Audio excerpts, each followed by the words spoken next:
first time around, and it was so close.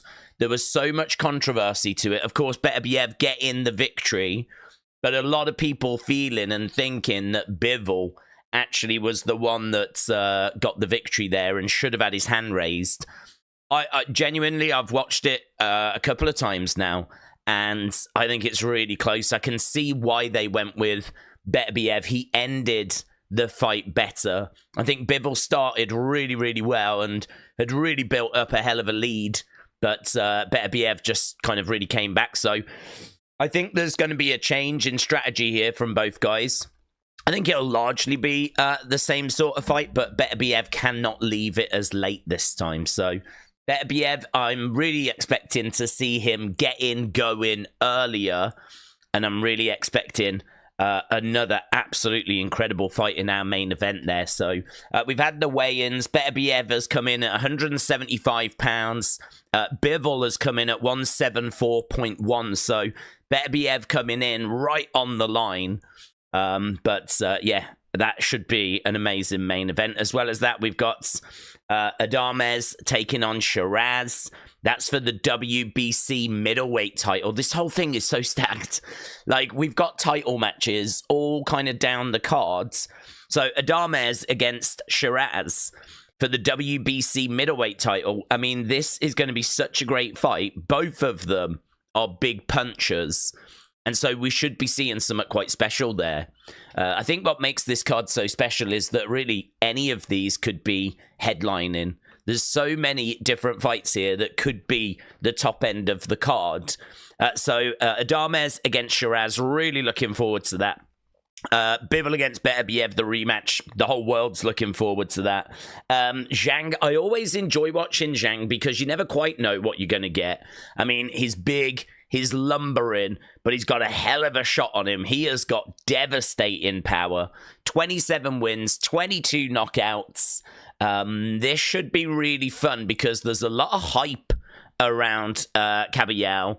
He's kind of been the reserve fighter quite a few times for big fights. He's also been the person that's kind of been sniffing around the top end of the card. Like, this is his opportunity to kind of get another big win on his resume to keep moving forward. I mean, he's 32 years old.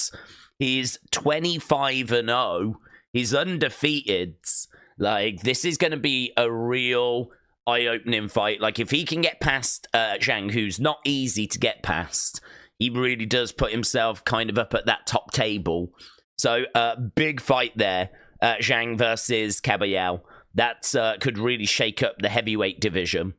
As well as that, we got Ortiz against Madrimov, which genuinely could be the closest fight on this card. We've just been talking about how close all the fights are. Ortiz against Madrimov could be not only the closest fight, but it could be fight of the night as well. Like, this thing should be just unmissable. Ortiz is 22-0. Madrimov has got a loss on his record, but his only loss came against Terence Crawford. Like, it's incredible. Like, this is going to be really high level, so really looking forward to that. Bout against Smith, another close fight. Winner of that will probably go on, well, should go on to face the winner of Beterbiev and Bivol. So we're really setting up a future fight there. A lot of people want Benavidez, of course, to be that person, but I think it's probably going to be the winner of this one, Bout and Smith. So that kind of adds. Then, of course, we got Parker against Bakole, which is just insane because, like, for Bakole to come in and step in at short notice for Daniel Dubois is just, what a replacement. I am so excited for that fight.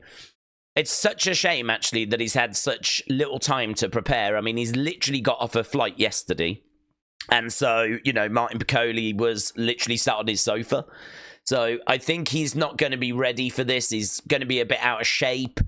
He's always a problem, though. So I expect Parker to win, but I'm so excited for that fight. And then really the fight that I'm not kind of least hyped for, if you will, or the fight that I'm not as bothered by, that would be Shakur Stevenson against Padley. Padley doesn't really have any chance here. So, yeah, I do kind of feel like Stevenson should get the finish, should get the stoppage. That's what the worlds are going to be looking for. But, I mean, what's so great about this is Bakole Parker is a high-end heavyweight fight that could main event the cards. Stevenson against Padley, you wouldn't get that necessarily main eventing, but Stevenson main events, right? So Padley would not be the opponent, but Stevenson main events really any card that he's on, except for this one. That's how good this one is. Buatsi against Smith. I mean, it's basically a number one contenders fight. That main events are cards. Ortiz against Madrimov, as we said, might be the best fight on this card. Then you got Kabayel against Zhang. That could really shake up the heavyweight division. ADAMES against Sheeraz is for the WBC middleweight title. Like, that is a serious belt in the boxing world. That would definitely main event a card. And then you've got Beterbiev against Bivol, which is main event in the card. So 7 fights, all of them, maybe outside of the Shakur Stevenson one now, all of them look amazing. And this is why people are so crazy about this card. It really does look like this is going to be a special night. It really does feel like this is going to be a night of boxing that we're just not going to forget. I hope the fights live up to our expectation. I hope that they do deliver. But very, very exciting. Boy said, I've bet on Stevenson by knockout. Am I cooked? I mean, Stevenson by knockout is definitely the pick, isn't it? It's definitely the play. If Stevenson can't get past Padley, then I think a conversation probably needs to be had. I mean, Padley was literally installing solar panels. So, yeah, I think that would be the pick. If you've got good odds on that, then I think you've done well. But few people are wondering, can Padley... I don't think anyone's expecting Padley to win, but can he take Stevenson the distance? I don't think so. I think Stevenson gets a stoppage, and I think your bet's going to come through. But that's what people are wondering. Can Padley take Stevenson the distance? I don't think so, though. Did you see about Ilia Topuria vacating the belt, said Mr. Meme? I did, yeah. He is moving up to lightweight to challenge Islam in June. Volt will fight Lopez for the featherweight title. Some brilliant stuff going on in UFC. That whole Dana White announcement the other day really shook things up. You know, he made big announcements about, obviously, Chandler against Paddy Pimblett. And a few other fights that were announced. And, of course, the vacating of the title. And, I mean, some big moves by UFC, and I feel like that's what they needed to do. Sort of feels like UFC needed to shake things up because, I don't know, it's kind of felt a little bit flat. UFC's in a good place, but, you know, since losing Conor, if you look at a lot of their champions at the moment in UFC, there's been a lot of, like, turnaround of the champions. I don't think anyone's really able to kind of get momentum. No one's really staying champion long enough to kind of like become big stars. Obviously, you've got Islam. Obviously, you've got Alec Pereira. They've still got John Jones, even though he's super inactive. But yeah, it kind of feels like, where's that next Conor? Where are those next big names? Where's that next Anderson Silva? I mean, I don't feel like Alec Pereira is that level. Skill-wise, he might be, but from a popularity point of view, it's not hitting the same. So, I don't know. I mean, at UFC, they used to have, like, Brock Lesnar. They used to have Anderson Silva. They used to have George St. Pierre. You know, there used to be these big stars. And, of course, Conor, Ronda. You know, I don't really quite see those level of names anymore. So, I think UFC kind of making some big moves and really shaking things up. I think really good. Let's kind of see how it all plays out. I love UFC, says Nathan. Yeah, UFC do some really good work. I mean, I'm a big fan of UFC, but it is definitely in need of a bit of a boost. So yeah, where are we time-wise? We got about 15 minutes to go until this event starts. So obviously this thing's going to be a little bit quiet to start with because of the fact that we've got a lot of people just waking up.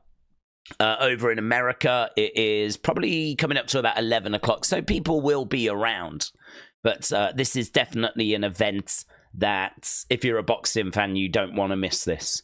So, as we said, about 15 minutes, that's when we're going to get to the official start time of this thing.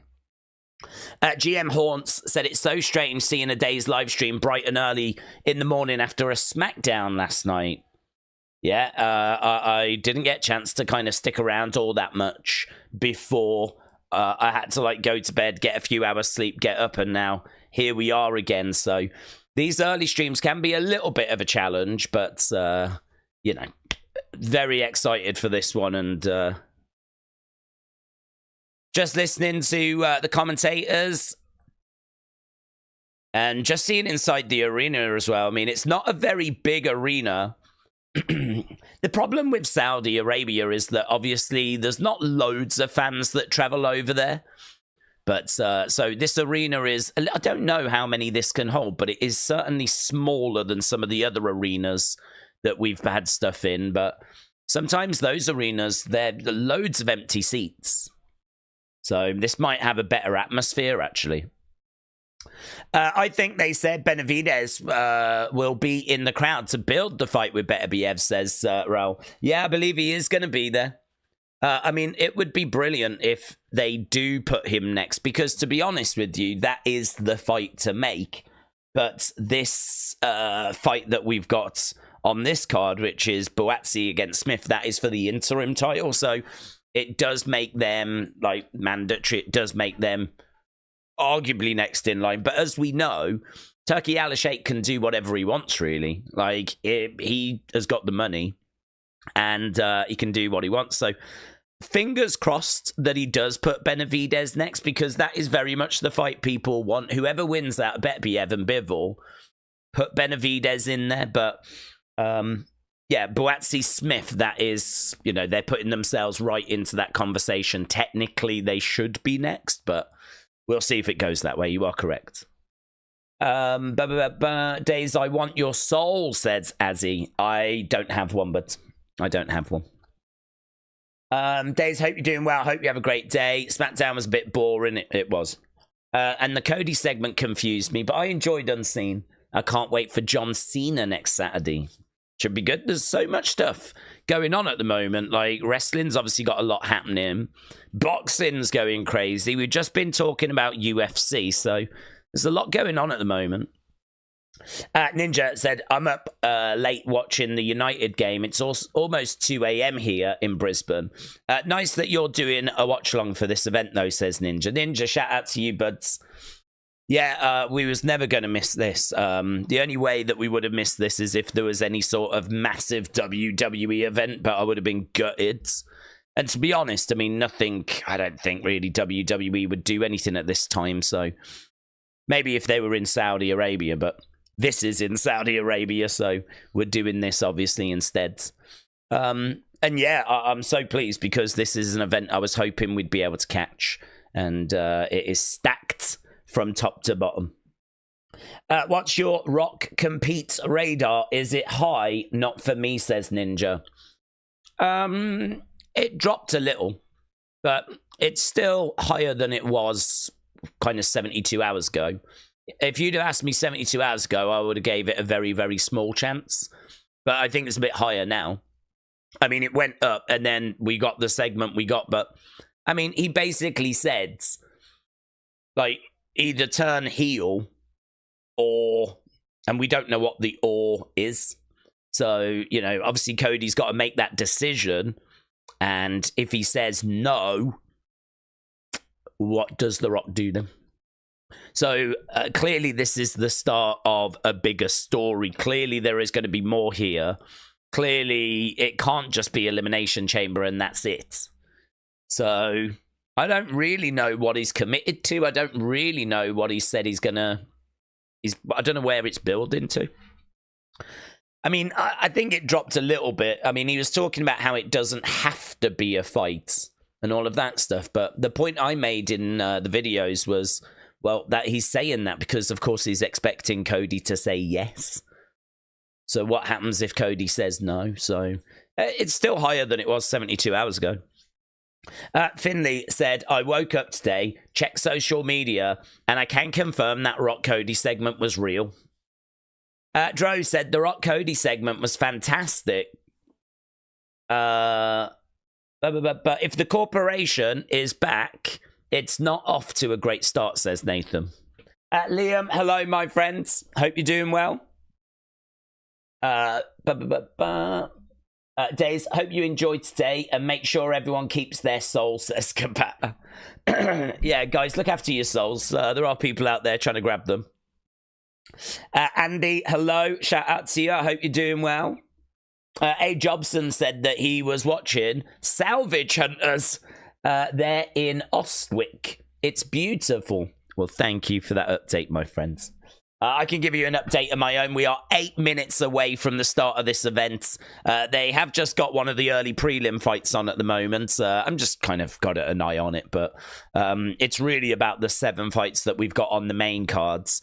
Feel free to let me know in the chat which fight it is that you're most excited about. I would imagine it's going to be the main event, Beterbiev against Bivol. But honestly, if you're a boxing fan, there's some fights here that are going to be absolutely incredible. As we said, Ortiz against Madrimov really could be the thing that we're talking about afterwards. It is for the interim WBC Super-Welterweight title. Ortiz Jr., 22 wins, 21 knockouts, 95% knockout rate, which is incredible. Madrimov, not as high. He's got 10 wins and 7 knockouts, 70%, but he operates at such a high level. And as we said, the only loss that he has got on his records is to Terence Crawford. So we are talking about 2 absolute top talents here. We are talking about 2 of the very best in that division going up against each other. And Madrimov can make things hard. I mean, if Ortiz has got a really good jab, if Ortiz can get his jab going, then that is going to make things very, very difficult for Madrimov because it's a very disruptive jab. It's not going to allow Madrimov to kind of get into his rhythm. And if Madrimov doesn't get settled, like, that's going to be a problem for him. So if Ortiz can get his jab working, I expect him to win. But it's going to be a tough ask because Madrimov is so good.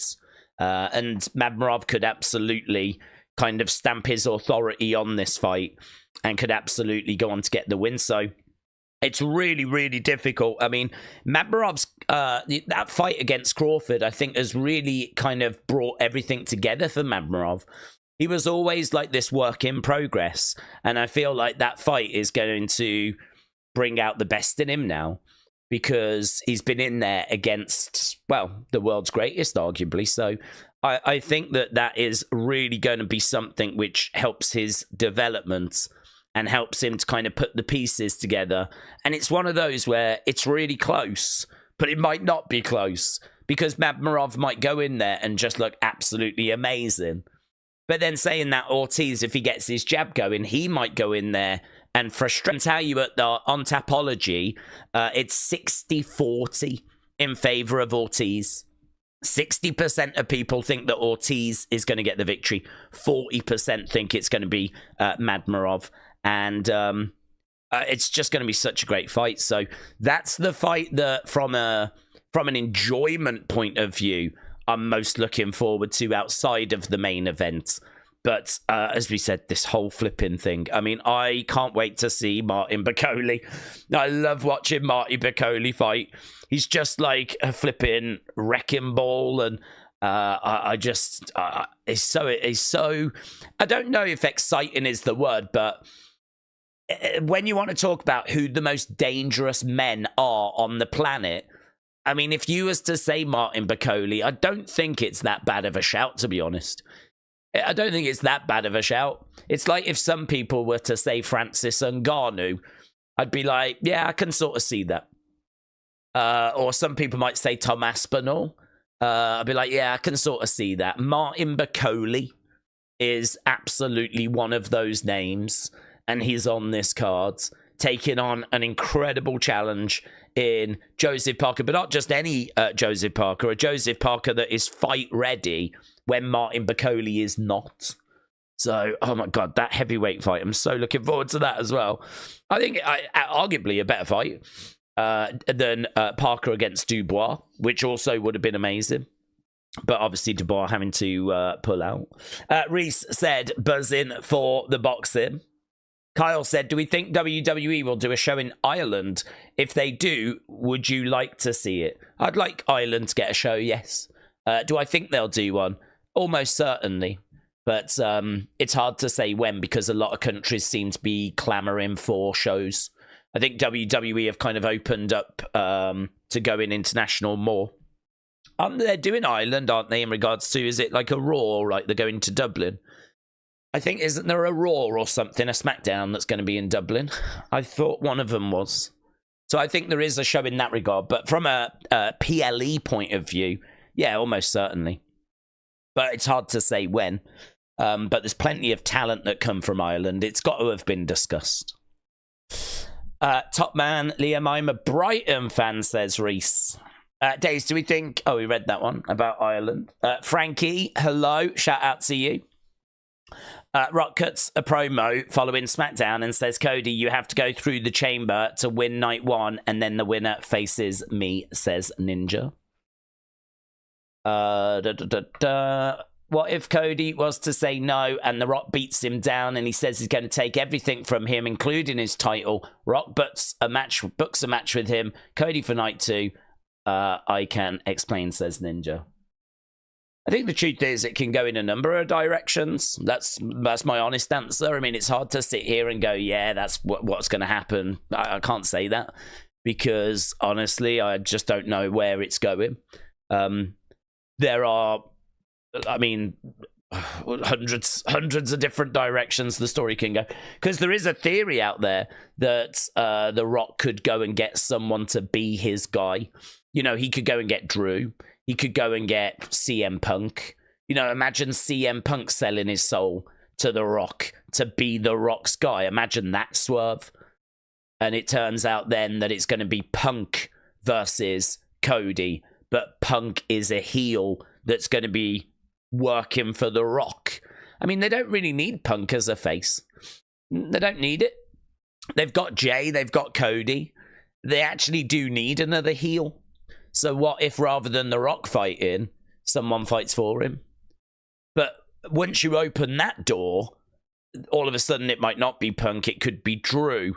It might not be Drew, it could be Seth, and we could have a throwback to the Authority era. So, I mean, it's just so many flipping directions they can take it. It's so hard to know. Carlin, 1985, Gareth, shout out to you, my friends. Really appreciate the support, dudes. I really do.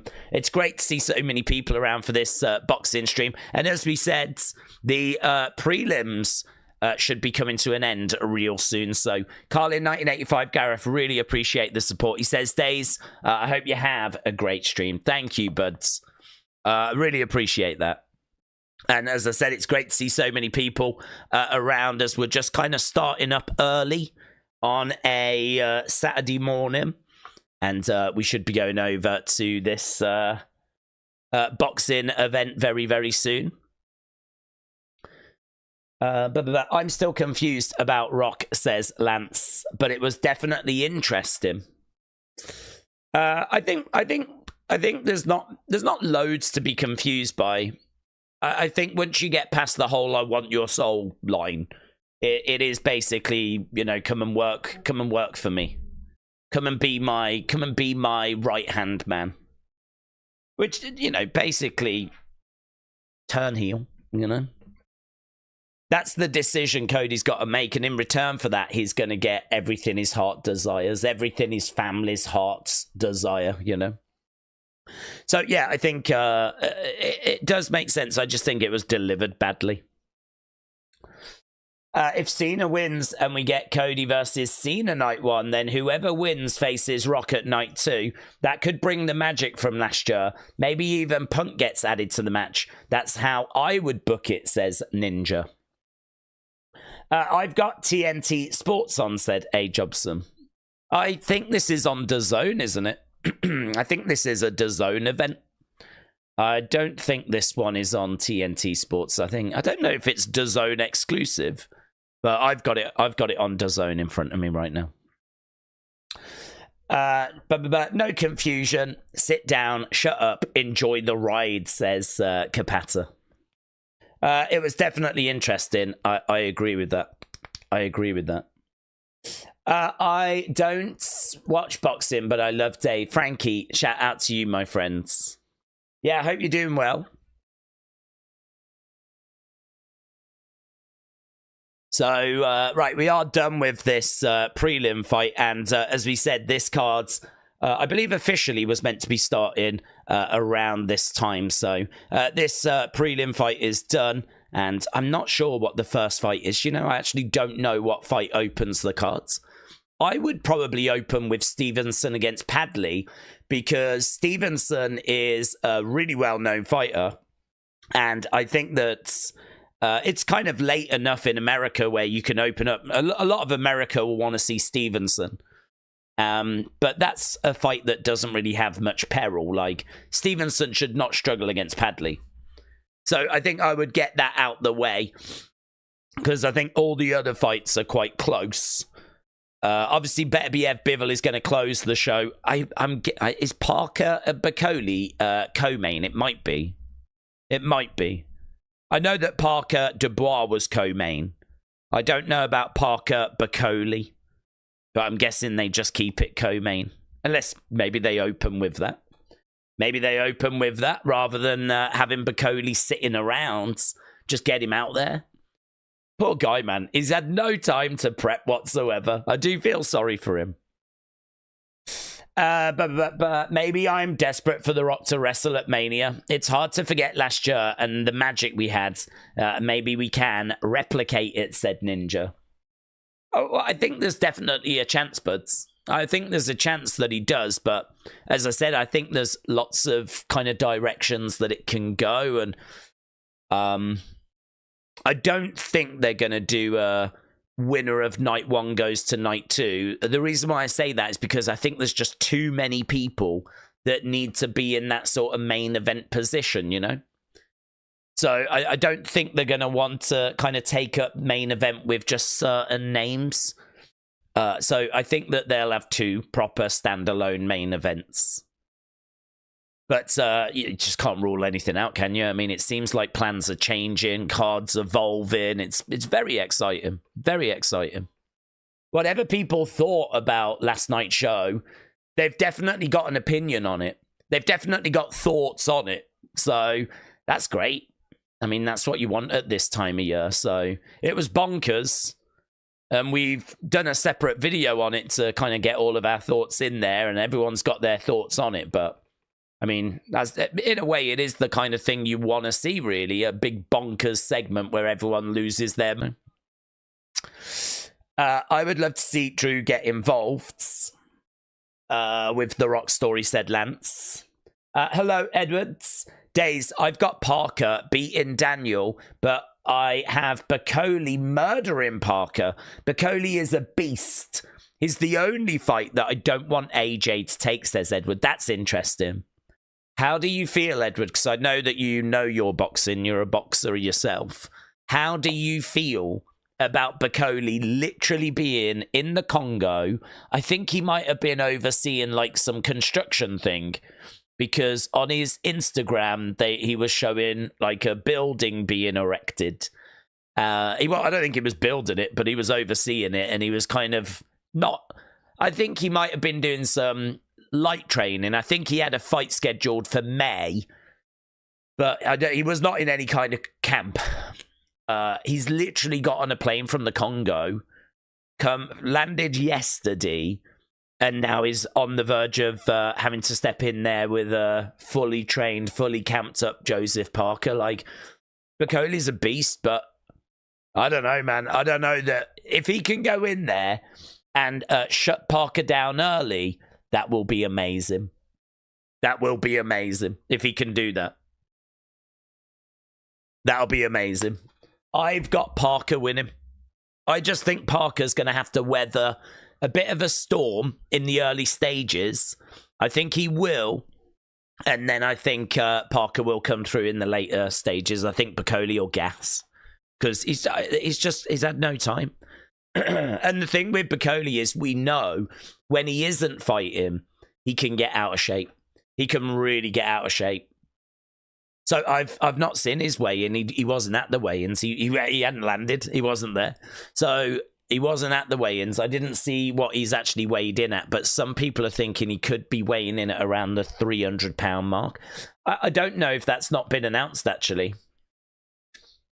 I don't know if it's been announced. Let's have a look and see. Bakole weigh in.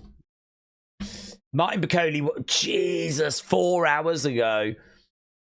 Martin Bakole weighs in at 310 pounds. 310 pounds. Wow. The bout was hastily arranged. Parker weighed in at 267. That's the heaviest of Parker's career. That might just be, as well, considering Bakole's weight. The 33-year-old from the Congo last fought in August when he demolished the previously unbeaten Jared Anderson in 5 rounds. For that fight, he was 284. He has been 299 when he beat Takam, and that was the heaviest he's ever been. So he had been 299 pounds when he faced Carlos Takam. He's going to come in here at 310. 310. That is insane. 310 pounds for a heavyweight boxer. Wow, I didn't see that. I didn't see that. That is apparently 4 hours ago. Yeah, he was still traveling, so he missed the weigh-in. That's crazy. That is crazy. I choose Parker at -175. He has an eccentric brainbuster. Parker is gonna best the feat, says A. Jobson. Kapata said, by next year, the main event for 42 will be Cody versus The Rock for the People's Championship after a wild year of Homelander Cody for a year, says Kapata. Ninja said, next week is stacked. Go home Raw for the Chamber. Chamber could start a wacky ride to WrestleMania. Realm Edits said, I could see this fight going the same as Zhang versus Parker, said Realm Edits. That's a good shout, actually. A. Jobson said, am I wrong for thinking this is a big step up for Kabayel? He looked great against prospects in Frank and Makhmudov, but those are prospects. Zhang has been here and proven that he belongs. No, I think you make a good point. This is very much a big step up for Kabayel, but at some point you have to make that step up.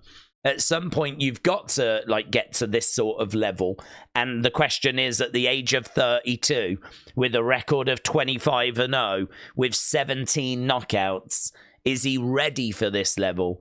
And for me, I think the answer is yes. I think he is ready for this level. Doesn't mean that he's going to win. I think it's, I can tell you 62% of people on Tapology think that Zhang is going to win.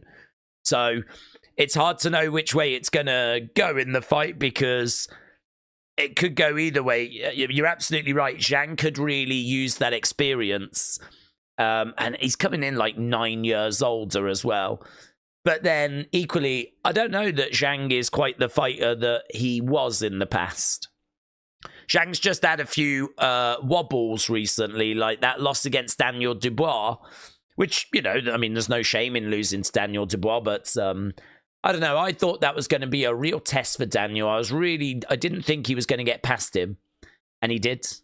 Kabayel at the age of 32, I think is at the point where this is the right time and the right fight for him.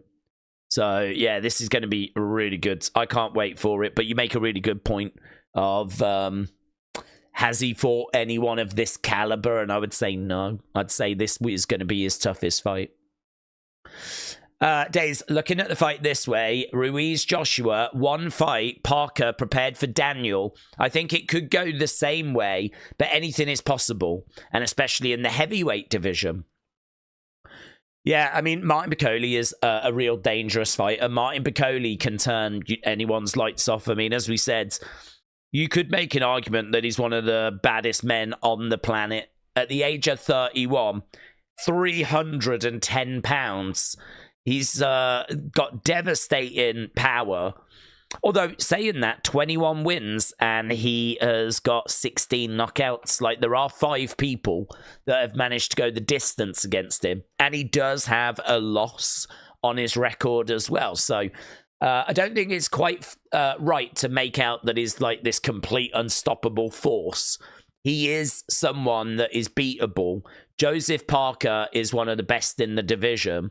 I think Bakole would need a proper camp to go toe-to-toe with Parker. He's not had that. I think Bakole is going to have to go big and go big early. And that's what it's going to come down to. Does he shock the world and put Parker away early? Or does Parker weather that storm and come back later on in the fight and basically go on and get the win? There ain't no way that Bakole's winning this on points. No way. It is KO or bust for Bakole. So it's going to come down to, I think, those early rounds. It's going to come down to if Bakole can actually land those big shots, cause Parker problems, get him away early. If he can't, and putting Parker away early is going to be a hell of an ask. If he can't, then I think we are going to be looking at Parker taking this probably by decision, maybe a late stoppage. We have seen Bakole, when you get through on Bakole, he doesn't really like it.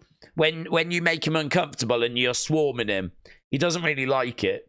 Like, he doesn't really deal with that very well. So I would say that if he starts to tire and Parker's all over him, I could see it being, I can't see him knock him out, but I could see it being a TKO. Referee stepping in, saying, nah, Bakole's had enough.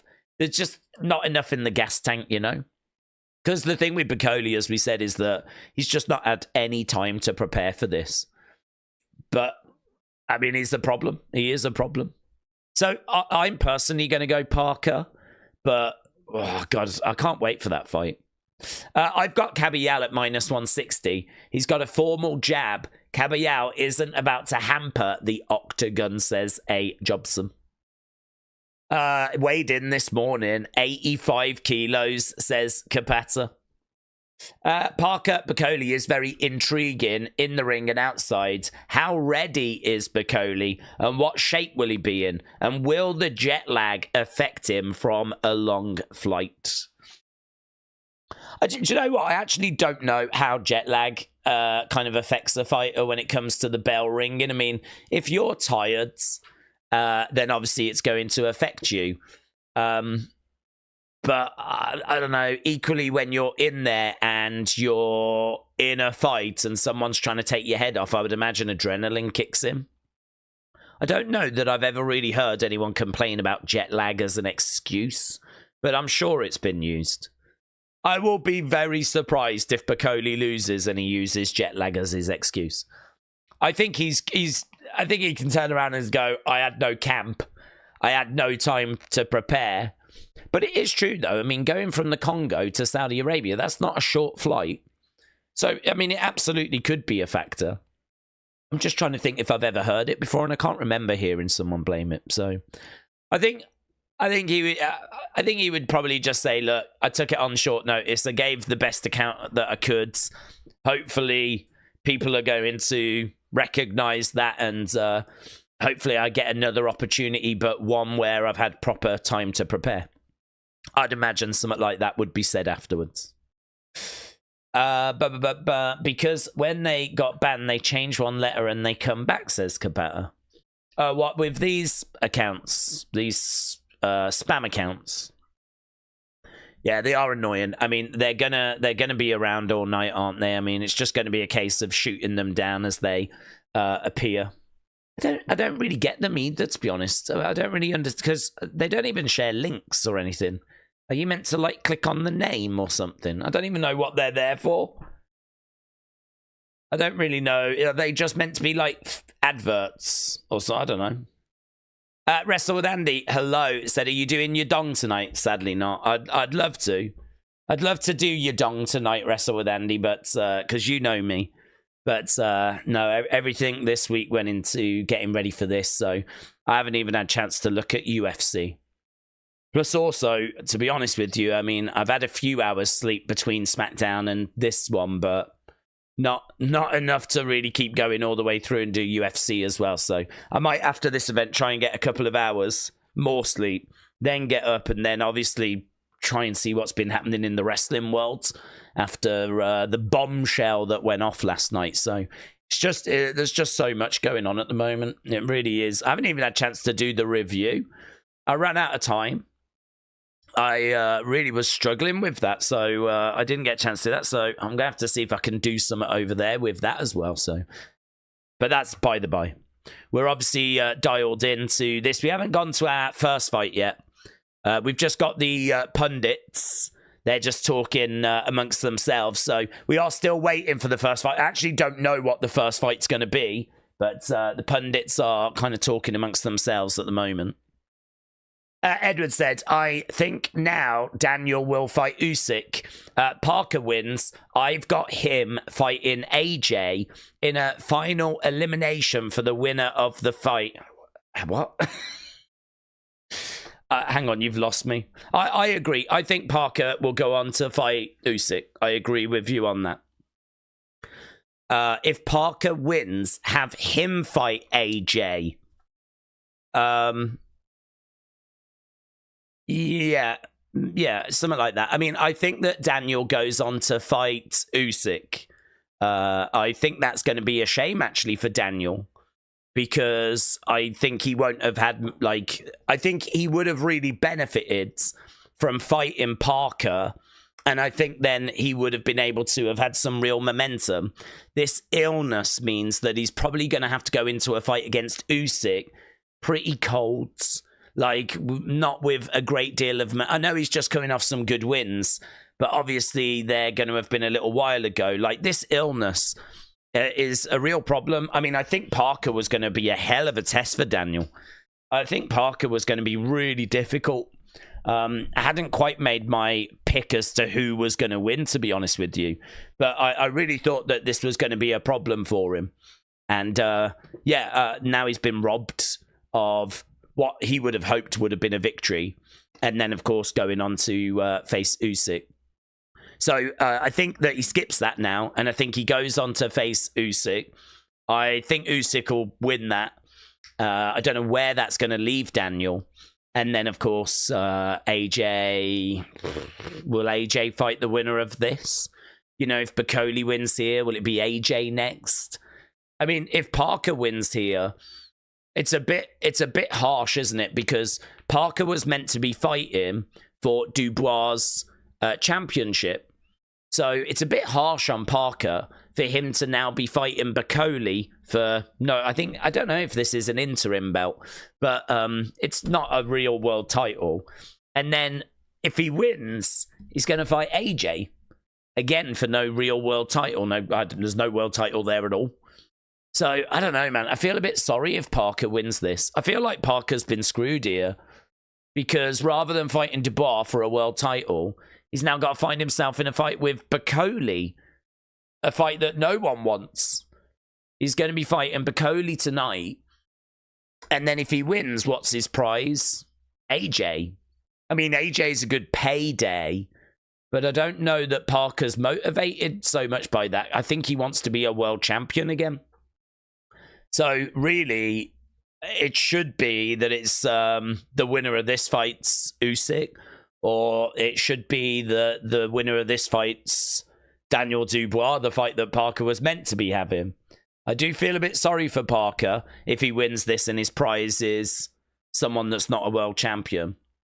But he might be all right with it because it'd be a hell of a payday. Parker against Joshua will make him plenty of money. But I don't know that that's so much what he's looking for. I think he's putting in a lot of work to try and get a world title back. And this was his opportunity. Joseph Parker is taking on Bakole in the heavyweight clash. Daniel Dubois ruled out by illness. Yes. But Corbin said you can't sleep. You've got to watch your dong. Who sleeps when your dong is looking so huge and ready to finish, says Corbin. I know. Listen, no one's more gutted than me, buds. I would absolutely love to watch your dong. I would love to watch your dong, but I don't think there's going to be opportunity. I don't know when this is starting as well. We're still sat here waiting for this to get going. We've still just got the pundits talking amongst themselves. We have not gone to our first fight yet. 7 fights. 7 fights is what we've got coming up. And as we said, some of these could really go the distance as well. WWE usually go to Dublin for live events, but they're not going to do a Raw or SmackDown or live event this time. Oh, really? I thought I read that there was one. I thought Dublin was one that they were doing. Maybe you're right. I really thought I'd seen that they were going to go to Ireland. Fury is good, but he is very fat and out of shape.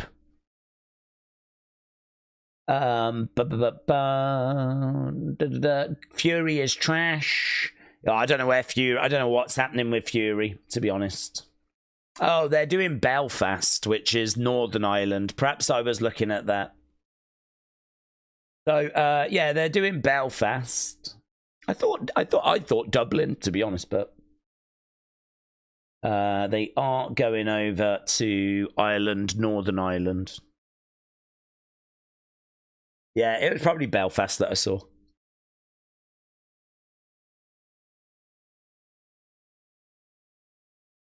Right. Let's go down. Dubois is a coward. Yeah, I actually don't know what his illness was. I'm not sure what the illness was for Daniel Dubois. But, yeah, there's a few people wondering if he has kind of ducked out of this. And you know what? Fair play if he has. Because if he's managed to duck out and avoid Parker, and his reward is going to be that he gets to face Usyk, I mean, he's winning, isn't he? He's winning. So that's the fight that he wants. He wants the Usyk fight. So I think I heard earlier that Frank Warren is here. And someone said that, like, Usyk was interested in the Dubois fight. And Frank Warren was like, where is he? I'll sign it now. Tell me where he is and we'll get the contract signed. So, you know, they're in no doubt whatsoever this is the fight they want. So, has he managed to avoid Parker and get a massive payday from Usyk? Maybe. Maybe. Is this free? Said Dortnight. No, it's not, but it's not free. Over in the UK, I think it's about £20, which honestly is not bad, considering how good this event is. Considering how good this card is, £20 in America. God only knows what this is in America. It's probably like $70, something like that. I mean, I fear the day that the UK have to start paying like American pay-per-view prices. We managed to get away with it at the moment. Like our pay-per-view pricing is not too bad. It's about like the most I've ever seen, I think, is about £30. I can't even remember what that was. Most are £20 or £25. In America, I know that you lot can have like $70, $80, which is just insane. I don't know how people pay it. I would have loved to have seen Schofield versus Shakur, said Realm Edits. Yeah, that would have been a really great fight. Obviously, that fell through a few days ago. Padley coming in instead. I think it's a real shame, actually. If there's one fight that's kind of bringing this card down, it's the Stevenson fight now. And that's a real shame because Stevenson is someone that's got a lot of hype around him. Stevenson is someone that is seen as, you know, a truly great fighter. He is someone, though, that needs to get some big names on the resume. And Padley is not it. I mean, Padley is 15-0. He's only got 4 finishes. He's not a heavy hitter. He's obviously coming off a win against Mark Chamberlain. And to be honest with you, I think that was a bit of an upset. And I know that when the Schofield fight fell through, basically Eddie Hearn had 4 names. He went to Turki Alishek and he said, I've got these 4 names. They can step in and do the fight against Stevenson this weekend. And he said, I've got Josh Padley, who beat your favourite fighter, Mark Chamberlain. It was like, yeah, let's go for him. So that win, that one win over Mark Chamberlain, which I think was on the Joshua Dubois card, that one win is what has got him a fight against Stevenson, Shakur Stevenson. One of the best fighters in the world, right? Undefeated, 22-0. He is the current WBC World Lightweight Champion. And Padley now fights for the WBC World Lightweight Championship. And it's really down to the fact that he beat Turki Alishek's favourite fight. I don't know if he still is. But famously, Mark Chamberlain was Turki Alishek's favourite fighter. And last time out, Padley beat him. And so that is how he's managed to get this opportunity. It's not that Padley is ready for this opportunity. He's fought no one even remotely close to Shakur Stevenson's level. This is so one-sided. I mean, this is... If Shakur Stevenson loses, we are legitimately talking about what would be probably the biggest upset in boxing. I mean, there's lots of upsets in boxing. And Buster Douglas is the one everyone always mentions. But I don't know, man. Josh Padley might be the new name if he gets the win here for, like, biggest upset. I just don't see any way. I mean, Shakur Stevenson, his speed, his hand speed, his movement, his timing, his accuracy, his shot selection. I mean, just his overall skill set, movement, footwork. It's just everything. He outdoes Padley. This is just a complete mismatch. It's a bad fight as a result. It's got a little bit of story to it, so people will be watching, wondering, can Padley do anything? Can he cause any kind of trouble? I mean, I don't think he'll go the distance. I don't think he's going to put up much of a fight. I don't know. It's the worst fight on the card. It's why, personally, I would start with it, get it out the way. But, I mean, listen, we're going to watch Shakur Stevenson in action, and I'm sure he said he wants to put on a show as well. He wants to put on a show because he's really angry at, the situation he finds himself in. He's really upset at the fact that, that fight has fallen off against Schofield's. And so now he has to face Padley. And this is rubbish as well because it does nothing for Shakur Stevenson. Shakur Stevenson's going to win this and everyone's just going to go, yeah, cool. It does nothing for his legacy. It's just a waste of time. I mean, I would imagine that financially he's being looked after. I would imagine that they're giving him some good money for this. But I do feel a bit sorry for him. It does kind of feel like he's not been screwed. I mean, but the thing was, I was watching an interview with Eddie Hearn, and Shakur Stevenson said to Eddie Hearn, he will not fight me. Schofield won't fight me. And apparently, when Schofield landed in Saudi Arabia, Eddie Hearn went up to Stevenson, and he was like, look, he's landed. I told you it would be on. And even then, Shakur Stevenson was like, he won't fight me. It's not happening. Like, Stevenson was adamant this fight was not going to happen, even when Schofield had landed. And, of course, now here we are with the fight not happening. So, I would imagine Stevenson is flipping livid, to be honest. I'd imagine he's very frustrated, livid, probably getting paid well. But this Padley fight, this ain't it. Dort Knight said, apologies if this is a boring question, but how would you rate your excitement for wrestling, boxing, UFC for this time of year? Do you look forward to some more than others? No, it's a really good question, actually, Dort Knight. Yeah, it's a really good question. I think it's with UFC and with boxing, it's very difficult because you never quite know what events are going to happen there. With WWE, everyone knows this time of year is the big time of year. This is WrestleMania season, so this is the time of year to get most excited for wrestling. So I would have to say that at this time of year, wrestling is, you know, number one.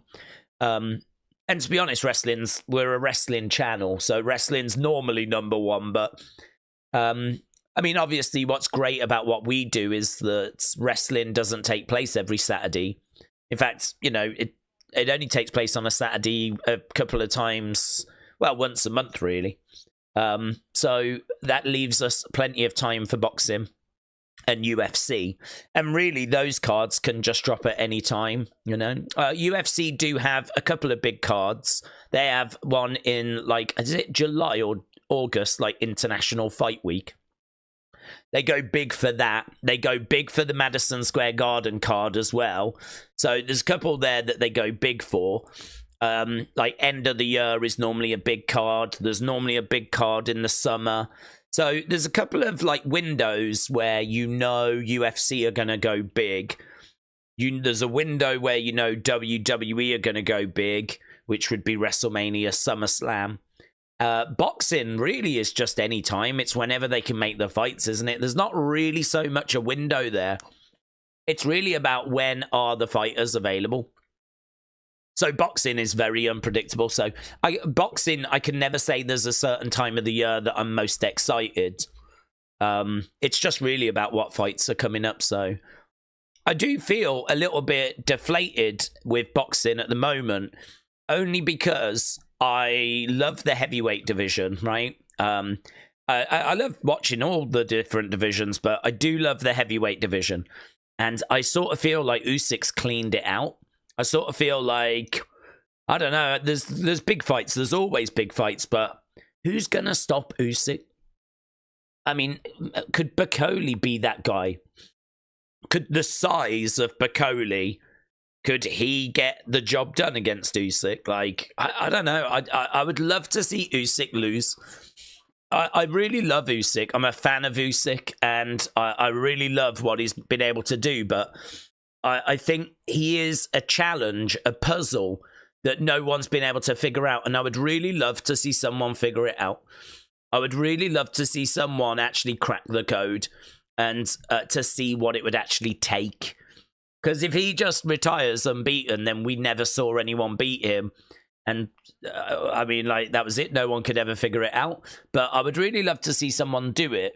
It wouldn't make me think less of Usyk. I mean, he is one of the best fighters I've ever seen. And he will always be one of the best fighters that I've ever seen. But from a spectacle point of view, from a talking point of view, I would love to see someone work it out. To be honest with you, at this stage, there's probably an argument that if someone does, it's because Usyk's getting a bit older and a little slower and age is catching up. There could be an argument that it'd be actually more a decline of Usyk rather than someone actually working it out, you know. But that's my little down, really, on the heavyweight division, is that Usyk's cleaned it out. You know, he's took a bit of sheen away from Fury, a lot of sheen away from Joshua, a bit of sheen away from Fury. Dubois doesn't feel like he would stand a chance. A lot of these guys have beaten the guys underneath them, so they don't feel like they would have much of a chance. Parker would be an interesting challenge, but I think Usyk would win. Bakole would be an interesting challenge, but Bakole is beatable. Yeah, I don't know. I mean, maybe someone like Moses Atama, but he's too young. We just don't know. Bakole and Atama are the two that I'd be looking at, but I don't know. This is why Kabayel is interesting. Because Kabayel, he is undefeated. If he puts in a good showing against Zhang, then maybe Kabayel could go on to be that person. So I really hope that Kabayel wins tonight against Zhang.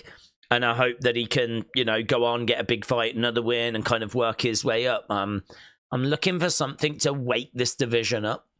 I'm looking for something to shake this division. And, you know, a Bakole win would do that today. A Kabayel win would do that today. So you know, there are things going on in the heavyweight division, but Usyk's kind of cleaned it out a little bit. And it is my favourite division. So you have to kind of look elsewhere. And there's plenty going on in boxing. That's what I love about boxing. But I think the problem with boxing is that there's so many champs. There's so many weight divisions. I don't know that there's like that many household names. There's probably about 10, like 15, maybe household names. But I don't even think there's that, to be honest. So it's kind of like, you know, Canelo is up there on his own. You got like Tank Davis. You've got Ryan Garcia. You got Usyk, Fury. But I mean, we're not drowning in like big names in boxing. A lot of the champions, a lot of people would never have heard of.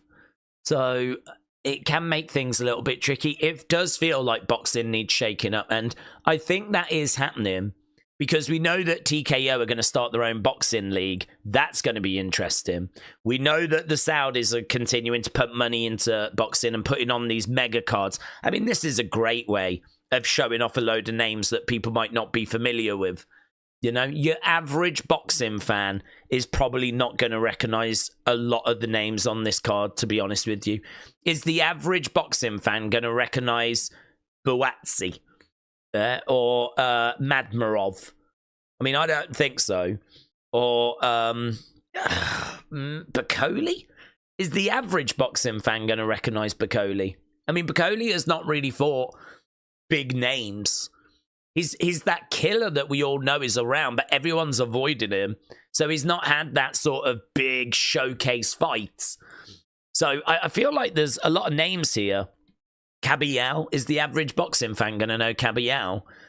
Is the average boxing fan going to know Sheeraz or ADAMES? I don't think they are, to be honest. I don't think they are.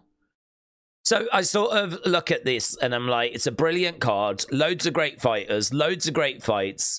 I think this is the kind of card boxing needs because big fanfare, loads of excitement. Hopefully people are going to tune in. Hopefully people get to see a lot of really good talent and, you know, remember the name. Right. Puff Dutch said, morning days. Hello, buds. Hope you're doing well. I'm sure you know about Karate Combat, and they have influencers fighting. No one's heard of them. And we all know and love you. Get some gloves. But you know what? I didn't know Karate Combat was doing influencer fights, actually. Isn't Karate Combat the one that was... Maybe I'm getting confused, but... Isn't there one that was in front of, like, a green screen? And they were, like, putting them in, like, really cool-looking locations. I think there's, like, a studio...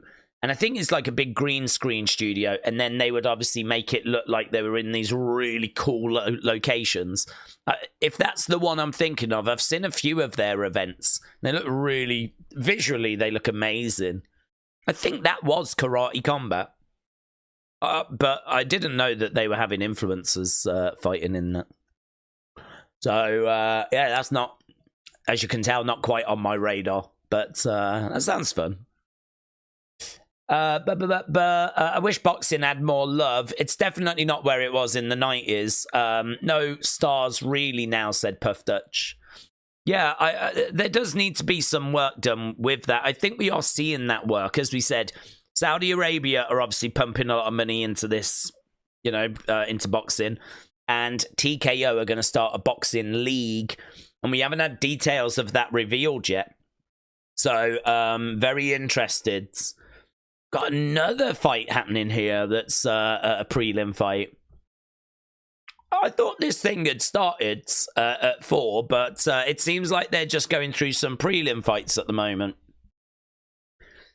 I don't think this is going to stick around very long, but perhaps they're going to look to start in 20-odd minutes. But anyway, yeah, I agree with you. Boxing is not where it probably should be, but and there is a bit of work to be done there. But I think there are some big plans that are going to shake it up. Puff Dutch said, I'll be your champion. Sign up and volunteer me as a tribute and we could win easily. I like what you've done there. I didn't quite get what you meant, but it's a rock thing. I've got you. Green screen and fighting in a pit. Yeah, if you've never seen Karate Combat, I've only seen a couple. Visually, it looks amazing. It looks really, really cool. But, yeah, I don't know. I mean, do they live on YouTube? I don't even know where you can find it. It's YouTube that I've seen some of their shows. But the 620 guy didn't do anything in the whole fight, says A. Jobson. Liam said, I want your soul. Saudi and Turkey saved boxing, in my opinion, said PS3 2007. Do you know what? Honestly, there's a serious conversation to be had there, because you're probably not wrong. I mean, boxing, before the Saudis came in, was just a lot of champions taking mandatory challenges that were not of their level, and the champs were able to avoid each other because there's 4 different belts. So you could have 4 different guys as champion, and you could have them all avoiding each other. So really, the best in the division were not fighting. They were just taking the challenges that were coming through. And of course, occasionally that would result in an intriguing fight. But by and large, it was a load of just throwaway fights. It was a load of stuff that people weren't that interested in. It did need someone to kind of bring all the organizations together, and it did need someone to try and force the champs to fight. And the only way you're going to do that is if you go, listen, I'll give you a load of money. And that's what the Saudis have been able to do. You know, we're starting to see divisions unifying because we're starting to see all the champs fighting each other. And I think it was Turki Ali Sheikh said, in UFC, having a loss on your record, it doesn't really mean much.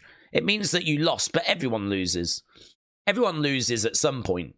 It's not really seen as like this massive deal. Like, if your undefeated streak goes, if your record goes, it's a talking point, but it's not like the end of the world. It's not the end of the road.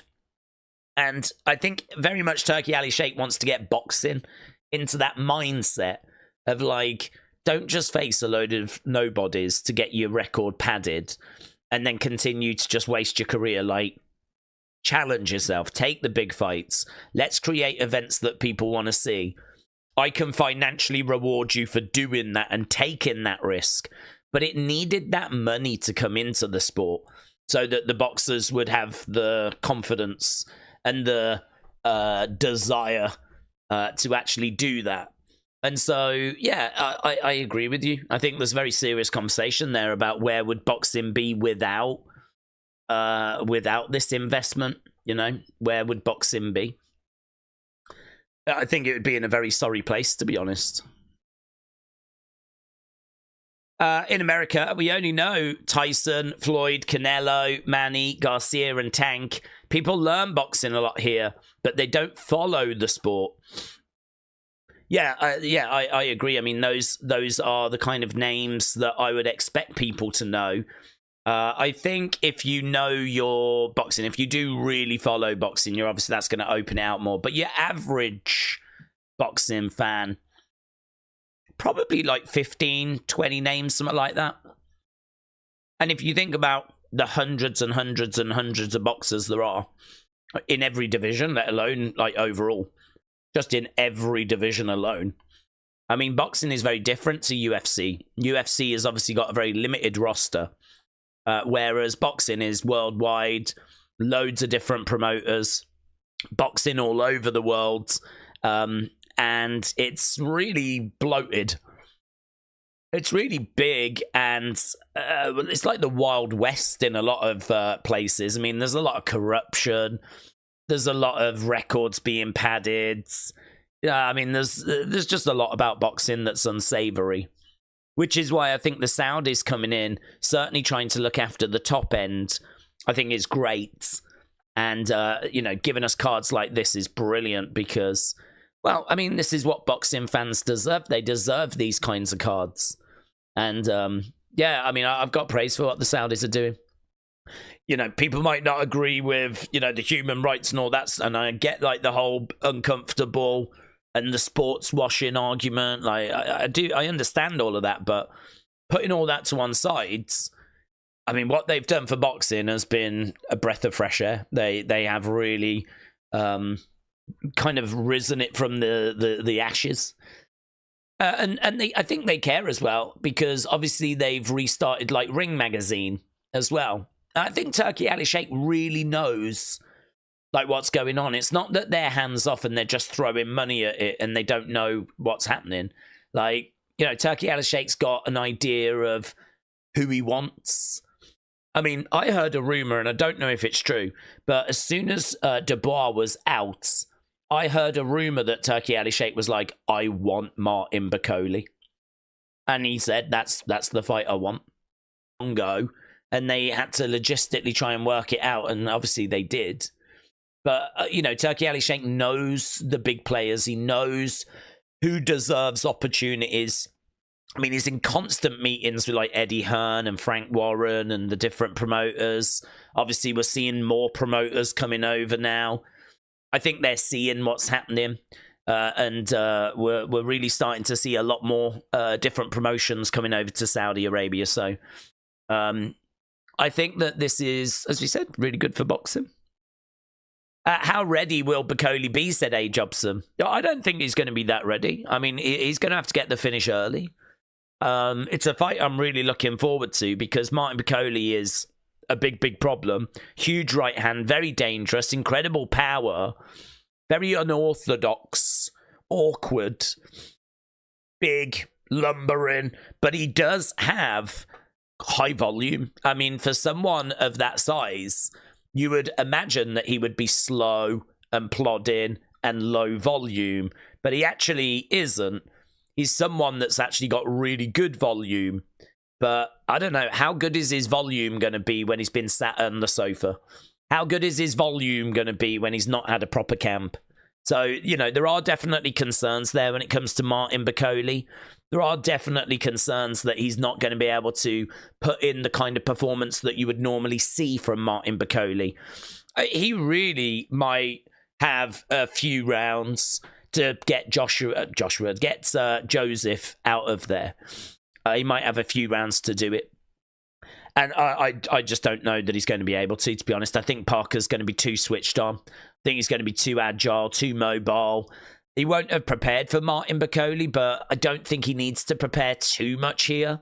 I mean, even Martin Bakole's camp are saying he's 60% at best. So what does I don't even know if a 100% Martin Bakole beats Parker. He probably does. But what does a 60% Martin Bakole do? So it's going to be very interesting. And if he can put him away early, statement made. But I think that Parker weathers that storm. My problem is I don't think most of these cans are better than Paul. I don't know. Otherwise, these guys have no name value on the other side. MVP had a massive name and watchable before UFC. I mean, Logan Paul is apparently ranked 101. What is it in the cruiserweight division? So, I mean, that to put into perspective is where he currently sits in the ranking. So, he is someone that makes a lot of noise, and he's someone that fights a lot of non-boxers. But what everyone's waiting for is for him to fight boxers that are around his ability. He's faced boxers, but they're largely journeymen that aren't a problem for him, right? So he has, you can't say he's not faced boxers. He has. He's faced a couple, and no one really tuned into those fights because they had no name value. But what people are waiting for is they're waiting for him to fight someone that's cruiserweight, that's in that top 100. I mean, when he fought Tommy Fury, he ended up losing. Now, a lot of people have said he shouldn't have lost that. It was close, or they think he just edged it.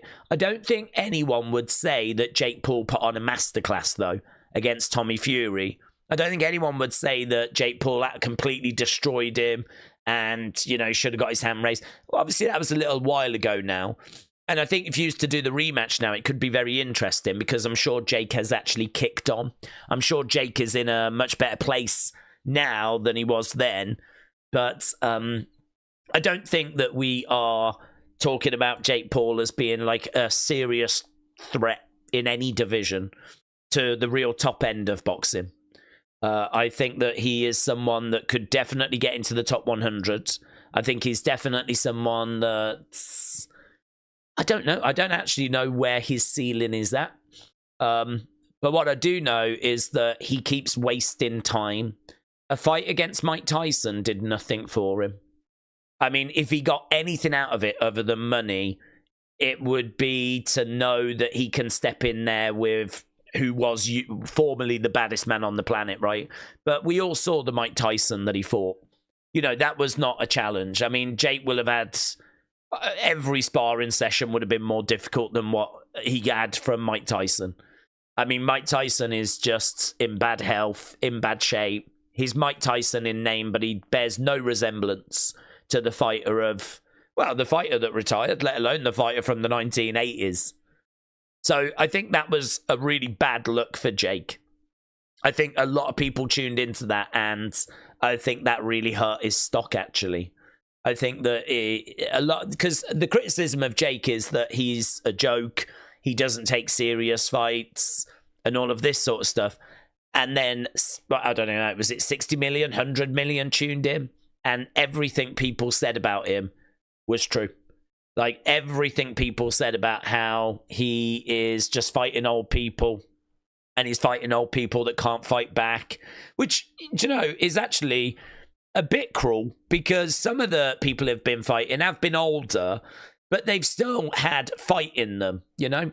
I mean, him against Anderson Silva was not a bad fight. And Anderson Silva's older, but Anderson Silva put in a good performance. And, you know, he went in there with Diaz. You know, he's gone in there with some people that are older, but at least, you know, Woodley, the first Woodley fight, that one went the distance. At the second one, he knocked him out. The worst one that I've seen Jake have is probably the Mike Tyson one. That's probably the worst fight I've seen, like, opponent-wise. And that's the one that 60 million, 100 million tuned in for. So I just don't know where Jake is. I mean, word was that his next fight was going to be Canelo. I mean, it's just... I find Jake so frustrating, because I think he puts in a lot of work. And what I don't understand is, why are you fighting Mike Tyson? Why are you, you know, thinking of fighting KSI? Why are you talking about having an MMA fight? Why are you wasting your time on things that are not going to improve you? Like, get in there with a cruiserweight that's in the top 100, get the win, move up the rankings. Like, the time for messing around is done. Like, it's time to get, like, serious. If you want to be a world champion, like he keeps saying he wants to be, get in there and, like, you know, show what you can do. He was going to fight Canelo, and he would have been destroyed. I don't see what that would have done for him, apart from show him how big the gap is. I mean, honestly, he could have gone in there with Canelo, got absolutely schooled. I don't know that it would have disheartened him, but maybe it would, because it would have shown him how big that gap is. I think in his mind, he's of the opinion that the gap's not that wide, but I think he would have found out that it actually is. And as we said, you know, he's currently ranked, I think it's like 101. He's outside the top 100. And a fight against Mike Tyson ain't changing, is standing. So, yeah, I find him to be very, very frustrating, to be honest with you. But he is someone that's kind of put a bit more of a spotlight onto boxing. He is someone that's getting kids tuning into boxing more. But are they tuning into boxing and then watching other fighters? Or are they literally just tuning into Jake Paul and just they're watching Jake because they like Jake? You know, how many of those kids then go and watch other boxers? I'm not sure. If you speak to Jake and you speak to KSI, they'll tell you that lots of kids watch the boxing and then get so inspired that they go to boxing training. But to be honest with you, they probably do that because they want to be in influencer fights. They want to be on Misfits. And they want to face other easy challenges, right? Rather than, oh my God, I want to be champion of the world. I don't know. I'm sure there have been kids that have been inspired into that. We all hear about them, you know, 10 years' time. you know, 8 years' time, they'll be telling us they watched Jake Paul and they fell in love with boxing. So I'm sure there are kids that they've inspired. But I don't know. I'm not sure. I don't know how many. And I mean, I think a lot of them are just watching for Jake and not actually watching boxing. But it would be a bit harsh to say that he's not been, I think, a good for boxing. I think he's been good. Certainly boxing has been spoken about a hell of a lot more than if he didn't do it, you know? So I think he's been good for boxing, but that's not an easy thing to say. Edward said, do you believe that you're going to see me on one of these cards? I don't, Edward, to be honest with you, because I don't know that you're putting in the commitment that you've got to put in to get onto these cards. I mean, last time I spoke to you, you said that you was struggling to get given a fight, and I don't think you've had a fight since.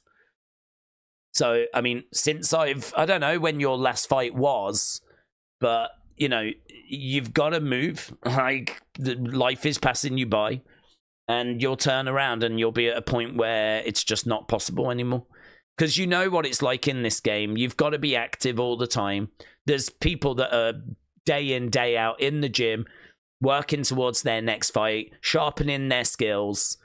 And this ain't the kind of sport where you can sit back and just hope that, like, or just think one day I'll really be serious about it. Like, you got to go for it. So I'd love to see you going, Edwards. I'd love to hear of you having fights and picking up wins. And, you know, I've seen your videos and I can see that you got some skills there. So I hope that they don't go to waste. And I certainly would not be taking no for an answer if you've been asking for fights and they keep saying no. Like, I'd be going to a different gym. I'd be speaking to different people. I mean, the idea that there's no fights out there is just ludicrous when, you know, there clearly are. So I remember you telling me that you spoke to someone and they said, like, they couldn't find any fights for you. I mean, that's a flag to be like, nah, I don't need this place. That's a flag to go somewhere else. So it's you got to move, man. You got to move. The world is just going to pass you by with this. Kids are coming in. They're hungry. They're looking to push themselves. And it's, you know, boxing is a serious, well, as you know, it's a serious commitment. And this is where I think Jake is struggling, because I think he got into it too late. And Jake's really, you know, dedicated himself and really thrown himself into it. And I think that he is trying to play catch up, but it's very, very difficult because you've got a lot of people that have been doing this since they were like, what, 14, 15. A lot of people that have gone through the Olympics. Just real top ends, you know. People that have had big amateur careers. And like now Jake's trying to catch up with all of that. And I think you're just always going to be that step behind when you're Jake Paul. Because he is someone that's having to really put the work in to close a gap rather than overtake people. And the only way he'll overtake people is if they don't put the work in. But if you're a serious boxer that's in that sort of top 50, top 60, you're putting the work in. So, I don't know. I don't know how Jake's going to close that gap. In the last fight between these two, I personally saw Bivol winning that fight by at least 3 clear rounds. I know a lot of other people saw it the same way, but the judging has set up the rematch. Eddie Hearn had it that Bivol was well up after 9. I don't think he gave a round-by-round breakdown, but he had it that Bivol was well up by 9. I think I had him up by about 3 at that point. Bivol was definitely winning after 9.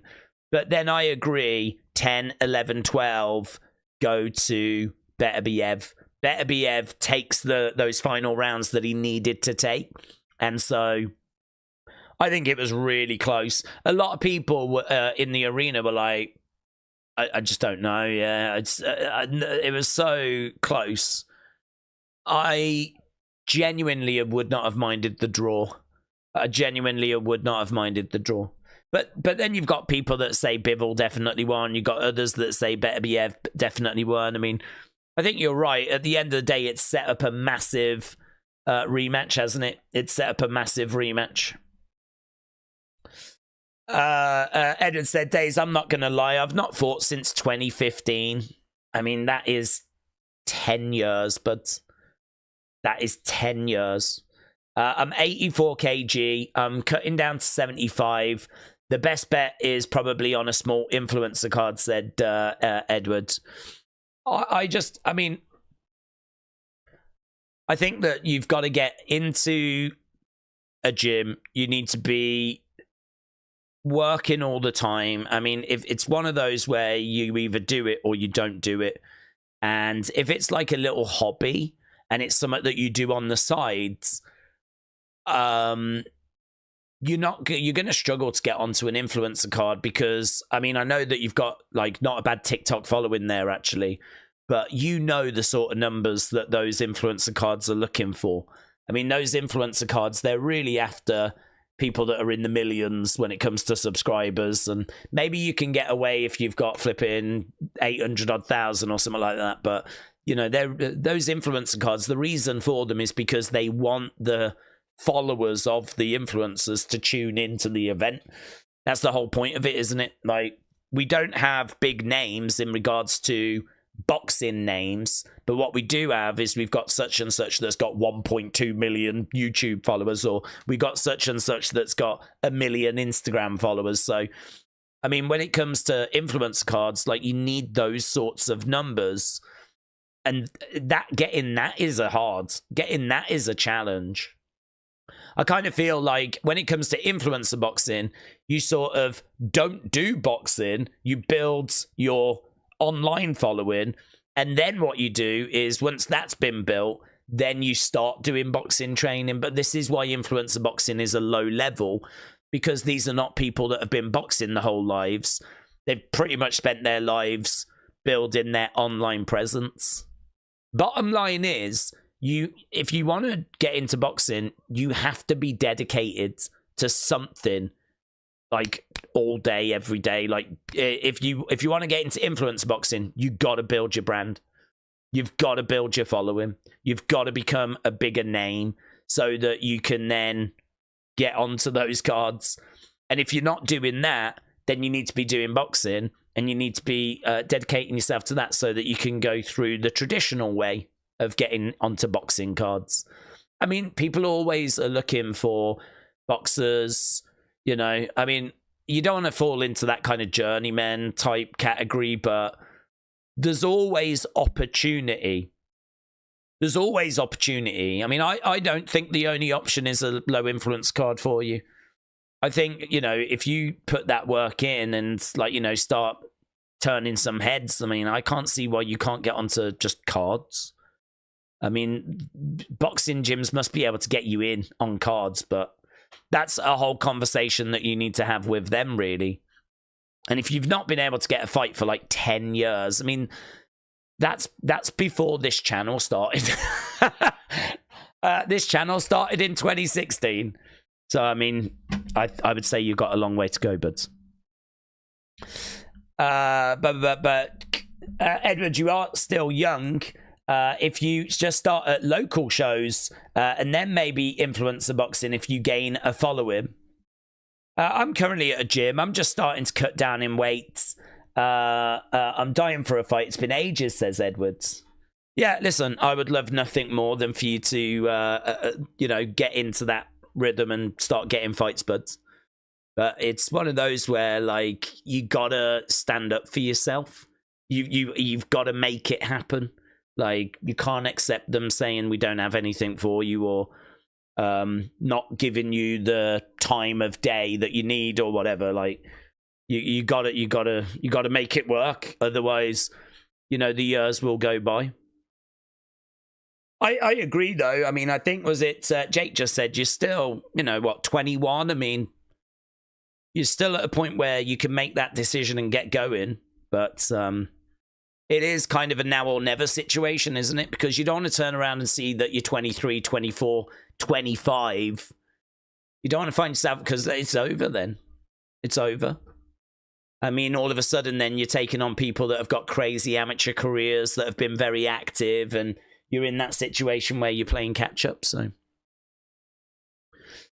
right, we are round 6 of 6 with this one, and we still have not got underway. I don't know what's going on. I mean, I was under the impression this thing was meant to start at 4.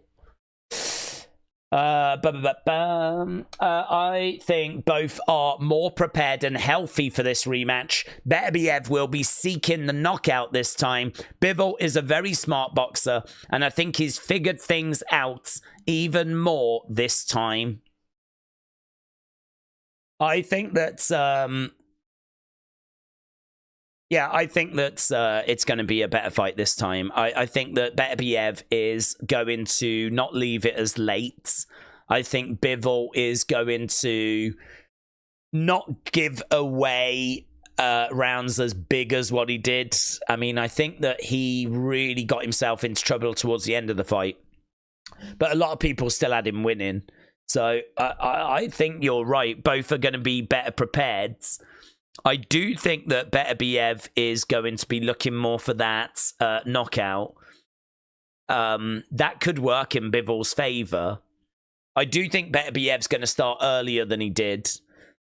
And I feel like we're in for a very similar fight. But then equally, I think because they know each other and this is going to be round 13, I think that we also could see an evolved fight. A fight that kind of moves on from the first fight. How that shows itself, I really don't know. I mean, actually, we've been doing a poll. Keep getting your votes in. If you've not left a like as well, leave a like. It is greatly appreciated as we continue to work towards the start of this thing. At the moment, it's not really got going yet. At the moment, Bivol by finish, 43%. Bivol by decision, 20%. So at the moment, it is 63-37 in favor of Bivol. 63-37. That's quite wide, actually. That's quite wide. I can tell you that on Tapology, it's actually 64-36 in favor of Bivol. So on Tapology, people think that Bivol's going to get it done as well. So, it seems like you lot and Tapology are kind of in sync when it comes to Bivol and Beterbiev. Let's go down. Hello, Tommy Toy Travels. You at morning evolved fights. Tommy, I hope you're doing well, buds. Yes, the boxing is early, and we are still kind of waiting for it to start, to be honest. We probably could have started a bit later, actually, but it doesn't matter. The proper fights that we're waiting for is still not got going, even though we've been here for over an hour.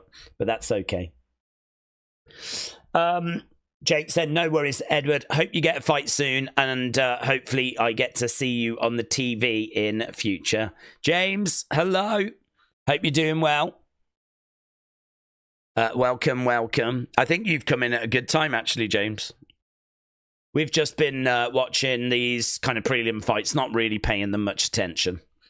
And just getting ready for what should be a really good cards. Right, that is where we are with the poll and everything at the moment.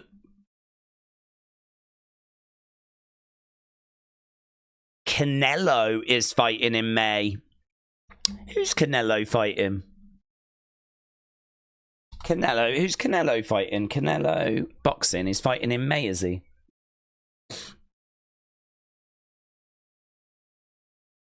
So they're just looking back at this fight that we just had. I'm just having a look, seeing who, because I haven't actually heard who Canelo is fighting next. Jake Paul's camp makes big revelation on why Canelo fight fell through. Oh, yeah, he's signed up to Turkey Al-Sheikh, hasn't he? But I don't know if they announced his opponent. There was going to be a clash between Canelo and Jake Paul. Fans were eager to see the veteran champion face off against the controversial YouTuber. But it has been revealed why it broke down. It failed because they want to do it on pay-per-view last minute. We had committed to Netflix We refused to give in and they refused to give in. So apparently the reason as to why Jake Paul Canelo fell through is because they wanted it on pay-per-view and Jake had agreed to already doing it on Netflix. So that's why it fell through. But he has signed up, hasn't he, with Saudi Arabia. I mean, there are rumors that it's going to be Crawford, but that's not been announced, has it? Has it been announced? 34, Canelo will face Bud Crawfords. So has it been, if I've just missed this, that it's actually been announced?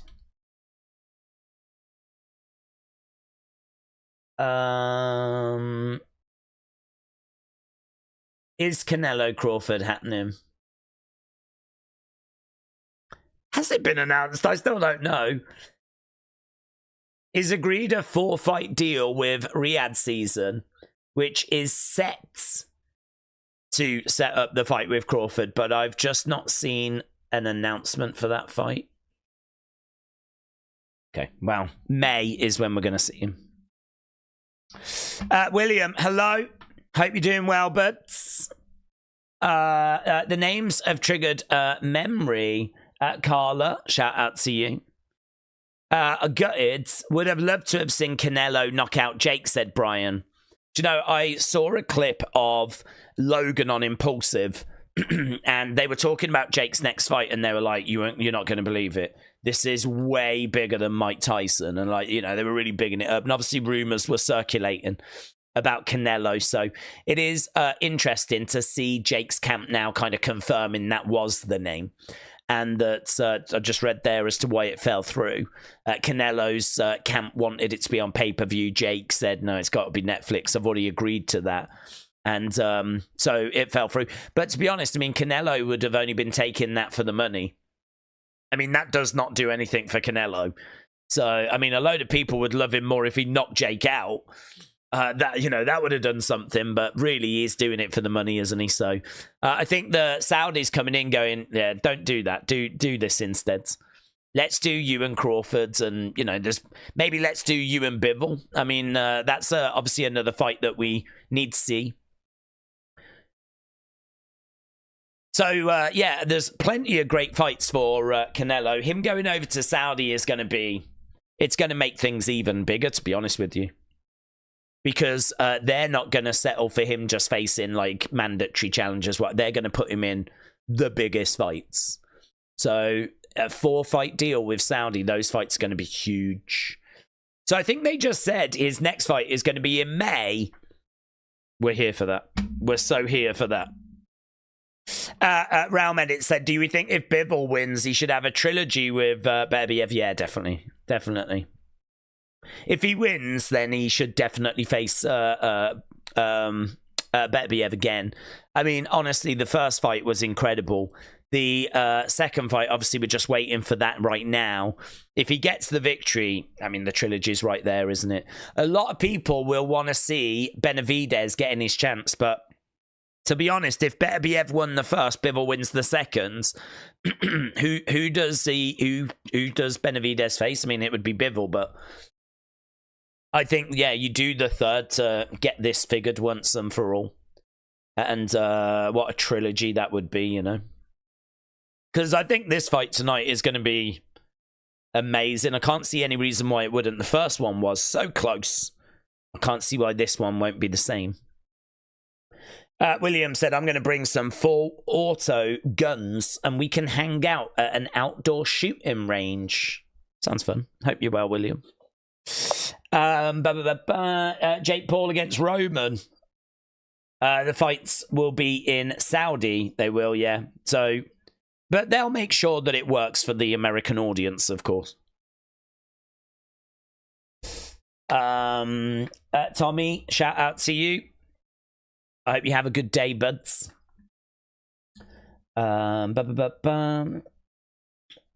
Jake said, I'm an amateur MMA fighter. Are you, Jake? I wish you all the best as well, buds. Right, let's go down. Days, don't read the next comment. Yeah, I try not to be honest, but when it comes to your comments, I limit myself to one every stream.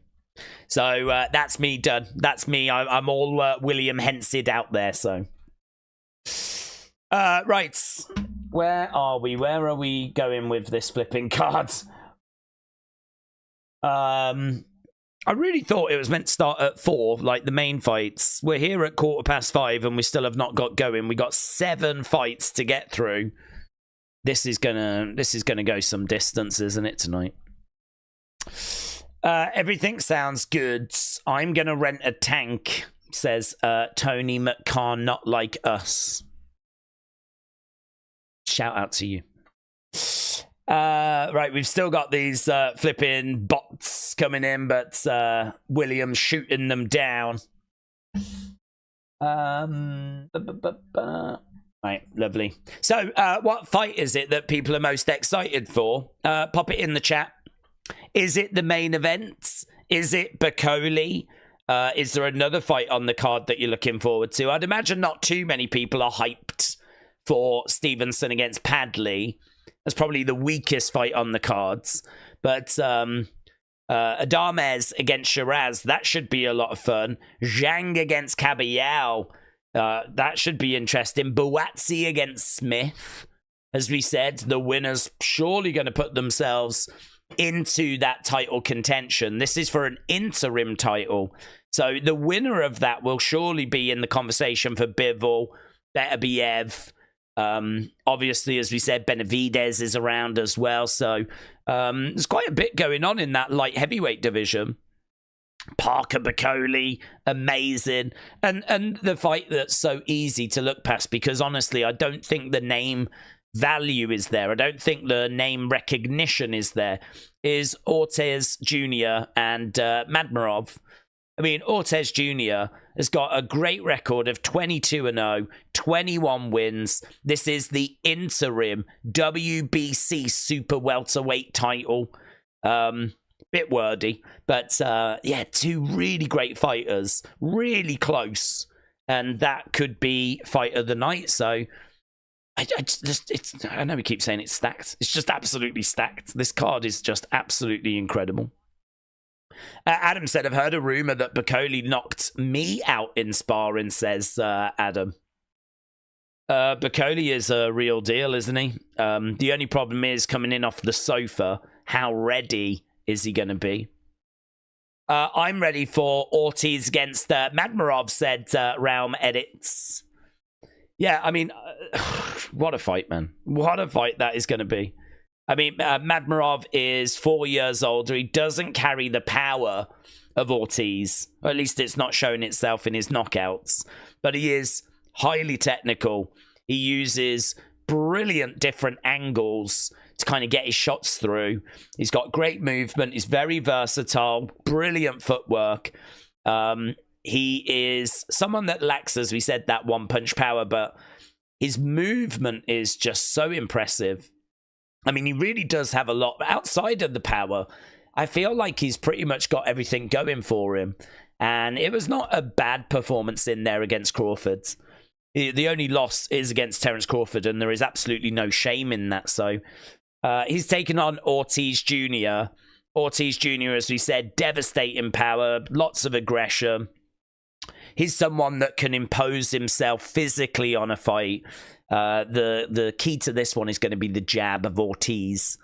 His jab is going to really dictate this fight. And if he gets it working and he starts using it, he can really kind of dictate the fight and then follow up with really big offense behind. So I think if he starts getting into his rhythm, then I think it's Ortiz. But honestly, it's actually a fight I've not picked. I don't know which way that's going, because I can see it going either way. So I agree with you. I think that is the fight that I'm probably most excited for. Like on the web, Days hates when Tommy brings up my name. Days is jealous, says William. Are we watching your dong, said El Massey. Unfortunately not, buds. No, I mean, honestly, I think that this show might even clash with that one. I don't even know when UFC starts tonight. Normally it starts like 11 o'clock at night. It's, I think, a bit even earlier, actually. UFC looks like it's going to be starting at... Oh, no, 11. So, yeah, it's going to be starting at 11. Main card is starting at 2, actually, which is about an hour earlier than it usually would. But, no, we're here for the boxing. And I think, honestly, with 7 fights still to go, this thing might still be going at flipping 11 o'clock. We can meet up for chicken wings and beer, William says A. Jobson. He ignores me unless I say the most PG stuff. I couldn't type that with a straight face, says Tony McCann, not like us. I heard a rumor. Adam, shout out to you. Is there any match going on? Nothing, Rizza. No. Do you know what? We started our coverage. I think it was like 3:35. I just needed 5 minutes to finish up a few things. So we started our coverage like coming up to nearly 2 hours ago. And within that time, there's been 2 6-round fights, just preliminary things. And that's it. That's all we've had in that. We've just been talking about the different fights. We've been talking about Bivol, Beterbiev, Bakole. Just been getting stuck into the card, really, for the past couple of hours. But, yeah. When is this thing meant to stop, by the way? I'm going to have a look. Last Crescendo. Start time. Let's see when they're saying. So, here we go. Has it got any, like, start times for the actual fights? Cheat sheet. Is that going to be our first fight? Oh, we might be going. Are we going to our next fight? Callum Smith against Boatsi. Is it now? Yeah, I think it might be, you know. Have we got like our first fight? Okay, we might be underway, you know. Okay, I'm really surprised that they haven't done like a big breakdown of this. Here we go. Yeah, we are starting. Oh my God, this is so exciting. We are actually underway. Okay, right. Callum Smith is about to make his way down. Yeah, this is... okay, Boatsi Smith.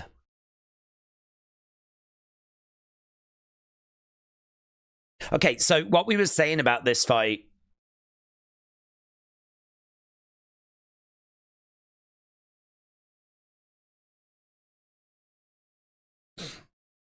He is former world champion Callum Smith.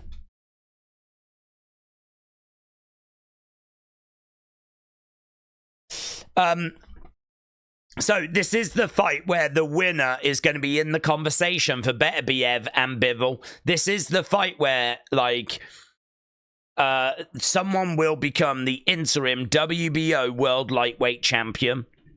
Boatsi is 19-0, undefeated. He's got 13 knockouts. He has fought in 111 rounds. He's going to look to apply the pressure. His combo punching is going to be key here. He's got really good combinations. Every punch he throws with intent. Like, he is someone that really doesn't mess around. He can absorb shots and just keep moving forwards. They're just showing that on the fan zone, 53% of people think that Boatsi is actually going to win this fight. So 53-47. Really, really close in the fan zone as to which way this is going to go. As we said, his defense is a little bit of a concern. He's quite good when he's moving forwards, but defensively, he does drop his hands. He's undefeated. He's got a good chin. He does sort of like reset when he misses a bit. So when he like throws something really big, he'll just take a second to get himself back into position. There is a window there for someone to exploit. Smith is 3 years older, former world champion. He's looking to get back up into the mix, into the conversation. His only losses are to Beterbiev and Canelo. I mean, we are talking about a truly top-tier fighter when it comes to Callum Smith. But he is also someone that's probably just below, like, the very peak. You know, he's probably just below a Bivol, a Beterbiev. I don't think either of these are going to be a problem for those guys. Let's put it that way. So when it comes to Beterbiev and Bivol, a lot of excitement around that fight. This is to figure out who's going to be an interim champ in that division. And it should be a case that they get themselves in the conversation to fight the winner of our main event. But I don't think there's a real clamour for either of these to do that, because I don't think either of these are seen as being that level. And they're not that level. We've already seen Callum Smith struggle against Beterbiev. And as we said, losing to Canelo, there's certainly no shame in that. Losing to Beterbiev, there's no shame in that either. But 30-2, 22 knockouts. He has fought for 50-odd rounds more than Buatsi. He's got more experience. He's obviously been to the very top of the division. And it's just a case of, can he get back up there? I don't know what happens to Callum Smith if he loses this, you know. I don't know, because he really is going to find himself kind of moving away from the titles. And he's probably going to have to win a couple of fights to kind of get back in. And at the age of 34, with the amount of fights that he's had, he's 30-2. I don't know. Things are going to start getting harder, not easier for him as he starts hitting his mid-30s here. This is lightweight division, of course. Light heavyweight division, sorry. And yeah, I think it's going to be a close fight. I am going to go Buatsi. Buatsi is minus 200 favourite. Callum Smith plus 155. Let me know in the chat which way you think this is going to go. Are you with Smith, or do you think it'll be Buatsi?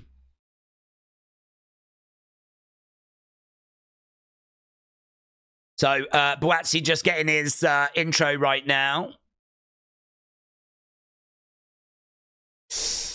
He's old, said Dexter Loomis. I got Days on the PC and I've got Villa Chelsea on, says Liam. Oh, I didn't actually see the football scores. Did Arsenal play today? Did Arsenal win? I'm kind of rooting for Arsenal. I saw that Man United drew, which is just flipping rubbish, but Arsenal lose to West Ham. Oh my god. Oh my god. But that is a massive blow when it comes to their title hopes, isn't it? That is a massive blow. I mean, 8-point gap now. It's not done, but it's looking real good for Liverpool now. I will give them that. Anyway, let's turn our attention.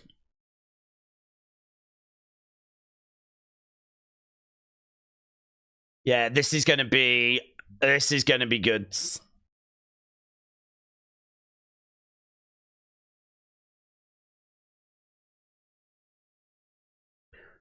Okay, let's get the we need okay, the bell has sounded and we are underway.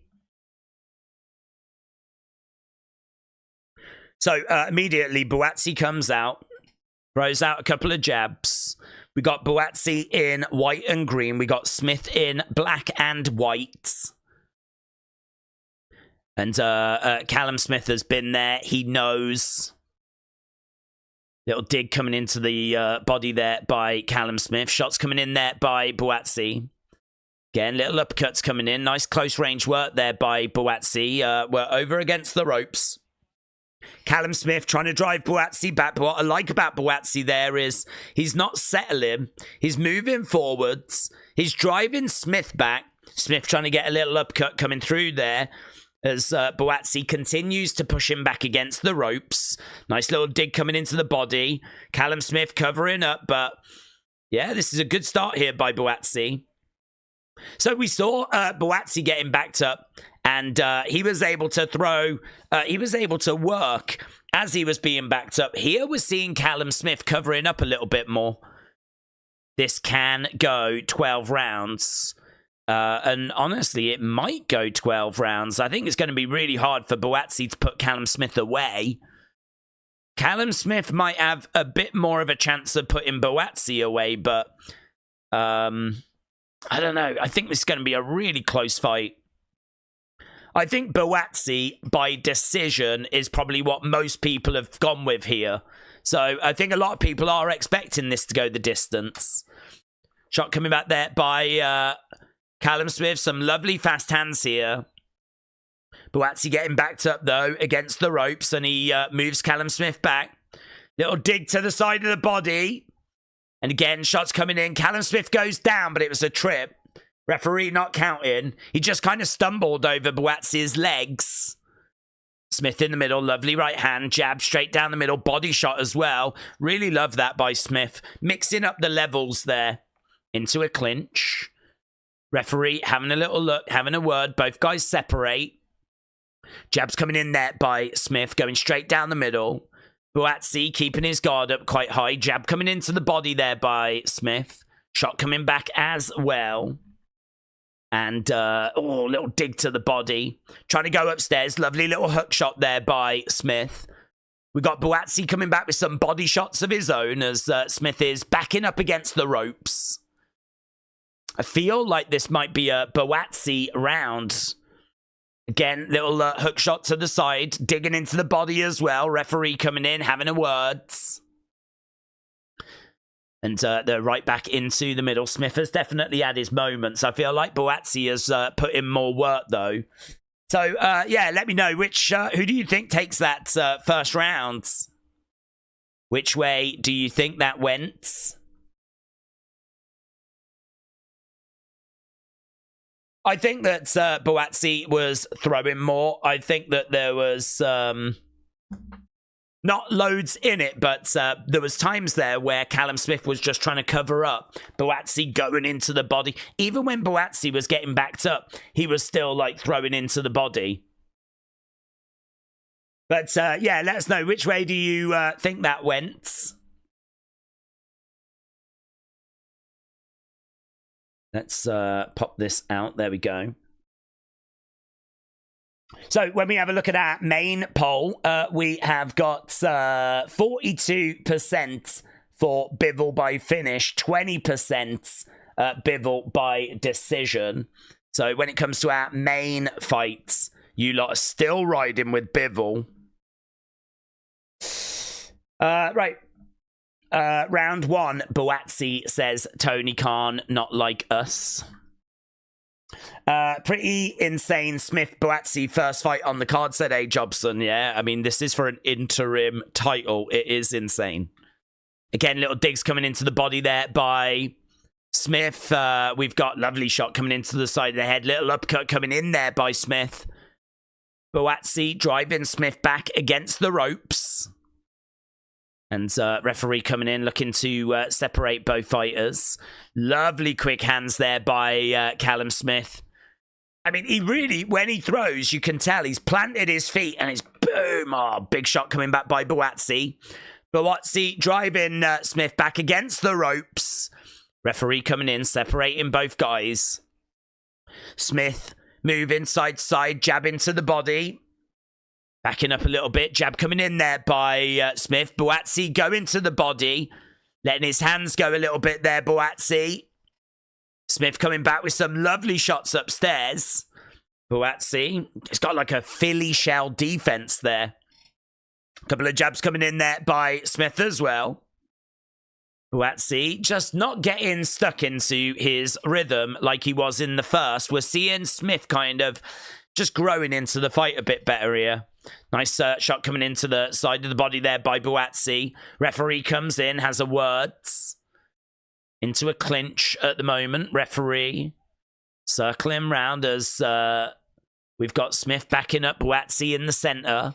Jab coming in, 1-2, straight down the middle there by Smith. Couple of jabs coming back there by Buatsi. Nice head movement there by Smith. Buatsi was looking to land some at big upstairs. Good defense, though, by Smith. He's backing up a little bit here against the ropes. Buatsi pouring it on. Oh, heavy hands coming back there by Smith. Digging into the body. Oh, and again. That was nice. Looking for the uppercut. No joy. Buatsi moving forward. Jab coming back there by Smith. Uppercut misses again. Nice head movement into a clinch. Referee coming in, separating both fighters. Both guys have enjoyed moments here. Might feel a little bit more like a Smith round, this one, actually. Yeah, and again, I'm feeling a lot more output here by Smith this time. Jab coming back there by Buatsi. Good movement by Smith. Buatsi edging forwards, going upstairs. Tries to throw the right to the body, and again. So he tries to go upstairs, dig into the body. Referee coming in, separating both fighters. End of the rounds. A. Jobson's got the first round to Buatsi. What did you think about that second round, though? I mean, honestly, I think there's maybe an argument that was a Smith round. That might be 1-1 because I thought that Smith was looking better there. His output had increased. And there was a lot more activity from Smith. So I think he did enough just to get back into the fight there. Is the chat on screen a little bit delayed, says Liam? Honestly, I don't know, to be honest. It could be. Yeah, what did you... Okay. A. Jobson said agreed 1-1. Yeah, perhaps we are just looking at a little delay, but perhaps it's caught back up again. Okay, here we go. Round number 3 is where we are. So people making their way in all the time. We're seeing lots of people coming in and sitting down as round 3 gets underway. Jab coming in there by Buatsi. Buatsi has got to make sure this fight doesn't start drifting away from him. Callum Smith might have put it all together quite quick here. Jab coming in there by Buatsi. Oh, lovely work. Going to the body. This is better by Buatsi. Digging into the body. He's got Smith up against the ropes. Couple of shots coming back there by Smith. Digging into the body himself. Hook shot coming in by Buatsi. Buatsi keeping it tight. Trying to move forwards. Jab coming in there by Callum Smith. Again, jab coming back by Buatsi. Trying to dig into the side of the body. About a minute gone in round number 3. And there is a chance that this is going to go all 12 rounds. Referee is in, separating both fighters. Buatsi keeping it tight. Little uppercuts coming in there by Smith. So, this is interesting. So, in the 2 rounds... Smith has thrown 56, Buatsi 45. Buatsi, though, just getting through now. They're into a clinch. Referee coming in, separating both fighters.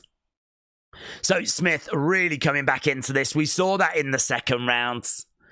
This round is quite difficult to call, actually. Both guys getting a bit of joy. Smith looking good in the early stages. Buatsi coming back. Buatsi in the center, though. Jab coming in there by Smith. Both guys in the center. Jab there by Smith as well. Buatsi. Little bit of gap between them at the moment. They're not quite close enough to engage. Jab coming in there by Buatsi. Jab coming back. 1-2 upstairs. Digging into the body. Little dig comes back there by Buatsi. Buatsi's hurt Smith there.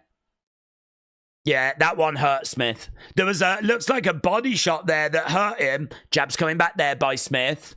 Going upstairs. Ooh, lovely right hands. Smith looking really good at times here. But I think the judges are going to really have noticed that shot that really seemed to hurt Smith. That's the most eye-catching moment in the rounds. That Buatsi body shot. Again, jab coming in, but just falling short there by Smith. We've got 10 seconds to go. Oh, a couple of shots coming in there by Smith. That was quite nice. It's a real close round, this one.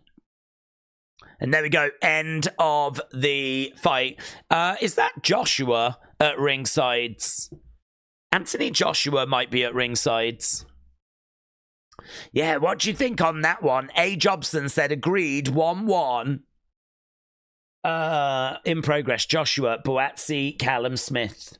How many rounds is this? This one can go 12 rounds. And we could be looking at it going 12 rounds as well, you know.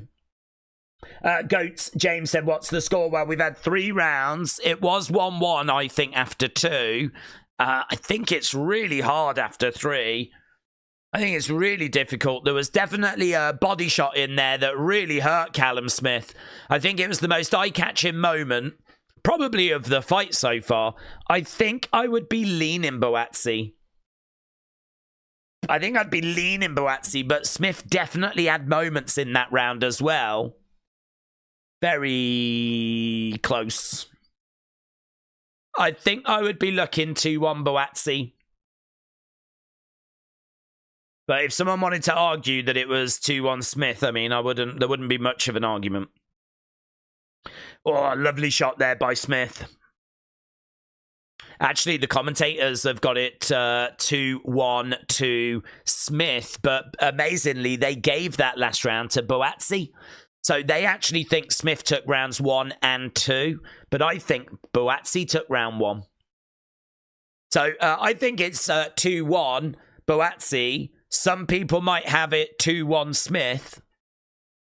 Body shot coming in there. Body shot coming back there by Buatsi. Do we think boxing is dying? Do we think it can become popular again? Yeah, I think it can become popular again. I think it died. I don't think it's dying. I think it died. I think it went through a period. Oh, here we go. Some lovely body shots by Smith. And again. Yeah, Callum Smith doing really well here. Really digging into the body. Buatsi trying to come back. Uppercut by Buatsi, but he misses with it. Callum Smith really digging those shots into the body. Oh, look at Buatsi. Yeah, Buatsi has come back now. He's really pouring it on. Smith has gone back against the ropes. Good round this, you know. Good round. Lovely shots coming back there by Smith. Hook shot coming in. Buatsi is trying to throw in some shots of his own. And again, shot coming in, and he's really digging in. Uppercut comes in there by Buatsi. Little hook shot to the sides. And he's got Smith right up against the ropes here. So Smith just had a really good moment in the fight, but Buatsi came straight back. Digging into the body. Lovely work there by Smith. He's going to the body as well. Trying to mix up his levels. Lots of body shots in this, you know. Lots of little hooks into the body by both guys. Buatsi, when he gets in close, throws in that uppercut as well. But there's what we're not seeing a lot of here is we're not seeing a lot of like the jab just keeping people at range. We're seeing a lot of really close work from these two. Getting in close, digging into the body, sneaky little uppercuts. It's really not like someone's jabbing away and keeping their opponent at distance. Yeah, there is blood now on the face of Callum Smith. Oh, big hook shots there by Buatsi. End of the round. End of the round. Do you know what? I mean, that was really difficult because Smith was looking really good in the first stage of that round. But the end of that round is Buatsi. Oh, I had it 2-1 to Buatsi. And I think I'm going to go 3-1 Buatsi. I think I'm going to go 3-1 Buatsi after that. Valentina, shout out to you, said, I'm late, I'm at work, who's winning? It's really close. We've had 4 rounds in this, and it is really close. So, yeah, we are kind of guessing, to be honest. I mean, It's one of those where someone will have a good start to the rounds and then the other person will have a good finish to the rounds. And it's really about who did the more effective work. And it's very fine margins. I've got it 3-1 Buatsi. I actually think Buatsi wins this by decision. That's my prediction for this fight. I don't want that to kind of cloud my calling of it, though. Because I really like Callum Smith, so it doesn't bother me if Callum Smith wins this. Nice head movement there by Buatsi. Comes back with a lovely left hand. Jab coming in. Jobson, what do you think?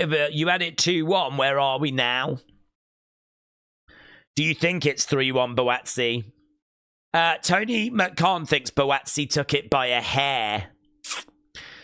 Yeah, I've got Buatsi 3-1, but so close. Couple of jabs coming in there by Buatsi.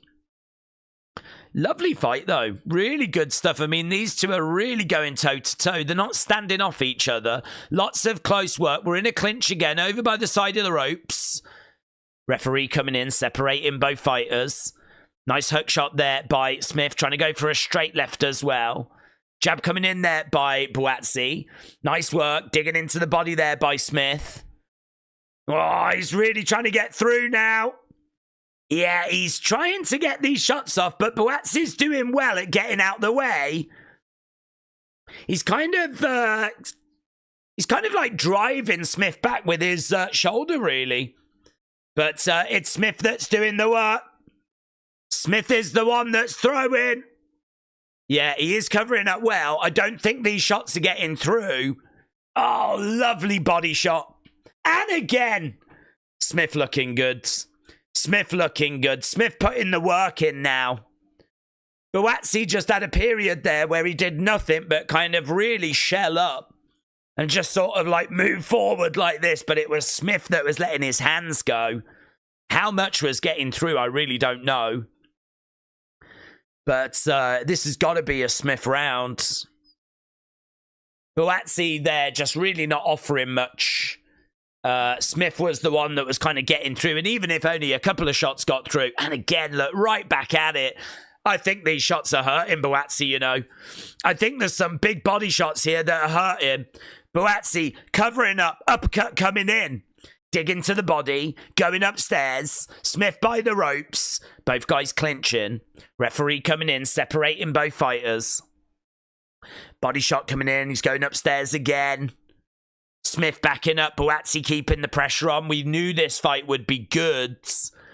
And it is proving that way as well. Doubling up on the jab. Again, now Buatsi has got Smith against the ropes. It might just be a little bit too late in this round. Yeah, nice reversal there by Smith. He's got Buatsi. Buatsi in a bit of trouble, man. Smith unloading here. Referee coming in, separating both fighters. Both guys go back to the middle. Jab coming in there by Buatsi. Smith coming back with a hook shot. Just misses. Jab coming in there by Buatsi. End of the round. And that feels like a Smith round to me. I've got it 3-2 Buatsi. Oh, hello. Anthony Yard is actually there. Buatsi took it by a hair. I'm here for the Madrimov and Beterbiev fight, said Valentina. Shout out to you, my friends. Yeah, we've got quite a bit of action to get to till we get to the Beterbiev fight, of course. I actually don't know the run order of the cards, so I don't know what fights are going to be coming up, but to actually have this fight first is pretty bonkers. As we said, this is for the interim WBO World Light Heavyweight title, and it's the first fight on the card. Crazy. Wrestling XFR, shout out to you, my friends. Okay, here we go then. Round number 6. This one could go the distance. We know that there's some knockout ability here, though. Buatsi with a 68% knockout rate. Smith with a 73% knockout rate. Right now, Buatsi has got Smith back against the ropes. Smith letting his hands go, looking for an uppercut there. Referee coming in, separating both fighters. Nice little dig coming in there by Smith. Hook shot coming back. Lovely work by Buatsi. Okay, so Buatsi has got Smith up against the ropes. Smith trying to let his hands go a little bit, looking for the uppercut. Buatsi coming back with a little shot of his own. Referee coming in, separating both fighters. And right now we've got Buatsi just trying to drive Smith back. We can see that punches landed. Smith, 104. Buatsi, 92. Oh, lovely shot. I've got it 3-2 to Buatsi. But this is feeling like a good Smith round at the moment.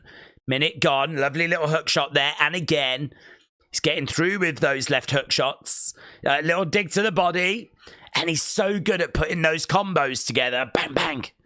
Really good at putting that together. Jab coming in there by Buatsi. Hook shot coming back there by Smith. Looking for the uppercut. Oh, wow, really good. Really good shot there by Buatsi. Yeah, Buatsi is hurt as well, though. Oh, lovely little dig to the body. Yeah, this is really good by Smith. You can see that Buatsi is feeling it, though. Look at that by Smith. Bang, bang. Yeah, Smith is all over Buatsi. He's got him up against the ropes. Trying to dig into the body. And Buatsi just hanging in there right now. This is a really good Smith round. So really good Smith rounds. Trying to throw in could this change the whole momentum of this fight? Buatsi is just hanging on. He's struggling. He's struggling. Digging into the body. Bang, bang. Hook shot to the body. Hook shot upstairs. Buatsi is looking laboured. Eddie Hearn on his feet. Uppercut coming in there by Buatsi. Lovely shot coming in. And again, oh, heavy. Heavy. Heavy. Callum Smith. Oh, lovely counter. Buatsi. Buatsi coming back. Oh, my God. Look at Buatsi now. I think he must have been playing possum. Wow. Wow. What a round. People are applauding. Callum Smith was all over Buatsi. He was all over him, right? And then Buatsi started coming back. God, that was so good. That was so good. It's got to be a Smith round. It's got to be a Smith. I've got that 3-3 after 6. It's got to be a Smith round. Buatsi is going down, said Dexter. Wrestling XFR said, would you use this stream layout for Raw and SmackDown like in previous years? No, I wouldn't, to be honest, but I wouldn't. I don't mind this stream layout, but I like what we normally do for like the wrestling streams. I don't really know why we do it different, to be honest. I think this is just a bit of a hangover from kind of how we used to do it. We do boxing like when there's big boxing events. So I've never really sat down and like updated the layout of this stream. But I like what we do with the wrestling ones. This is a blast from the past. You are right. I hope you're doing well, buds. Next fight, is it going to be Zhang? Oh my, is it? That would be sick if it is. The commentary team have got it 58-56 in favor of Smith. I've got it 3 rounds each. So they've given 1 round to Smith that I gave Buatsi. So, I mean, it's so close. I've got it even. They've got it 58-56. So we are underway with round number 7. And Buatsi has started this round pretty good. Coming out, throwing out some nice straight shots. Smith coming in with some digs to the body. If Zhang is next, that'll be great. Because I'm really interested in seeing if Kabayel can get the job done in that fight. I mean, this has been a good fight as well. This has lived up to expectation. This is what we were hoping for. Not too much in this round. That round 6 was really good, really fun. Yeah, they're saying both fighters just taking a little bit of a breather in this round. Nice hook shot there by Smith, but he couldn't land it. Jab coming in there by Smith. Buatsi throwing out a jab as well. Smith is circling round, backing up as Buatsi's putting that pressure on. Smith, again, I think these two are just conserving some energy. And actually, we might have seen Buatsi doing that in that last round. We saw... Oh, that was a lovely right hand, though, by Smith. That got through. Nice counter shot coming back there by Buatsi. And right now, we've got Smith. Jab coming in by Buatsi. And we've got Smith. He is in the middle. Buatsi backing up. Yeah, it is. That's a really good point the commentator just made. They said this round might not be physically demanding, but mentally it is, because this is a round where you can't afford to really make any mistakes. Both guys are just trying to get their energy back, because I think both guys know that this fight is likely going to go into the deep waters. I think both guys have landed some pretty big shots, and both guys are still in there. So it's probably wise to just have this round to just kind of rebuild. So both guys go back to the corner. There was really not much in that round. Who would you give that round to? After 7, how do you see it? There is really not much there. A. Jobson's got it 3-3. But it's always good when there's a competitive fight like this, says Tony McCarm. We should have a whole night of that, to be honest. I think the reason why there's so much excitement for this card is because the vast majority of fights are so close. They are so hard to call that, yeah, there is a lot of excitement around kind of how close this card's going to be. The one fight I just want to get out of the way is Stevenson against Padley, because that is not close. Right, here we go then. Round number 8. We are underway. So, jabs coming in there by Smith. We just saw both guys have a round off there. Nice jab coming in. But getting a little chippy in the Chelsea Villa game, says Dexter. Nice jab coming in there by Smith. Buatsi backing up a little bit. Jab coming back there by Buatsi. Smith throwing out a couple of jabs. Look at the hand speeds. Really good there by Smith. Letting the hands go. So Buatsi coming forward, throwing out a jab. Hook shot coming into the body. Smith circling rounds. Buatsi throwing out a jab again, going upstairs. Lovely shot coming in behind it. Hook shot there by Smith. That was good. Digging into the body as well. Everything that Smith is throwing right now has got bad intention. And these are heavy shots as well. Uppercut just misses. Jab comes in though. Buatsi feels that. Jab coming in again. It's just a little bit out of range at the moment. But good work here by Smith. Does feel heavy again, you know. It does feel like a Smith round, this one. Hook shot coming in. 1-2 going straight down the center. Referee coming in, separating both fighters. Jab coming in by both guys. And again, both jabbing at the same time. Are you doing UFC today? No, buds. No. 4-3, Buatsi, said A.B. Jobson. Jab there by Buatsi. Smith in the middle. Nice shot coming in there by Smith. Buatsi coming back with a shot of his own. Jab coming in again and again. 1-2, doubling up on the jabs. Double jab, right hand from Buatsi. Hook shot coming in there by Smith. Jab coming in, straight down the middle. Lovely work. And again, 1-2. Buatsi coming back with some shots of his own. Lovely work there by Smith. Trying to go to the body. Buatsi coming back with a body shot of his own. It's really weird. I mean, it doesn't have the fireworks that we saw in the earlier rounds. Certainly not that round 6. But it's so close. You sort of feel like they're both getting shots through. Yeah, he snapped back Smith's head then. It's a really, really close fight.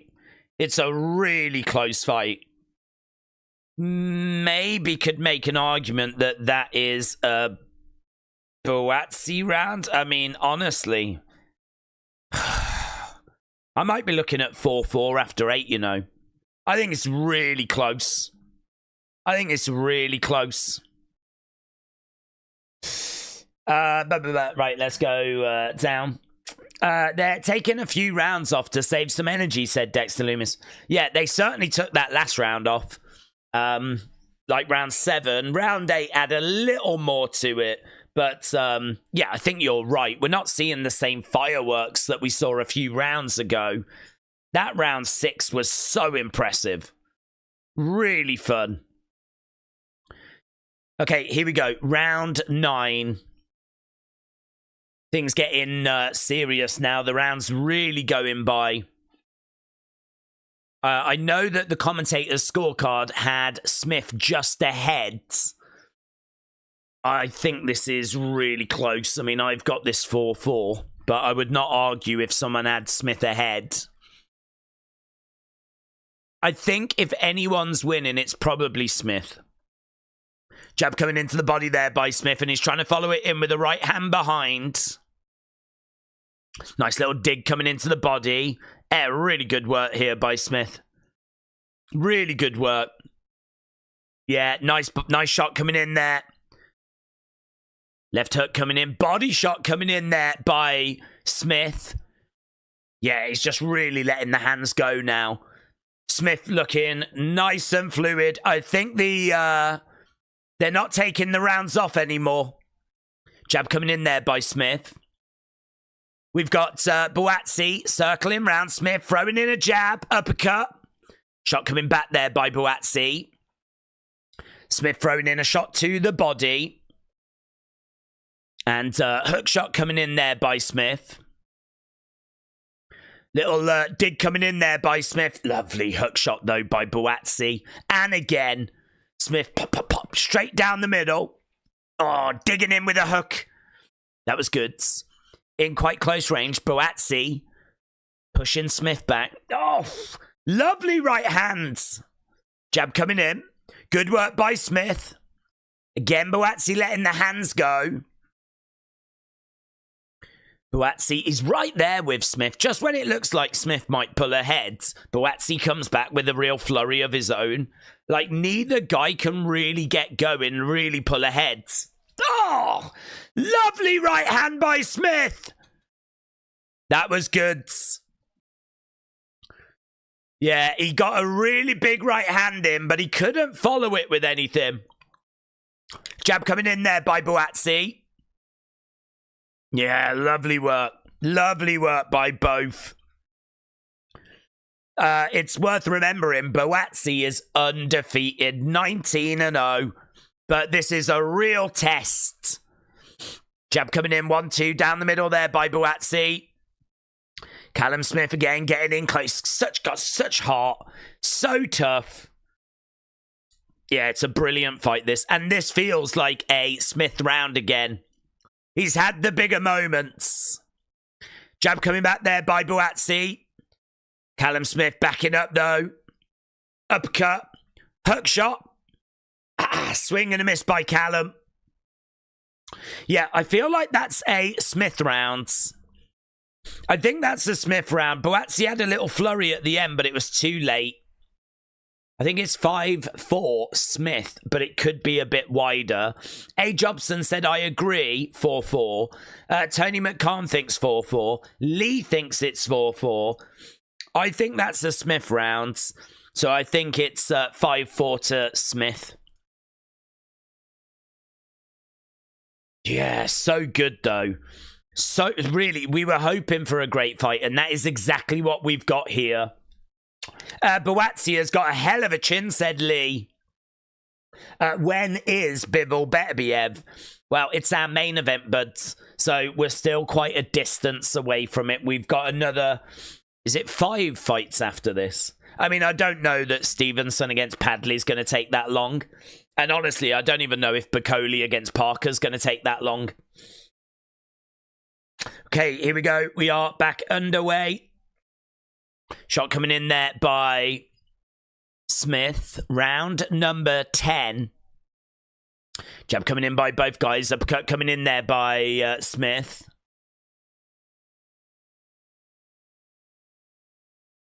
Right now, Smith has thrown 61 power shots to Buatsi's 34. Jab coming in by Buatsi, but a big power shot there by Smith to the body. Couple of jabs there by Buatsi.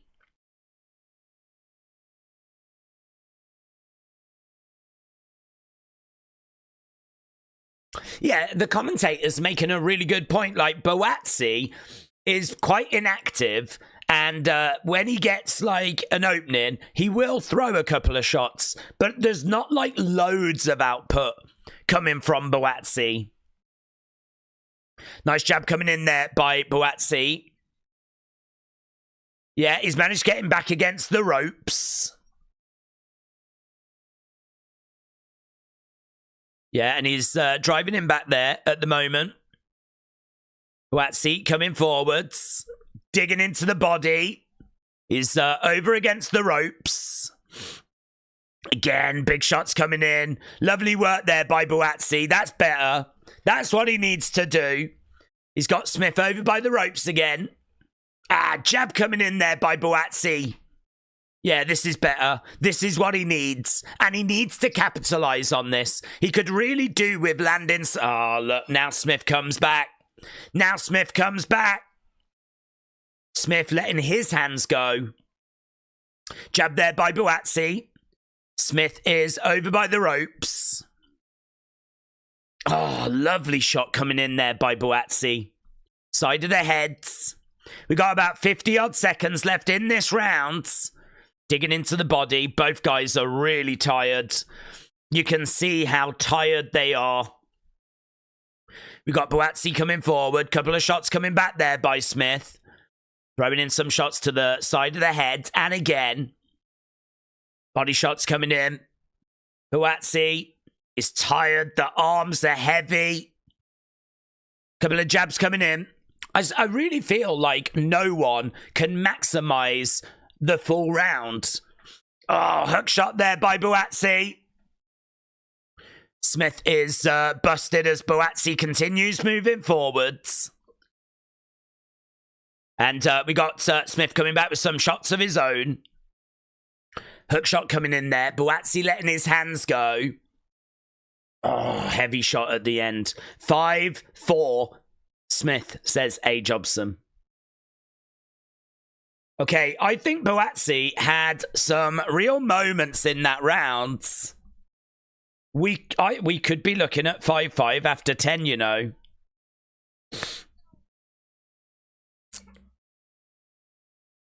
Buatsi has got a hell of a chin.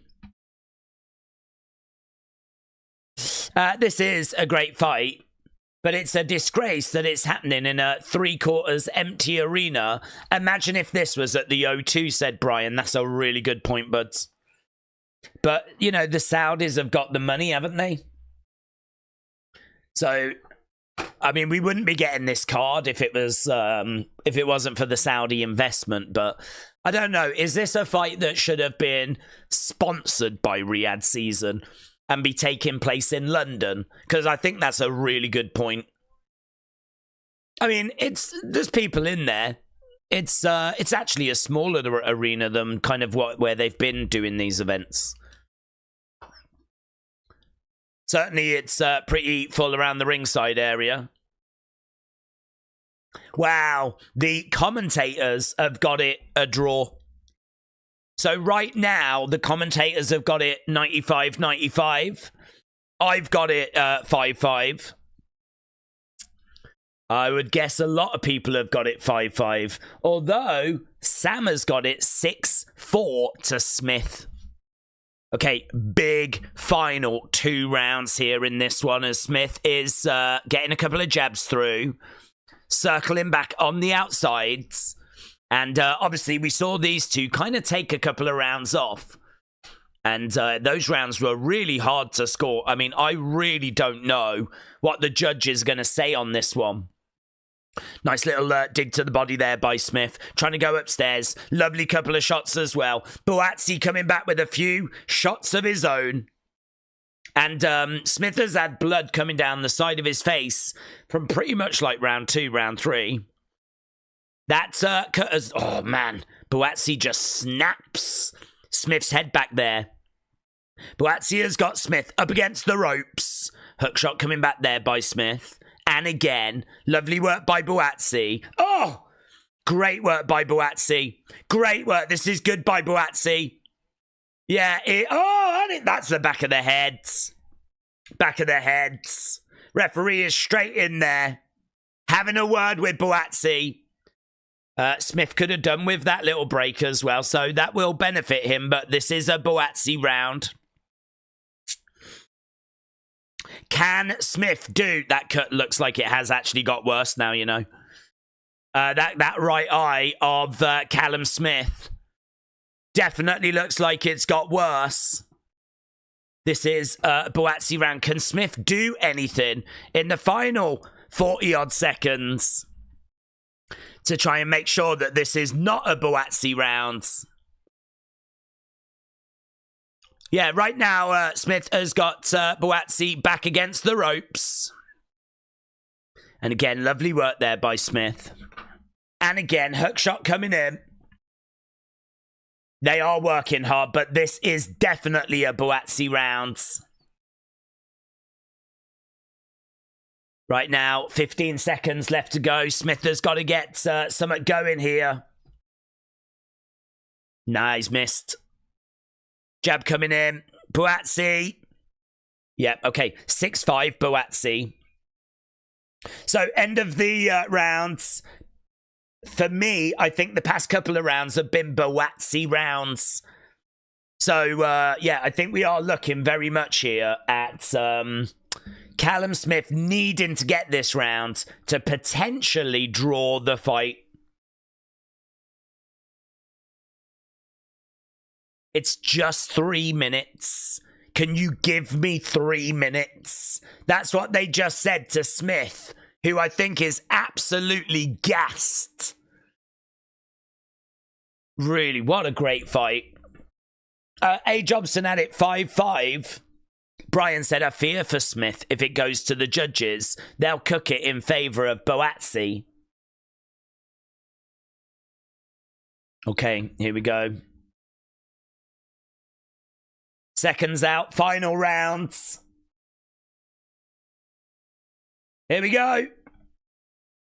Can Smith get back into this fight? Judges might have Smith up. I mean, it has been so close, some of these rounds. There's really been nothing in it.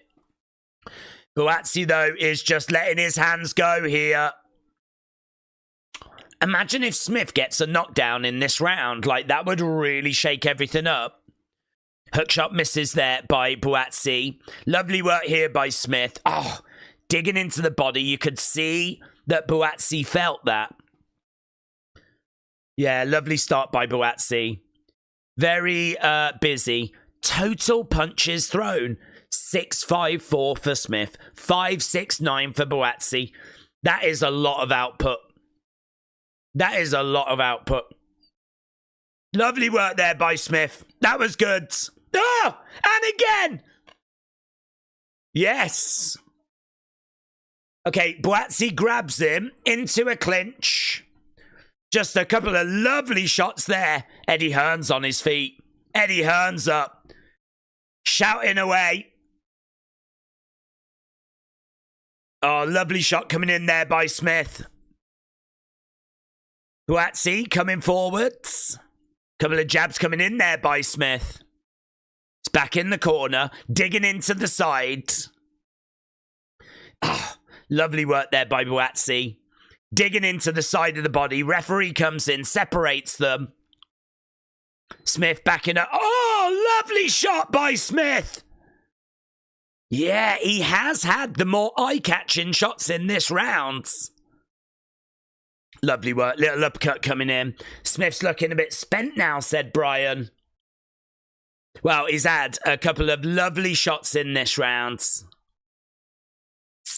Is it enough to give him the round, though? Because Buatsi came out. Yeah, the cut looks bad. Mouthpiece has come out. This is a much-needed break for Smith. Smith needed this. Both they go in to the centre. Couple of shots coming in there by Smith. Lovely work. Lovely work. Smith stumbles. Buatsi. Lovely work. Hook shot. Little dig to the body. Lovely hook again. Nice. Getting out of the way. Buatsi by the ropes. It's just so laboured. You can see so laboured. The shots that are coming in, there's not much behind them. 1-2 down the middle there by Smith. Referee coming in, looking to separate both.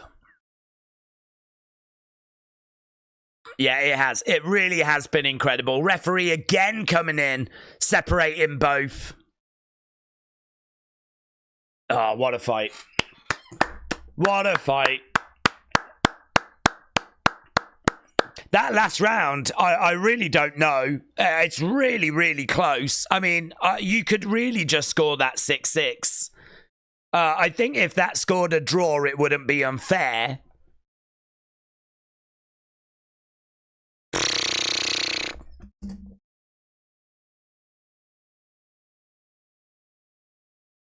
What do you think? What do you think?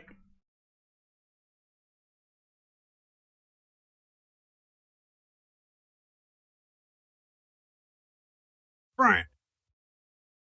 Smith won it, but judges will have it 8-4 for Buatsi law.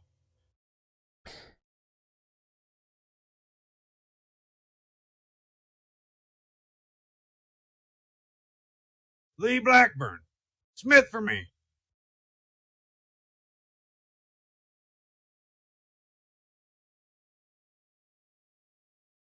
Tony McCann not like us. Smith by decision.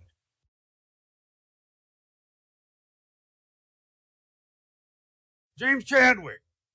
That fight sounded like a banger.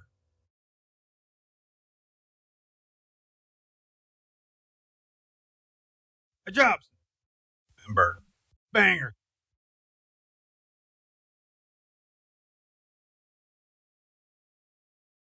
Five for skills, 1, 2, 4, 5. 7-5, Smith. I like Chuckett's heads. I might change it though.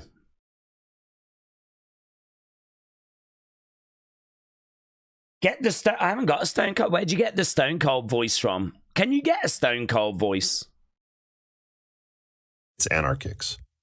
Get a Stone Cold voice to read comments. I don't know where you get wrestler voices from, to be honest. I don't know which way they're going to go here. Higgsy YT. Smith with the win, says Charles Ash. I like this guy. He's got a good voice. Okay, we're waiting for the decision on this one. I think it could be a draw. Let me know in the chat which way you think it's gone. Matt 70. Smith 7-5.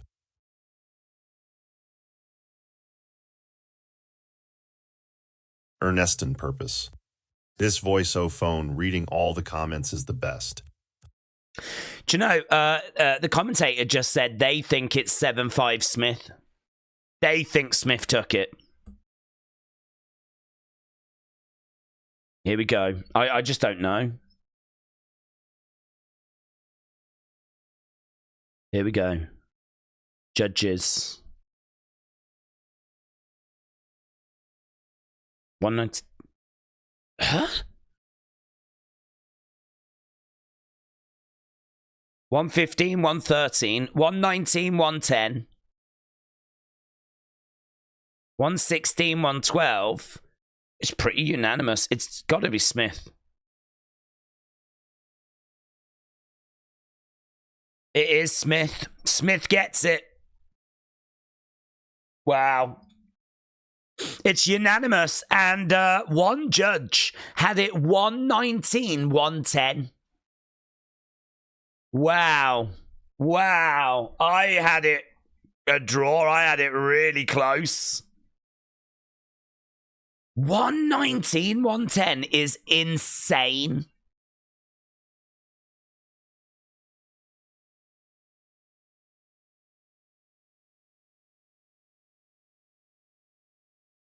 The commentator said there was a lot of close rounds, but you got to give those rounds to somebody.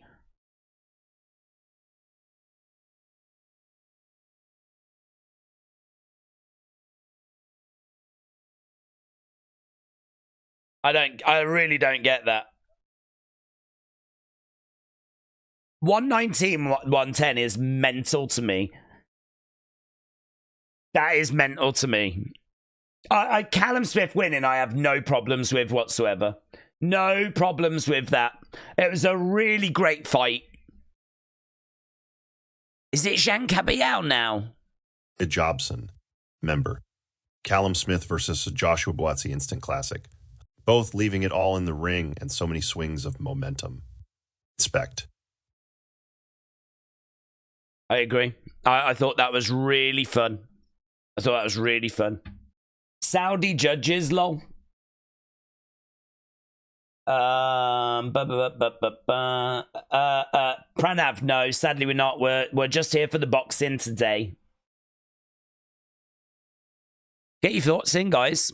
Dexter Lumas, member. Then she turned around and bug-eyed me. Who bug-eyed you, buds? Yeah, what do you think about this next fight? Zhang versus Kabayel. This is very interesting. Kabayel is undefeated. This is for the interim WBC World Heavyweight title. Zhang is serious. 22 knockouts out of 27 wins. He is someone that is powerful. He's got a powerful backhand. He's got really... His output can be a little low, and his stamina is a bit of a concern. But outside of that, he is a real problem. And he's a real problem for top heavyweights as well. Kabayel has not fought anyone at this level.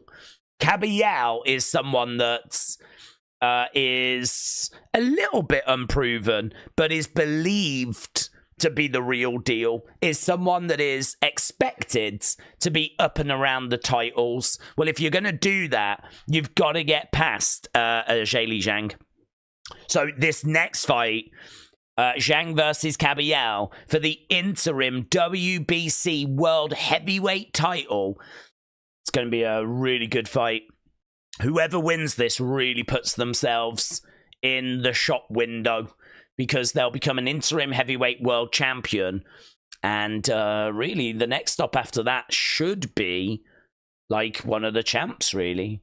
There's a lot of people sniffing around, though. You've got Parker, you've got Dubois, you've got Joshua not going away, Fury not going away, Zhang, Kabayel now.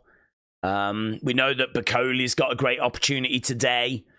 So, yeah, I mean, this thing is going to be absolutely insane. I can't wait to see how this plays out.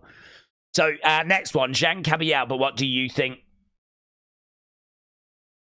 Let's see what Alex has got to say. Get your thoughts in. Alex Clark. Zhang versus Kabayel could be fireworks from the first round. Really looking forward to this. I completely agree, but completely agree. Brian.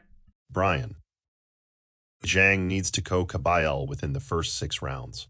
Zhang fades in second half of fight. Yeah, that is true. He does. His stamina is a big concern. Brian. Looking forward to this next fight. I've never watched Kabayel before. Zhang I have, and he can bang. What's this, Jobson? What's this, do you mean? Jobson. Member. Questionable. Predictions. 0 of 5 winners, 0 perfect, 0 points. Tied for 848, never leave it to the judges. Buatsi got nullified. Proficient. Maniacal. Yeah, I mean, I thought it was a close fight. I really thought that Buatsi had his moments in there, but it seems like the judges didn't. Certainly that one that went 119, 110. Kyle Davies. New member. I'm going Kabayel Zhang gases out late on. Kyle, shout out to you, my friends. Yeah, get your thoughts in. I want to hear, what do you think? We're about to do the ring walks for our next fight, our second fight, Zhang versus Kabayel. So we are about to get the ring walks. Let's just have a look at our poll as well. We've had 840 votes. Bivol by finish, 40%. Bivol by decision, 20%. That means we're at 60-40. You lot think Bivol is going to win our main event today? Dexter Loomis. Yeah, here's Kabayel. Dexter Loomis. Member. He is the younger fighter and got outworked, but the older man.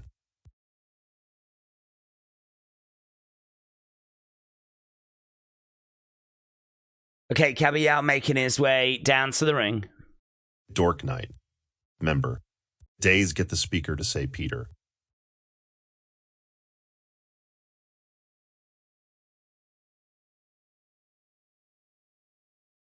Dexter Kabayel Loomis. making... Member. Zhang I is going to be the powerful. Making his ring walk for the 26th time. 17 KOs. That's 68% knockout range. Guys, get your comments in. I want to know what people are thinking. What fights are you excited for? Who do you think wins our main events? Who do you think wins this fight? What's the fight you're most excited for? This is your opportunity to get your comments across. Kyle Davies.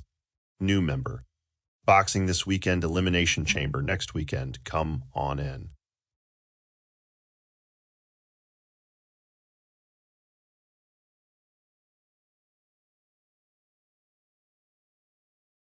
Jobson. Member. I favor Agit Kabayel at minus 160. He has a formal jab. Kabayel isn't about to hamper the octagon. What I'm going to try and do is...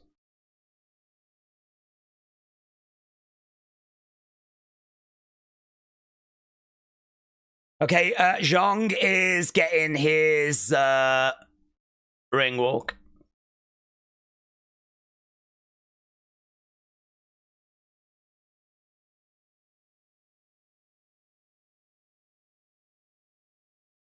Okay, here he comes.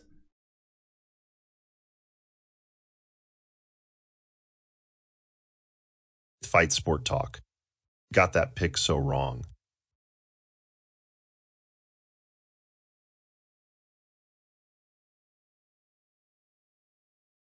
Pranav Nair. Hey, Day's thoughts on Goldberg retirement match and who should be Goldberg's final match opponent. I think they'll do it at SummerSlam. And his final match opponent, I think someone like Bron Breakker would be really fun.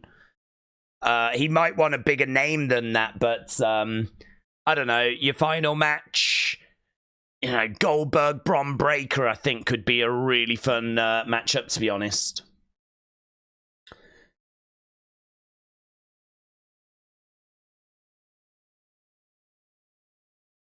Jason. Member. Only 124 likes. Why don't you like Days? Don't answer that. Okay, both fighters are inside the ring. We'll be underway with this one very soon.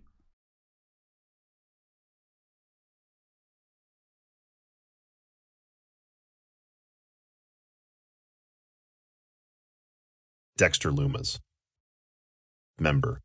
I took Zhang $5. He is the underdog, so let's go. It's close, plus 135. That's good, actually. Plus 135, that's good.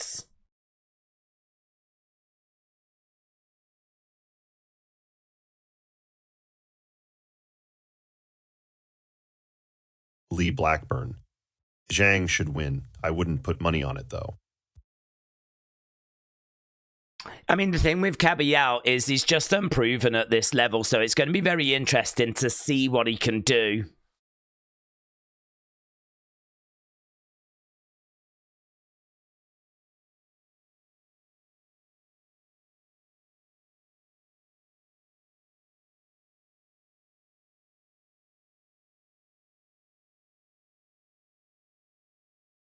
Pranav Nair.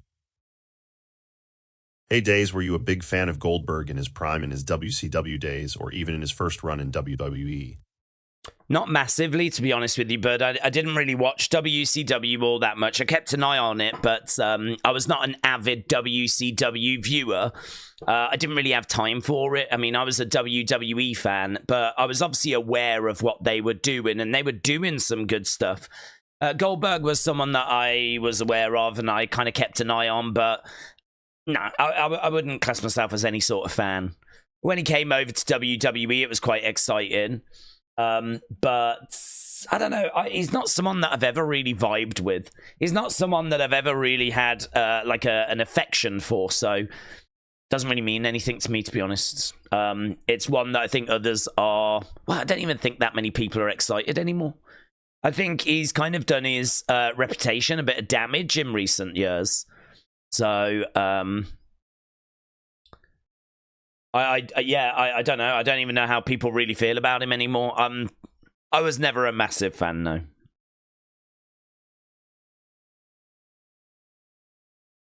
Okay, they're still just doing the intros.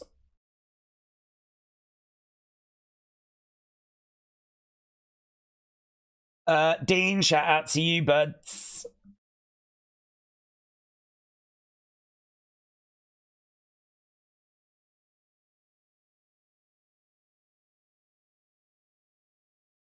Dean Opper Goalie Clinics.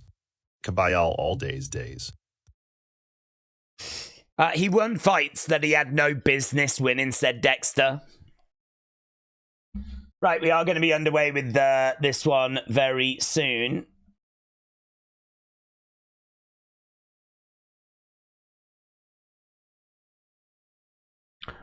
Brian. Okay. Goldberg was awful. He injured almost everyone he got in the ring with. It cost Bret Hart his career. Nearly paralyzed Taker, absolute joke Goldberg in the HOF. Quite a size difference between these two. Zhang towering over Kabayel. This is going to be really good. I'm really looking forward to seeing if Kabayel is the real deal here. That, for me, is what this is about. We know what Zhang can do. We sort of know where his ceiling is. But we don't know about Kabayel. Yeah, he has kind of been quietly going about, like, lovely shots there by Zhang. Zhang has got Kabayel kind of over by the ropes. Kabayel coming back, though.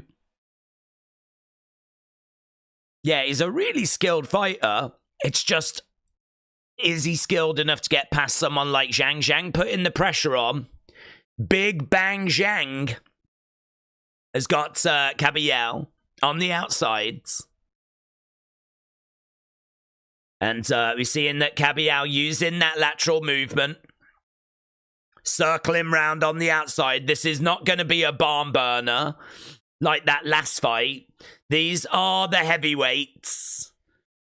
Some nice shots, jabs coming in. Some nice little flurry of shots coming back there by Kabayel. Nice body shot, digging into the body there by Kabayel. Zhang again in the center. Kabayel on the outside. Lovely right hand there by Zhang. Kabayel circling round. The activity is a lot slower than what we just saw, but we know that one shot can put lights away in the heavyweight division. Nice little flurry of shots there by Kabayel. Yeah, jab coming into the body there by Kabayel. Oh, heavy. Yeah, Zhang shots are so heavy. Oh, my God, a big body shot there by Zhang. Yeah, Kabayel is getting swarmed. This is a little bit of a problem, but he does well to use his footwork to get out of there. Kabayel was keeping covered up. Body shots coming in there by Zhang. Kabayel on the outside. Zhang keeping that pressure on. Nice body shot coming in there. Again, we got Zhang as is on the outsides. Zhang doing really well as Kabayel stays on the outsides. Sort of feels like this round is probably a Zhang round. Don't think Kabayel's done all that much here. It can go 12 rounds. I don't know that it's going to go 12 rounds, though. I mean, I think Zhang really does need to get this done early. If we're still sat here and it's like round 10, I don't think that's going to mean that Zhang's going to pick up the win. So this is the problem stage for Kabayel. This is the storm that he needs to weather. Jab coming in there by Kabayel. End of the rounds. I think that's a Zhang round, but let me know what you think. Edward Brown LFC 1, the baddest on the planet. Member. Days, who on this card's out of the heavyweight fighters that are fighting, do you think would give AJ real problems? Yeah, I think Bakole would. And honestly, right now, Joseph Parker's got some momentum. It's really hard to know where AJ is. I think AJ would get past Zhang. I think he would get past the Kabayel. Bakole... Bakole that's had a full camp and is ready and been training for AJ, I would worry about. And... honestly, Parker, I think Parker's made some real improvements. Liam Mansell LFC. Member. Drop a like you boomers. Liam, shout out to you, buds. Okay, round number 2. Round number 2. Zhang on the outsides. Nice little digs coming into the body there. Oh, again, heavy. Heavy. Yeah, Kabayel just... oh, that was lovely there by Kabayel. So, that was nice by Kabayel, but Zhang just throwing a shot back. Kabayel is putting it onto Zhang, but it's only going to take one shot coming back by Zhang to turn the momentum here, but... already in round 2, Zhang is looking a bit like a punching bag. Yeah, bang, bang, bang. He's standing right in front of him, going to the body, peppering him with shots. And do you know what? He doesn't have to worry about anything really coming back because Zhang is not the quickest counter-puncher. So he can get in there, throw the shots to the body, and not have to worry about some vicious shot coming immediately firing back. So bang, bang, bang, bang, bang. And then he's got plenty of time to get out of there, to be honest. You can see the marks on Zhang's body. So Kabayel just piecing him up. Pop, pop, pop, pop, pop, pop. Yeah, he's well up in this round, Kabayel. Well up. Nice body shot coming in there by Zhang. Some real flurry of shots there by Kabayel. Pop, pop. Going upstairs. Little uppercut coming through as well.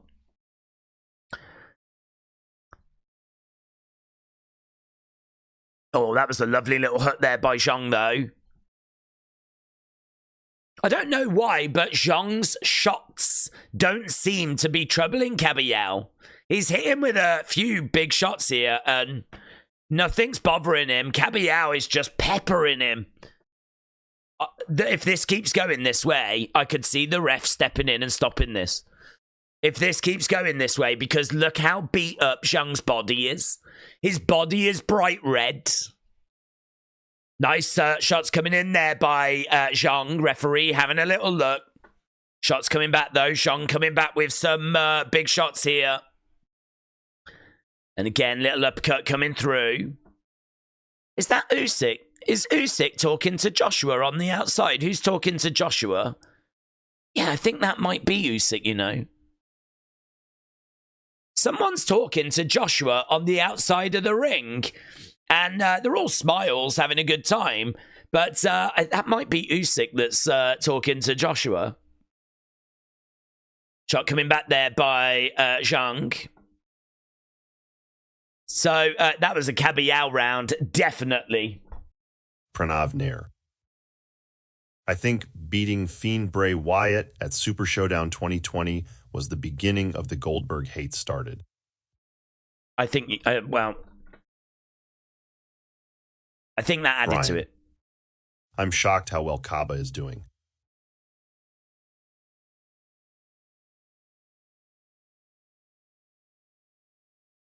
Edward Brown LFC 1, the baddest on the planet. Member. Days, I'm going to be totally unbiased here. I agree with you, Parker, now, and Bakole would give him real problems. Yeah, I think that AJ's time at the very top has come to an end. It's about what can he get out of the rest of his career. I don't know. I mean, I'd love for him to get another world title. I think that's possible. But his time being the guy and everything, I think that's come to a close. TJF 1983, ever community champion. Member. Days, do you think China would go into Hall of Fame solo? Or her being Triple X, they won't? I don't think her being Triple H's X is a problem, to be honest. I mean, there's a lot of water under the bridge there. She's no longer with us, so she's not going to give any kind of induction speech or anything. Maybe there's a bit of concern as to what the family will say.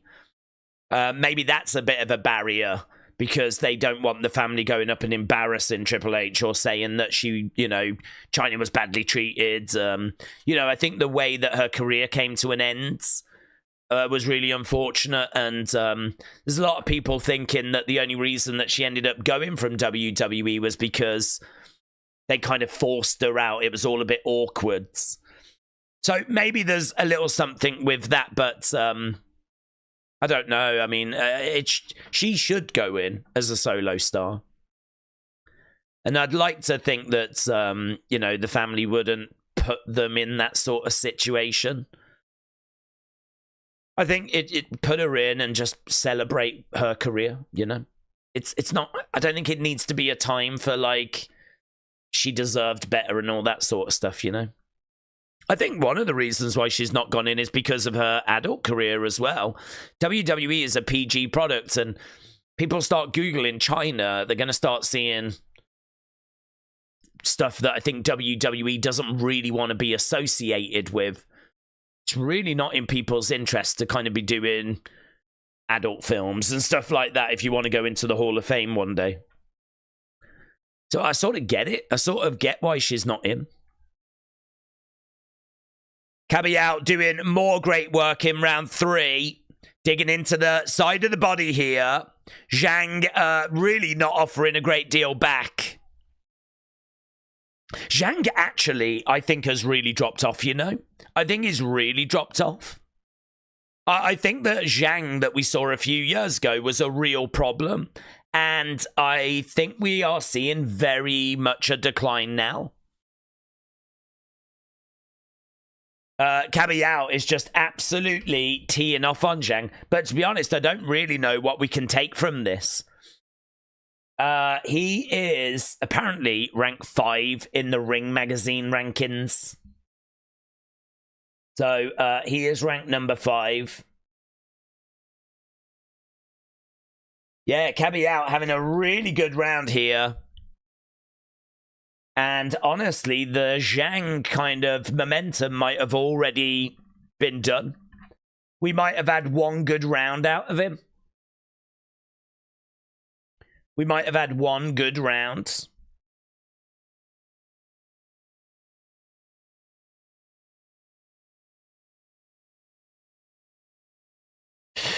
Yeah, I've got that being a Kabayel round.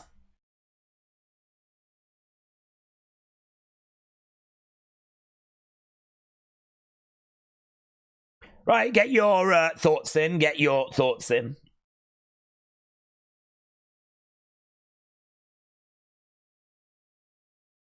Brian.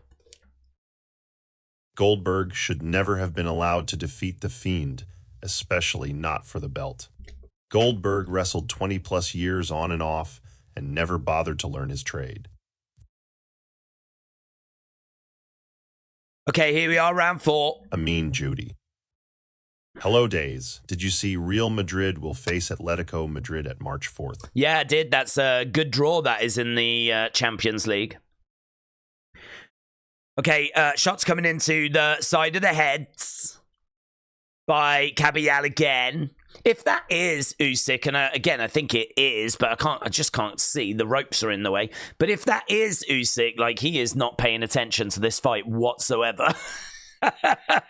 He does not care. Even though this is in his division, he is paying this no attention whatsoever. Kabayel is absolutely all over Zhang. To be honest with you, we don't even need to score this. It's all Kabayel, apart from that first round. He's just peppering Zhang, and Zhang is really not offering much back in response. Kabayel all over him at the moment. And he's kind of pushing him back. Nice shot coming back there by Zhang, but no joy for him. Yeah, it is Usyk that was there. I don't know. He ain't watching. Usyk ain't paying this any attention. Kabayel is just getting backed up a little bit here, and oh, heavy shots. Yeah, Zhang is never out of this because of his punching power, so he's never out of it. Lovely little digs coming into the body there by Kabayel. Yeah, Zhang, he really does throw a few shots and then has to, like, reset. It's bright red as well. He looks like those pictures we have on our MMA streams. His body shots, I mean, his body is bright red. Shots coming back. The arms are already looking heavy. Nice shot coming into the side. Zhang won't make it, said Dean. He looks horrible, said Dexter. Yeah, he does look really, really bad here. He does look really, really bad.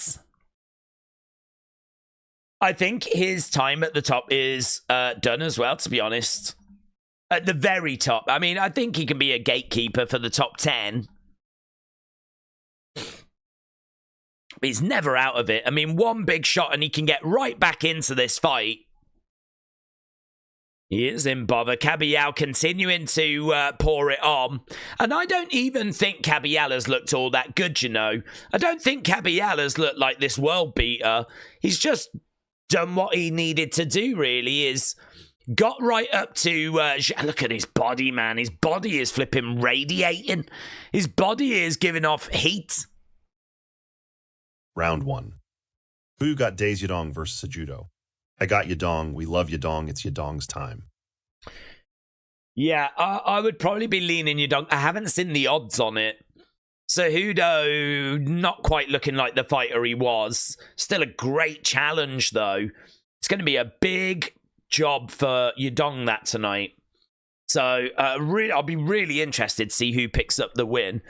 Of course, I'm going to be cheering on Yadong. But, yeah, difficult. But I don't think this is the Henry Cejudo from his prime, of course. Right, bit of concern in the Zhang corner. Edward Brown LFC 1, the baddest on the planet. Member. Days, what boxer that's near the end would you like to see? Try something else like acting or go into wrestling as a authority figure that could have been watching since a kid. Don't think there is one, to be honest, buds. I can't really say I'm interested in any sort of boxer going into WWE. I sort of feel like WWE is a...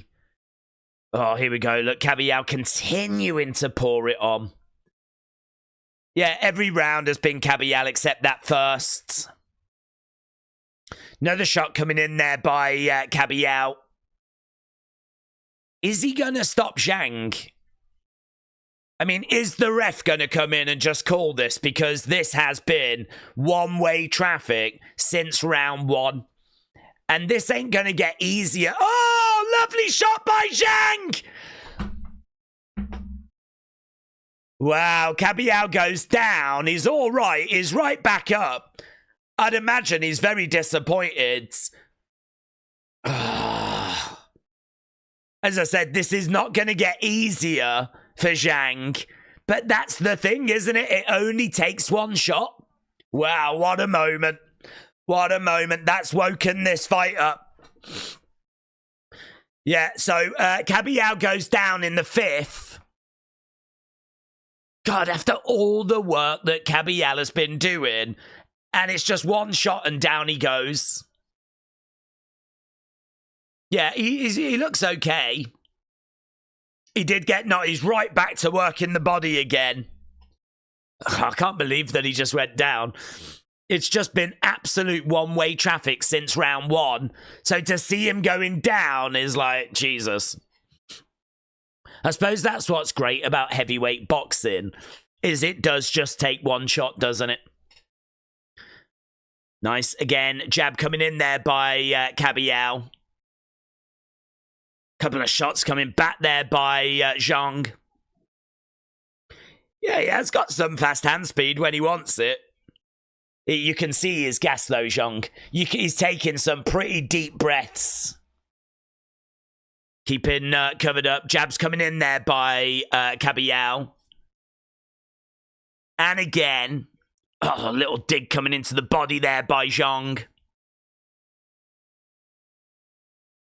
Backing up a little bit. Jab coming in there by Kabayel. Lovely work. Lovely right hand. Dig coming back there by Kabayel. Backing up a little bit here. Lovely little work there by Kabayel again. It's got to be a Zhang round, I would imagine, though, because of that knockdown. But we're right back to where we were. End of the rounds. End of the rounds. Yeah, Kabayel dominated, but I think it is a Zhang round. Pranavner. Heydays how Chael Sonnen would have done in pro wrestling. He is a great promo, trash talker, and has a character, and if he knows how to wrestle, how he would do in pro wrestling.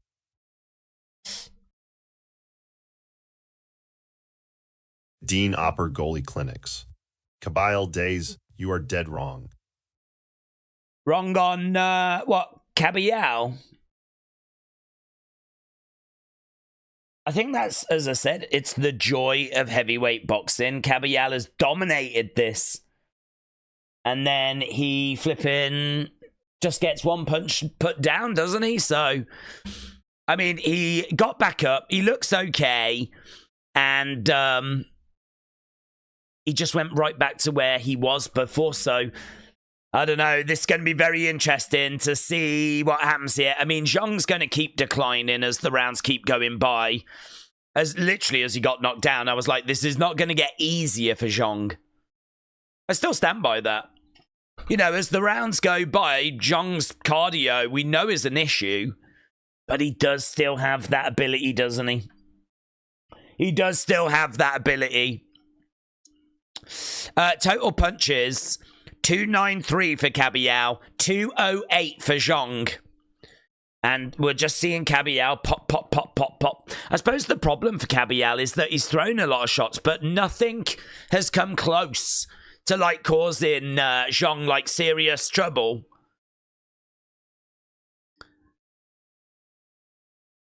We got a standing count here against Zhang. Kabayel right back. I don't really know why the referee just separated them there. Zhang coming back. Lovely flurry of shots here by Kabayel. He's throwing in some strikes. Into a clinch. Referee letting them clinch. Coming in, separating both guys. He does look exhausted. Zhang does look absolutely exhausted, and we're not even into round 7. Jab coming in there by Zhang. Kabayel digging into the body. Zhang is dangerous, but there's no way he prevails. Yeah, no, I agree with you. I've got Kabayel winning. Zhang again moving forward, putting the pressure onto Kabayel. Nice hand speed there by Kabayel, digging into the body, driving Zhang back. And again, referee coming in, separating both guys. Again, digging in. Yeah, he's all over Zhang now. He's absolutely all over him. Digging in again. Oh, Zhang goes down. There we go. Those body shots. Yeah, he's in a lot of pain. I don't know that he's getting up here. It's done. It's done. Kabayel wins. Kabayel points to Usyk.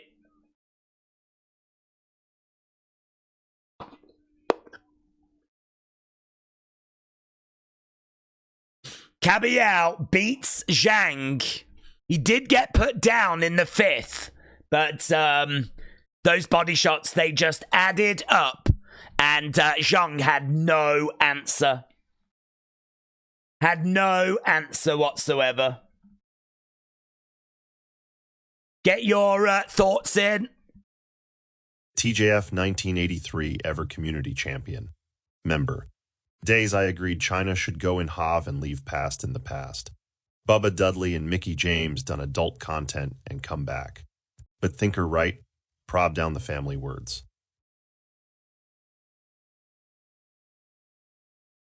Brian. Kaba would chin AJ. Yeah, what do you think? Is Kabayel the real deal? Frankie, shout out to you, buds. Frank 91210. Sup, party peeps. Yeah, he really did unload there, and he really did. Oh, that's interesting, Lee. That's interesting.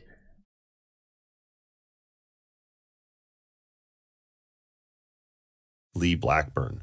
It's Moses does Zhang in 4. Do you know what? I would love to see Moses against Kabayel. I'd love to see that fight. If Kabayel is the real deal, how good is Moses Atama? Kabayel is in the conversation now. He is in the conversation.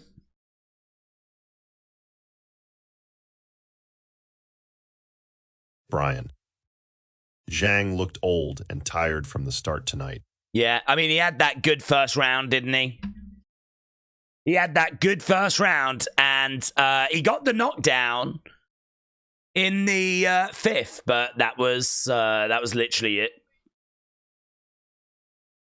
So Usyk is in there. He is gonna hand over this interim world title to Kabayel.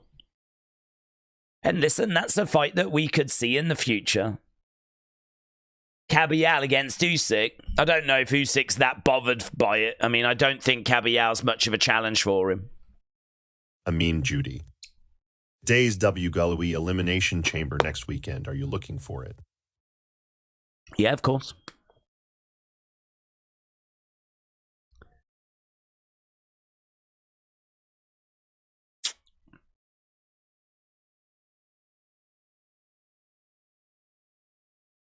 Usyk mouthing along to it as well. And he puts the belt over his shoulder. He's such a class guy, Usyk, isn't he? What a class guy.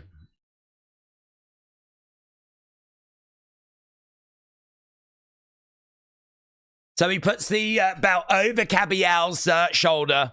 Kabayel goes over to Zhang. Kabayel seems like a class guy as well, actually.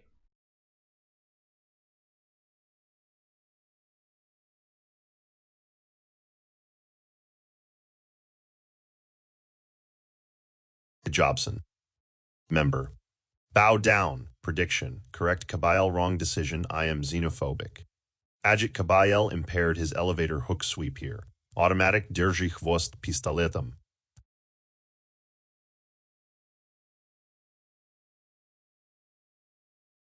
What's next? Edward Brown, LFC 1, the baddest on the planet. Member. Days I was impressed slightly by Kabayel, but also not that impressed. I think if he fights AJ, then AJ would put him to sleep. What do you think? I think it'd be a really interesting fight. I think Kabayel, it's so hard to know. I think Zhang just looked awful.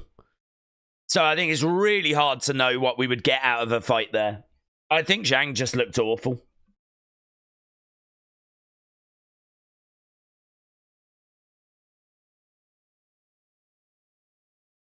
Next.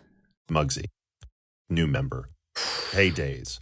Was just wondering if you were going to put up the SmackDown Opinions video after this stream. Yeah, that is the plan. I never got to it. I just never got to it. Because of that press conference, which meant that I didn't get to... Well, because of the press conference and because of how bonkers SmackDown was, it made sense to do a video just on The Rock, because there was too much to talk about with the press conference and everything. So once I did that, then I tried to compile and catch up with Unseen. Then I did that. And honestly, by that point, it's like, I need to get to bed now. Like, I need to get to bed because if not, I'm just not going to be able to do this stream. So, yeah, I could have really done without that press conference, to be honest. That press conference really did kind of throw a spanner in the works. And so my plan is to get this done.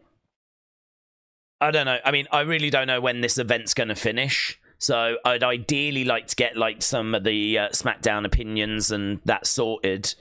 Obviously, I'm going to need to try and catch up with the day's wrestling news as well. So I don't know. Right now, I'm literally one step at a time at the moment so that we can just try and focus on what we're doing. So, yes, that is the plan, but don't hold me to it. The press conference was what scuppered everything. Cal Blundell. New member. Days, why are the WWE teasing so much with the Wyatts? I'm convinced they know they're doing to us. I think they are teasing because they are going to come back soon. I think that they know what's happening with Bo. I think they've probably got an idea that he should be back probably post-Chamber. So they probably don't want to do anything this side of Chamber. But if they know that he should be available post-Chamber, then they can start building and teasing. So, yeah, we know that things haven't gone to plan. We know the reasons why. But I think there's reasons to be optimistic. Noah, you like boxing or the UFC more? Honestly, Buds, it really comes down to what the fights are. I think that UFC consistently put on very engaging main events. Maybe it can lack a little bit of star power at times. I think they are struggling with star power because I think a lot of their champions like rotate a lot. We don't have too many champs that stay champs for a long time to like build up their star power. You know, you kind of see a lot of churn at the top end of the card. So that can kind of hurt events a little bit, but there's lots of great fighters. There's lots of great fights. Even if you have two nobodies going up against each other, it can still result in a war and really fun rounds. So I do love UFC. I think, to be honest, though, I love UFC. I think they're able to provide shows on a more regular basis that are engaging. Like, they can put out a show every month. Really every week. I mean, even tonight's show looks good top end. Yadong against Henry Cejudo should be a really good fight.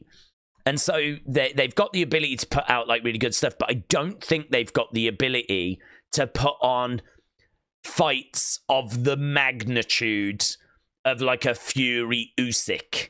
You know, I mean, that to me was just, that was bigger than anything UFC was putting on. And, you know, if we're going to get Canelo against Crawford's, I don't think, you know, I mean, I don't even know what the equivalent would be for UFC. I mean, John Jones against Aspinall, maybe. I don't know, like, true dream matches in UFC. I'm not sure kind of what we've got. So my honest answer is, I think they both serve a different purpose. I think for a regular, really good form of entertainment, I think UFC is excellent.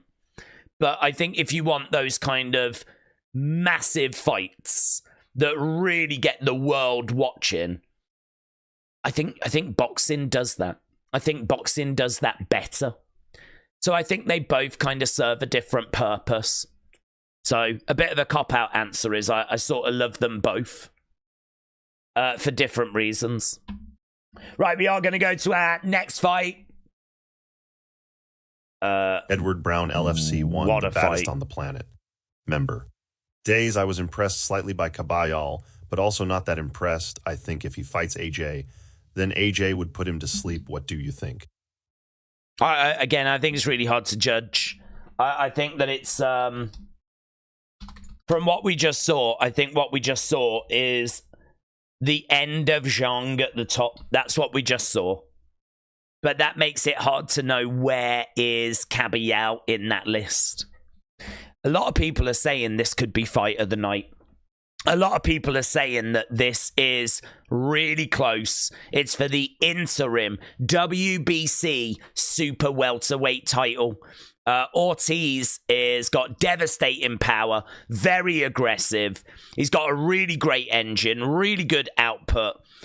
He's got counters that are very sharp and snappy. He's got a stiff jab to measure the distance. He's got a very aggressive style, but that aggressive style, constantly moving forwards, constantly in your face, it can make him predictable. Great offense, great jab. There's a lot to like about Ortiz Jr. A lot of people are thinking he's going to get the win here. But Madrimov, as we said, is really putting it together. Highly technical. His only loss was to Crawford's. And this is two high-end, high-caliber fighters going up against each other. This is like two chess grandmasters going up against each other, trying to outmaneuver each other so that one of them can go on and be the interim WBC Super-Welterweight champion. At the moment, that person is Ortiz Jr. I don't know that it's going to be him after this fight. I think if Ortiz Jr. can get his jab going, I think he wins the fight. But there is very much a path to victory for Madrimov here. Very much a path to victory. So very, very exciting fight, this one. This is one that a lot of people, myself included, have been really looking forward to. Get in your thoughts. Which way do you think this is going to go? Let's go down in the thing. Get your thoughts in. This is a big one. Lil Rye. Days, I know this is a boxing stream, but The Rock trying to make Cody his champion. It very much reminds me of the group that Seth turned on the Shield. Can't remember, but I think at the order with Ch. Yeah, Authority. So he joined up with Triple H, and it was similar to that. There's quite a few examples where this has happened in the past, and I just think the execution of this one was a little bit eye-rolling. I Want Your Soul is, even for pro wrestling fans, a bit cringe. So, yeah, not... I don't know. It was so bonkers. But, I mean, look, it's a hell of a talking point. Everyone's talking about it today. Everyone's got an opinion on it. And wrestling is always at its best when it's got moments like that. So, yeah, and honestly, there's some very interesting directions this can go. Brian. I think Del Boy will face Big Baby Miller at Tottenham Hotspur's ground for his 50th and final. I'd love it to be AJ, though. I believe Del Boy would beat Joshua now. Oh, really? He just won't go away, will he, Del Boy? He just won't stop. Madrimov getting his intro.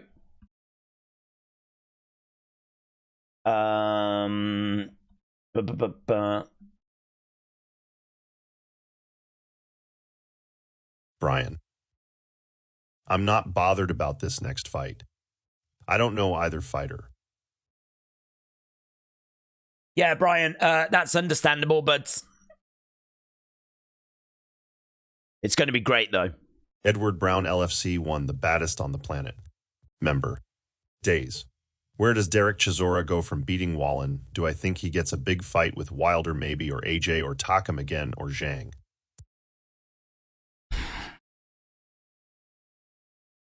I think he deserves a big fight. I mean, there are names that he can fight, but I don't think it'll be an AJ. AJ is really looking at just... I think AJ knows that he is towards the end of his career. I think he knows that he hasn't got much left in the tank. I mean, he keeps getting to the very top and struggling. You know, he gets to the top, he struggles against Usyk, gets to the top, struggles against Dubois. I think we're at the point where AJ has fallen off. I think that's clear to see. I don't think he's fallen a great deal, but I don't think he's going to be looking for a fight with Chisora. Right, here we go. We are underway. Right, so we have got Ortiz in black. We got Madrimov in white and gold. And as we said, this should be very highly technical. Two really good fighters going up against each other as Ortiz stands in the center and Madrimov on the outside. Jab coming in there by Ortiz. Ortiz is the one that's dictating this at the moment. It's Madrimov on the outsides. But Madrimov, you know, he has got such a great skill set. Lovely shots coming in there by Ortiz. Ortiz has got to really establish that jab. If he can establish that jab, then we should see him, I think, be relatively comfortable here. Keeping it tight in the center. We've got Madrimov on the outside, backing up. Ortiz has got him over by the ropes. Madrimov circling round from side to side. Ortiz again throwing out a couple of jabs. Good work this by Ortiz, just keeping it tight. Madrimov just moving around on the outside, trying to get a different look. This is the fight a lot of people have thought could be the fight of the night. This is the fight a lot of people have been really, really excited for. Because we are talking to high-level fighters. Back in the middle. The problem you do get with these fights sometimes, certainly in the early stages, is they're obviously trying to work each other out. So at the moment, we're seeing Madrimov just throwing some shots. Ortiz keeping quite a high guard. Lovely movement here by Madrimov on the outside. Jab coming in there by Ortiz. Madrimov again circling round as Ortiz has got him back up by the ropes. He's trying to come forward. Lovely shot there by Madrimov. Good work by Ortiz. Again, Madrimov circling round. It's back in the corner a little bit. Ortiz is the one that's dictating this fight. But lovely shots going straight down the middle there by Madrimov. He's falling on the guard, though. He circles round. Good work, though, so far by both guys. But neither guy really able to get through with much. Really difficult round to score, to be honest. Really difficult round to score. Madrimov back in the corner. I think ring generalship, they may give that to Ortiz. Jobson. Member. Absolutely explosive. Madrimov arguably beat Crawford in their blockbuster meeting, whilst Ortiz certainly lost to Boachuk in his last fight. Hey, Jobson. Chat out to you, buds. Derheno Wrestling News. Listening to your stream very quietly in the background while I watch football and work. Have great stream. Shout out to you, bud. Oh, Moses is in the crowds. Moses Atalma is there. Will it actually read out emojis? I don't know if it'll read emojis. I think we tried it and it doesn't. Tony McCann not like us. Yeah, no, it doesn't. It won't read emojis. Boomer. Right, here we go.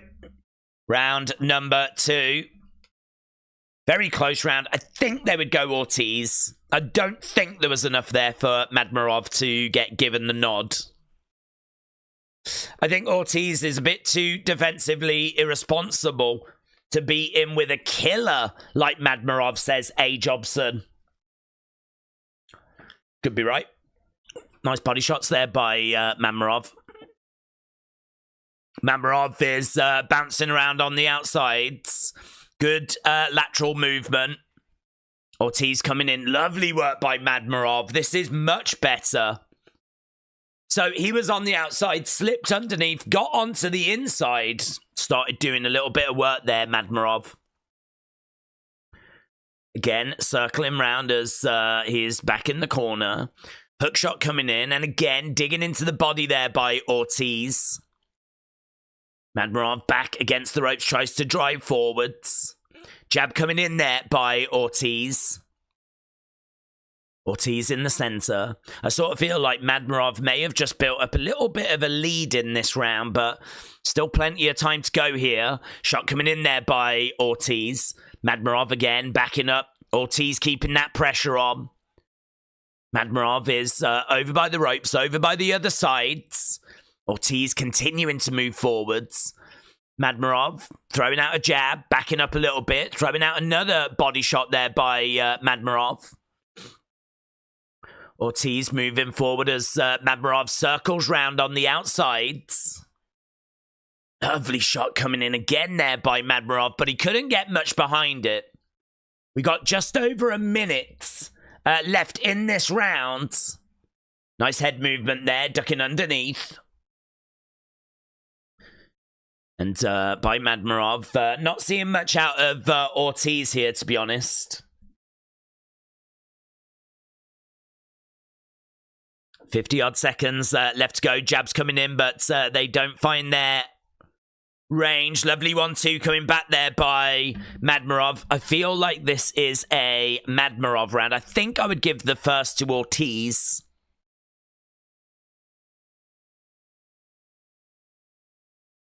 Yeah, again, throwing out a jab. I feel like the work is with Madrimov here.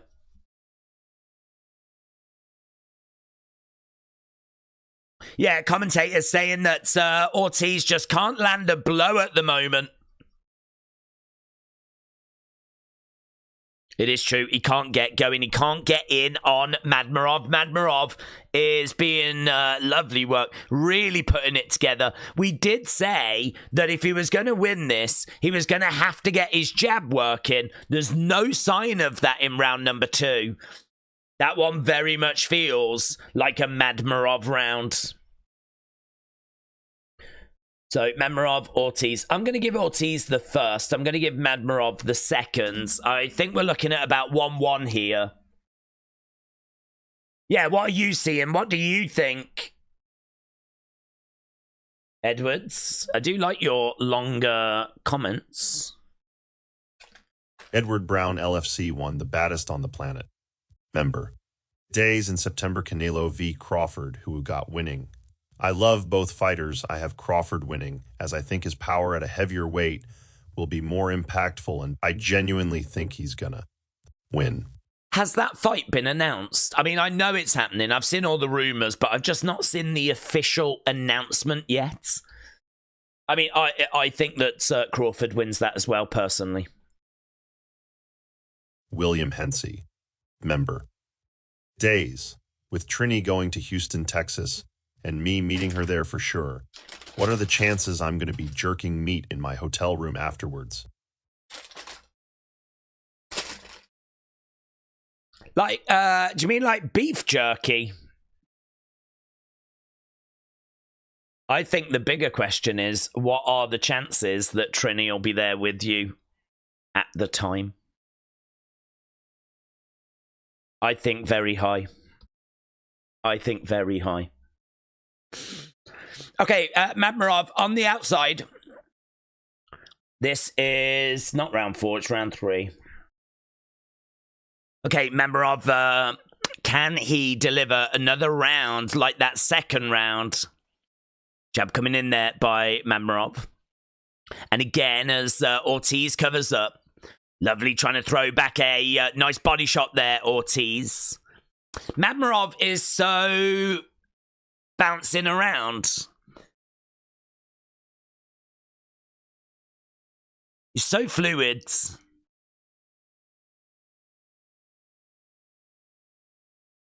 Again, Ortiz in the middle. He's trying to come forward. He's trying to back him into the corner here.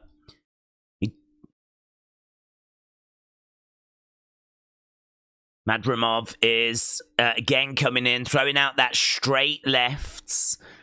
Circling round again as Ortiz again backs him up into the corner.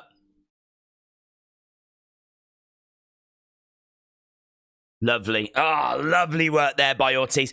I tell you what, he really had to work to land that then. He's having to work really hard to land on Madrimov. Nice shot coming in straight down the middle.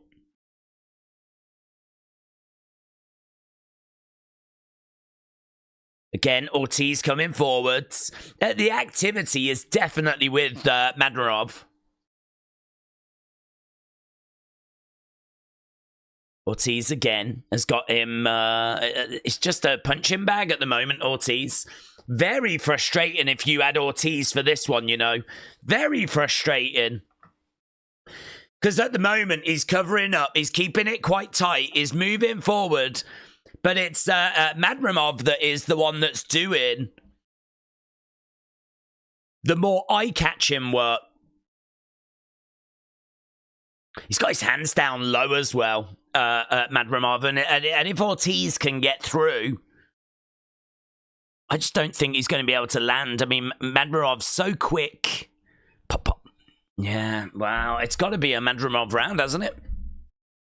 It's got to be. I just don't know why you would give that round to Ortiz. I've got it 2-1 to Madrimov.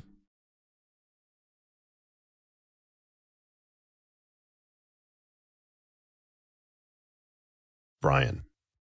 Canelo Crawford will be a great fight. I don't usually buy PPVs not involving British fighters in the main event, but that's a big one. Saying that, tonight's main event is Beterbiev Bivol. Yeah, I mean, tonight's going to be sick. This whole card's sick.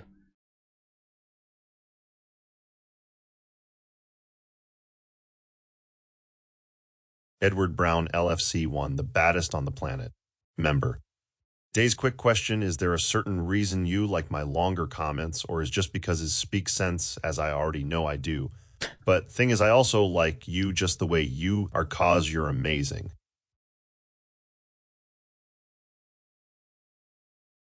Okay, round 4.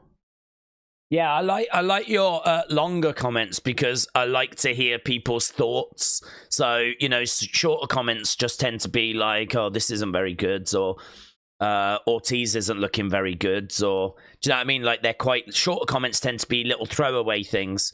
With longer comments, you've got a bit more to get stuck into.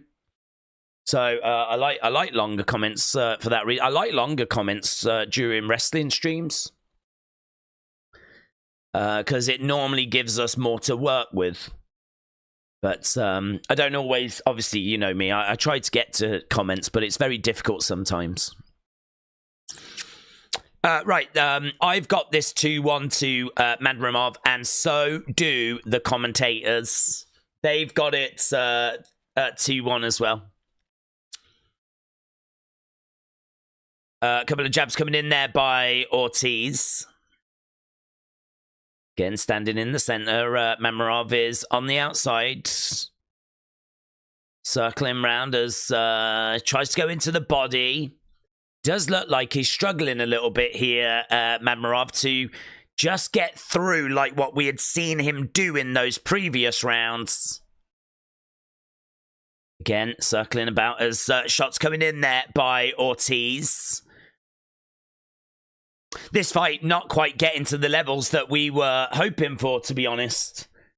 Oh, big shot coming in there by Madrimov. You could hear that, but the work is being done by Ortiz. I really like this from Ortiz. I think Ortiz has lost a couple of rounds. He's not panicked. He's just stuck to his game plan. And now we're just seeing him like up the intensity a little bit. And he has had a decent round here. More energy, more tempo. That's what Ortiz is giving us. Shot coming back there by Madrimov.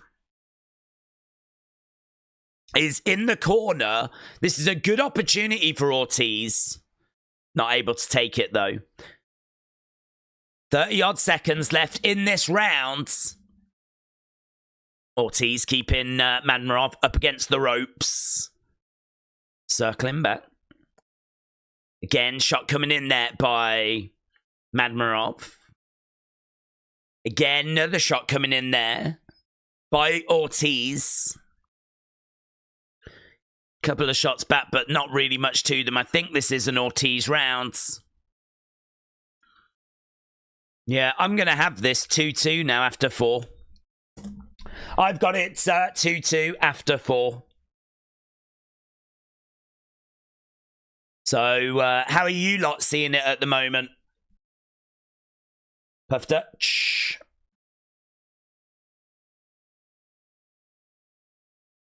Puff Dutch 77-74-20. Betting would make it more interesting, but I live in Texas, no sports betting here. Really? No sports betting in Texas? Oh my God. Texas would go crazy for sports betting. Brian. The underdogs have won so far tonight. Smith and Kabayel. Dormouse, I just saw your comment. I'm really sorry to hear that. I'm really sorry to hear that. That's nice to see people sending in their thoughts to you and everything. My thoughts are with you as well, Dormouse. So, really sorry to hear of your sad news, buds.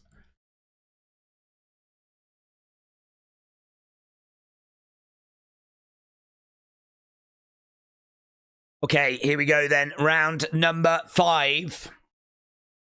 Ortiz has really come back into this fight. Madrimov, I would say, didn't look brilliant in the first rounds, but had a really good couple of rounds, 2 and 3. But I think round 4 was with Ortiz, and now we're maybe starting to see a little bit more of the fight that we were hoping for. Yeah, they want both of these guys to be a little bit busier, and I think they kind of have worked each other out now.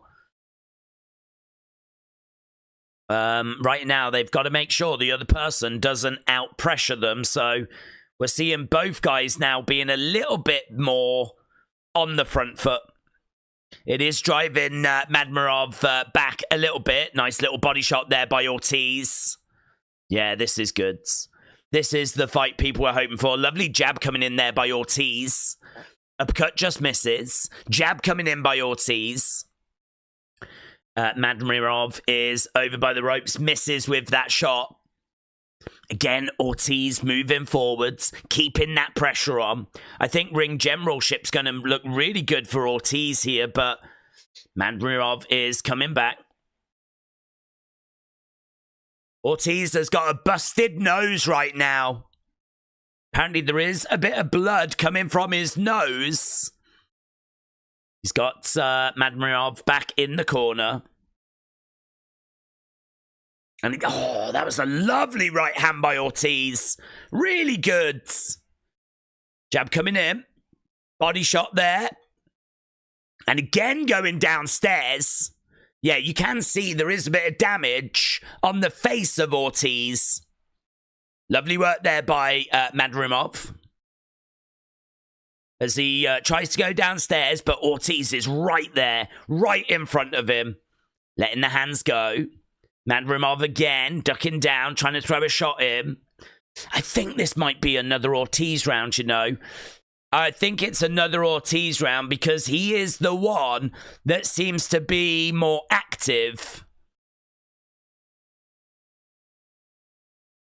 Yeah, I think the commentators are liking what they're seeing out of Ortiz as well. At the moment, after 5, I think it's going to be 3-2 to Ortiz. Jab coming in, and again, another shot there by Madrimov. Ortiz trying to come back with a big shot of his own. Ugh. That was nice at the end. That was really nice at the end. Boom, right into the body. Yeah, I think we're really starting to see now Ortiz might be starting to pull ahead. Might be starting to pull ahead. Right, get your thoughts in. What do you think so far? Cruise Air. I think UFC has peaked and is in the downslide regarding overall public interest. Maybe. Brian. Who thinks Sheeraz might get unstuck tonight? It's a big leap up for him. I agree. I think it's big leap. I don't know that he gets unstuck. I think it is a big leap, but it might be a leap that he can handle. The Mean Judy. Days if Gunther lost his belt at WrestleMania 41, who is going to be his next feud.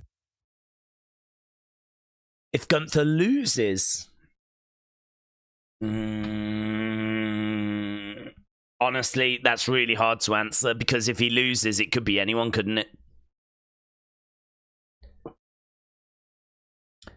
Shot coming in there by Madrimov. Commentators gave that last round to Madrimov. I gave it to Ortiz, personally. I thought he was more active.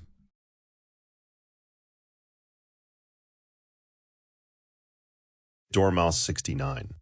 Member. She was the glue that held my entire family together. She was the strongest woman. I am really sorry to hear that. I mean, I've been in that situation as well, but where you lose a family member like a nan or a granddad or a grandma or whatever people refer to their grandparents as, and it really is just so heartbreaking. I've lost all of my grandparents, and I know what you're going through, and it's just heartbreaking. There's nothing anyone can do. Grief is the price of love, is what they say. Right, body shots coming in there by Ortiz. Lovely hook shot coming back there by Madrimov. Madrimov driving Ortiz against the ropes. Referee just having a word there. I don't actually know. Why is he separating them? Oh, right. He's saying to Madrimov, you're leading with the head and you're throwing in the shoulder. Don't do it. So he's having a word there with Madrimov. Okay, Ortiz has come right back out there. Hook shot coming in there by Madrimov. That left hook is great by Ortiz. Straight down the center there by Ortiz as well. Jab's coming back, though, by Madrimov. But I don't know that these shots by Madrimov are getting through. Oscar De La Hoya enjoying the action. Vergil Ortiz Jr. again moving forward, throwing out a lovely straight right. Madrimov is still there, though. Uppercut just misses. Oh, there's a lovely overhand there by Madrimov. Lovely overhand. Right now we got Ortiz right in front of him, digging into the body. Madrimov is backing up against the ropes. Oof, lovely work. Jab coming in. Oh, lovely right hand there by Ortiz. Yeah. I really like the work of Ortiz here. What do you lot think? How are you lot seeing it? A Jobson. A Jobson's got it different to me. Jobson, member, 3-1 Madrimov. Ortiz starting to get the read on him. Yeah, how are people scoring this fight? I've got Ortiz winning.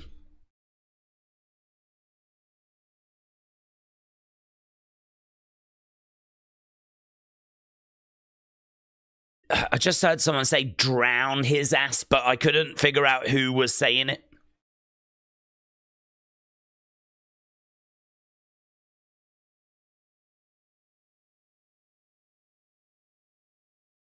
Here we go.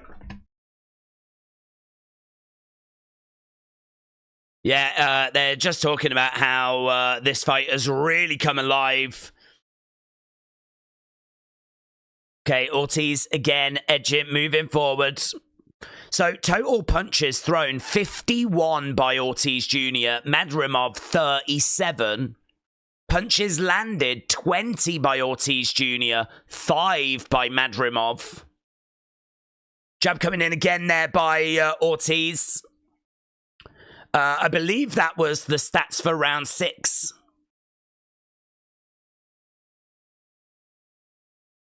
Again, we got Ortiz edging forward. Madrimov is throwing back 8, straight left, tries to throw an overhand, falls onto the guards. Jab coming in by Ortiz. Madrimov backed in the corner.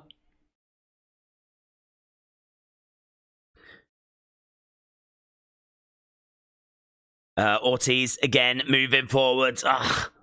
A lot of what Madrimov keeps throwing, it doesn't look like it's landing past the guard to me.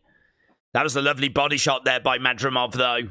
He did manage to get that round. It's back against the ropes. Ortiz moving forwards. Missed there by Madrimov. Ortiz looking to go to the body. Nice. Shot coming in. Shot coming back there by Madrimov. Jab down the middle, but again onto the guards. Is working here. Madrimov is still well in this fight. 1-2, that's a miss there by Ortiz. We haven't seen much out of Ortiz so far. Does feel like more coming out of Madrimov. Oh, down the middle there by Madrimov. Shot coming back there by Ortiz. There is a lot that's hitting gloves and hitting guards. This has really woken up. We wanted this to be a great fight. I mean, I don't think it's quite the levels of our opening contest so far, but it is really good. Nice body shot there by Ortiz. Madrimov is back against the ropes, comes forward, 1-2. No joy, nice. Body shot coming in there by Ortiz. Referee coming in, separating both fighters. Madrimov moves out the way. Here's Ortiz coming forward. Body shot again there by Ortiz. 20-odd seconds left to go here as Madrimov is circling rounds. Ortiz keeping that pressure on. Difficult round this to score, you know. Difficult round to score, I think, this one.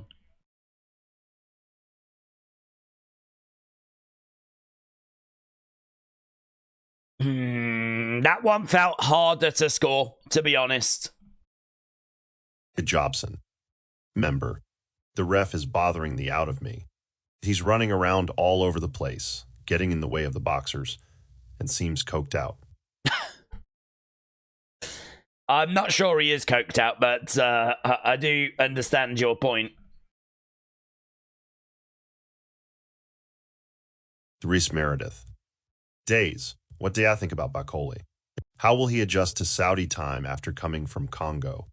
I think Parker will stop Bakole in the 7th. I think that Bakole is a great talent. I think that he's not had time to prepare. I don't think he's in shape. I don't know about like having time to adjust and jet lag and stuff like that. I mean, I think when the bell rings and you're in there and you're in a fight, I don't know how much jet lag is going to necessarily play a part in that, right? So I do agree that it's a factor, and I do agree that Bakole is going to come in and is right up against it. But he is very, very dangerous, even if he's operating at just 60%. And Joseph Parker's going to have to be really careful in the early stages, but I've got Parker winning that. But I think what's a real shame is that this isn't Bakole Parker with them both having a full camp, you know. Judges have got Ortiz up by one. Well, not judges, commentators have got Ortiz up by one. I've got Ortiz up by one. I gave that last round to Madrimov. I don't think there was much in it. Jab coming in there by Ortiz again. Ortiz stamping his authority on this round. First minute of this round. Again, shot coming in there by Ortiz. Again, another shot coming in as Ortiz is in the middle of the ring. Madrimov is circling round on the outside. Shot coming in there by Madrimov. And again, he's still back against the ropes. Circling round as Ortiz is trying to find a way of getting his hands going. Jab coming in there by Ortiz. Another shot's coming in as Madrimov back in the corner. Okay, referee separating both fighters. Madrimov is really getting his output going. Shot coming back there by Ortiz. No, nice shots coming in there by Ortiz, but I like the stuff coming back by Madrimov. Madrimov, again, he's the one that's up against the ropes. Madrimov is seemingly taking this round as well. Body shot coming in there by Madrimov, going upstairs. This does feel like a Madrimov round. He just had a lovely little flurry there against the ropes. He's up against the ropes again, steps over to the side. Oh, he's letting the hands go a little bit there. And again, another shot coming in. It really feels like this one's going to go the distance. Couple of shots coming back there by Ortiz Jr. Madrimov is backing up a little bit. Ortiz trying to come back into this round. But, yeah, I think it's too late for him. I think this is going to be a Madrimov round. Yeah, too little, too late. I've got Madrimov taking that.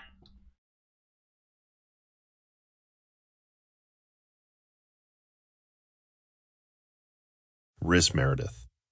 How Bakole came in was like a WWE storyline. Like Akira Tozawa being incapacitated and Speed coming in the Rumble this year. We need more like this in boxing. Love your content, Days. Really shout out to you, buds. Jobson. Member. 4-4. Yeah, I've got it 4-4 as well.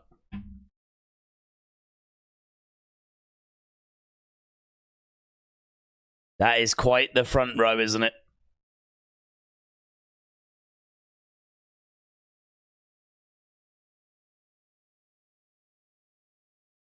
He's been calling out Daniel Dubois. Usyk.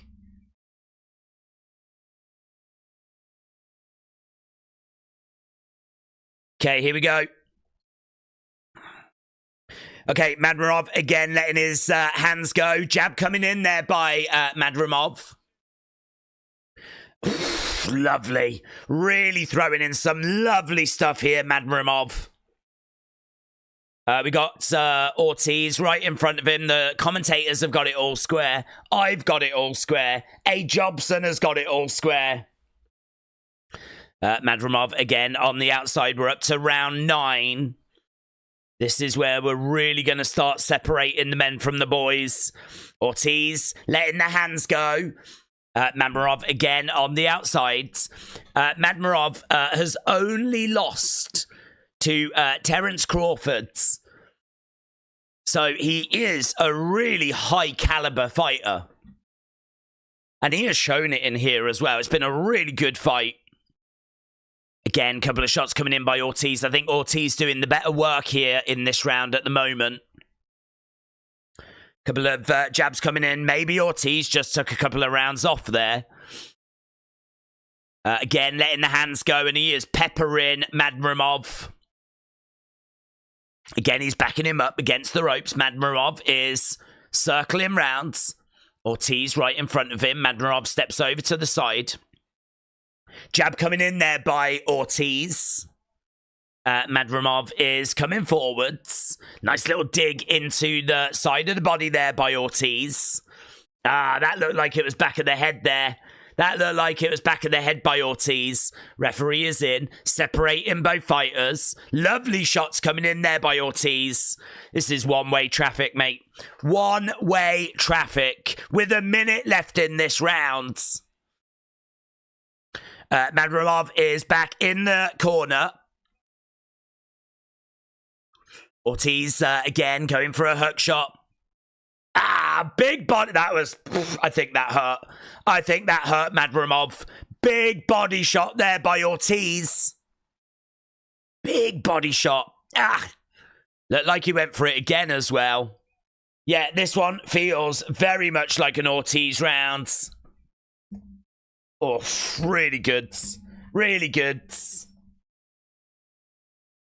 Again, moving forward. Jab coming into the body there by Ortiz. Madrimov is going over to the other side. Jab coming in there by Ortiz. 10 seconds left in this round. Again, jab coming in. Oh, another big shot coming in there by Madrimov. Oh, lovely work! Jesus! Ortiz right at the end. He didn't get him down, but he got through with some big shots. Pop, pop, pop. That was nice by Ortiz. That was nice. Yeah, really good. Get your thoughts in. Puff Dutch 77-74-20. So spoiled here in the States with start times and pirate sites. Love Daze's dedication to this. Appreciate you genuinely. Puff Dutch, shout out to you, my friend. K-pop lover. Carmela to the alumni page.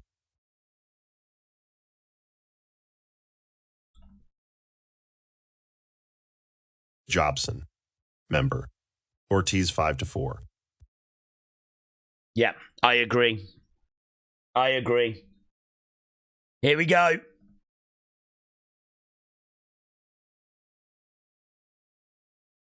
Ortiz seems to have gone to a different level here as Madrimov is driving forwards. Again, some uppercuts coming in there by Ortiz. So round 9, Ortiz threw 73, Madrimov 23. There was 50 punches difference in that last round. Ortiz landed 36. Madrimov landed 8. There's no way that people can give Madrimov that last round. Again, digging into the body. Ortiz, I think Ortiz took a couple of rounds off, you know.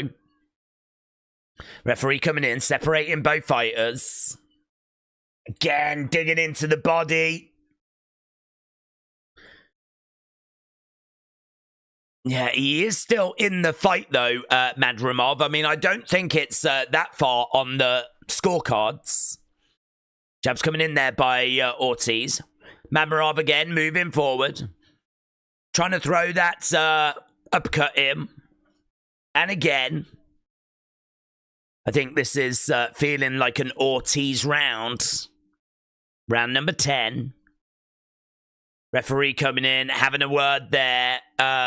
Is he? I think he spoke to him about this before, you know. Stop doing that with your heads. No more. Stop doing that with your head or I'm taking a point off. No more is what he's just said to Madrimov. Right now, Madrimov getting his hands going to the body, but so is Ortiz. Yeah, these are really good shots by Ortiz as well. Going into the body, you can see that Madrimov has got his mouth open. Ortiz covering up, is back against the ropes, jabs coming in. Nice body shot there by Ortiz. Madrimov is going to the body. Yeah, Ortiz does look a bit bigger, actually. 30-odd seconds left to go. Madrimov is really letting his hands go, but he's not really getting through with anything. Over against the ropes. Jabs coming in. Body shots coming in there by Ortiz. Yeah, he's really letting the hands go. We got about 15 seconds left to go here. It feels like an Ortiz round.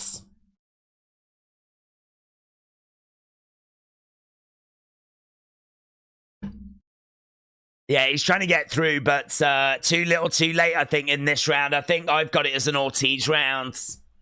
Amin Judy. Okay, get your thoughts in. Days. I'm sorry for the past WWE streams. I was sick that days. Amin, no worries, buds.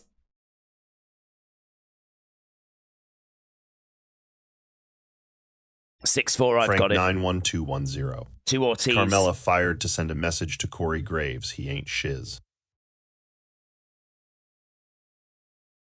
Yeah, how are you seeing it? How are you scoring this fight so far? Some really good work in there by both guys. I think Ortiz looked the better at the start. Madrimov really coming back.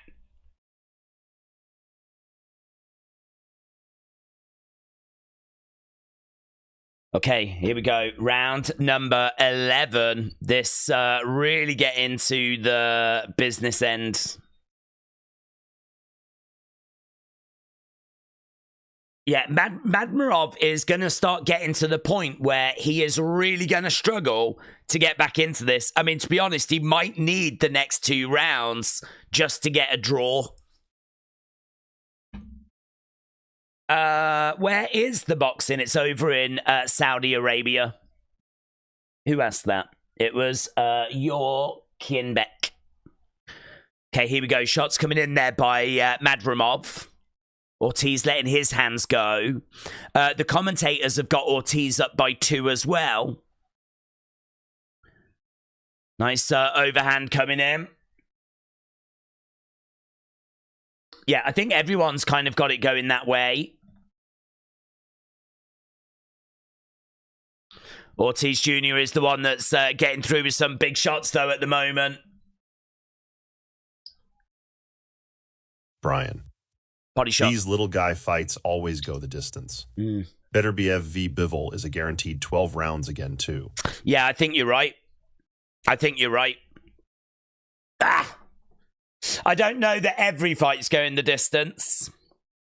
I mean, Stevenson against Padley shouldn't.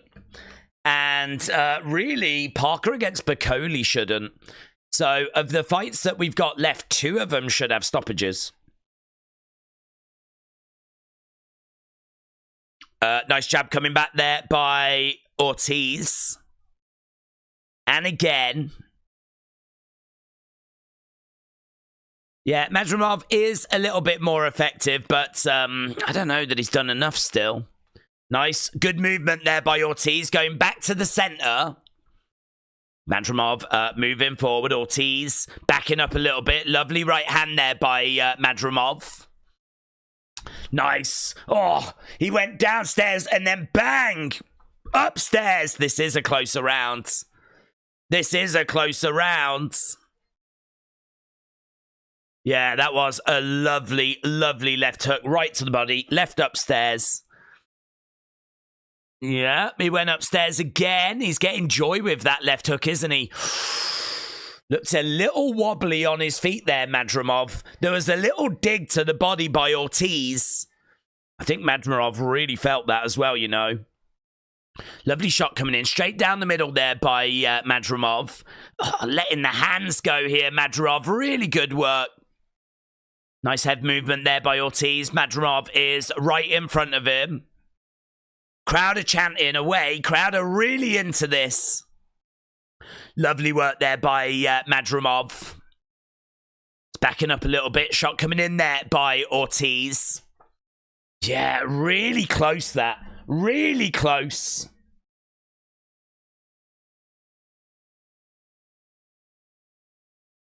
Yeah, Oscar De La Hoya thinks that Ortiz is... Who do you think won that round? I think that's close. That is a really hard round to score. I think both guys had moments in that round. Madrimov, maybe? It's really close. 6-4 Ortiz. So A. Jobson gives that one to Ortiz. 7-4 to Ortiz. Jackie 10.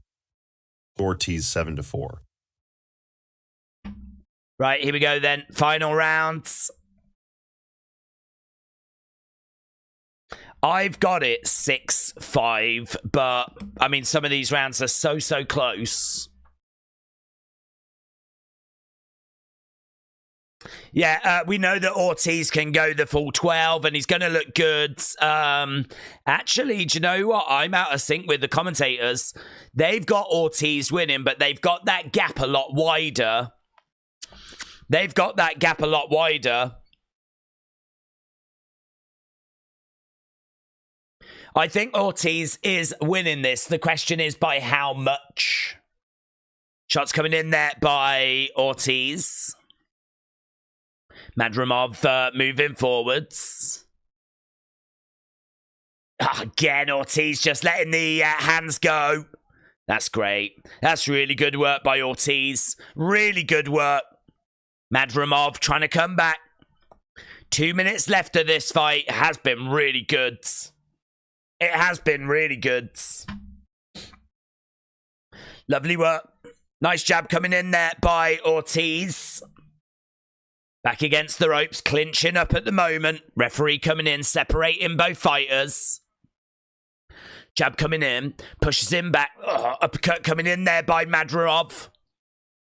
Ortiz Jr. letting the hands go. Madrimov trying to fire a shot back.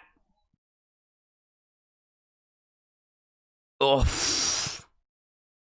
It was a heavy shot, that. Referee coming in, separating both fighters. Swing and a miss there. Both guys are giving their very best here. Whatever is left in the tank, they are getting it all out there. Lovely shots coming back there by Madrimov. He's driving Ortiz back. Yeah, really good. Is that Lennox? Looks like Lennox. Is that Lennox that's on his feet? Is that a point? No. Jesus, he gave him a warning. And he's now... That doesn't make sense. Referee said, no more leading with your heads. He's done it again, but the ref has not took a point off. Body shots coming in there by Ortiz. Yeah, it's an absolute barn burner, this one, you know. These two right to the very end. Look at the damage all over the face as well. Jabs coming in. Lovely work by Ortiz. Madrimov. I don't think it's going to be enough. I don't think this is going to be enough.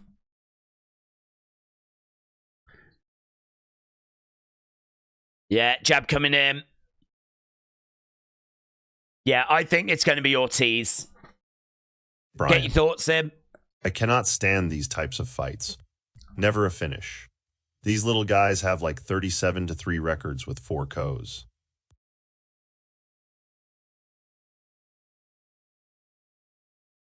Yeah, what do you think? Jackie 10. Just how good is Ortiz? He had a better performance against Madrimov than Terence Crawford.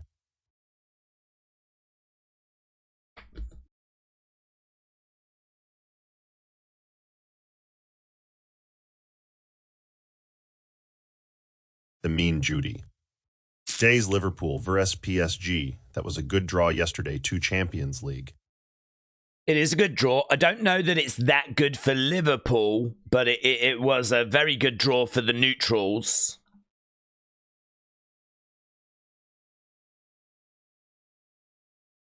Round 1. Is there a Buyowi Saturday night main event tonight? Sadly not. I think the next one, it might be like June or something. It's a long way off. I think it's a long time till we get to the next Saturday night's main event.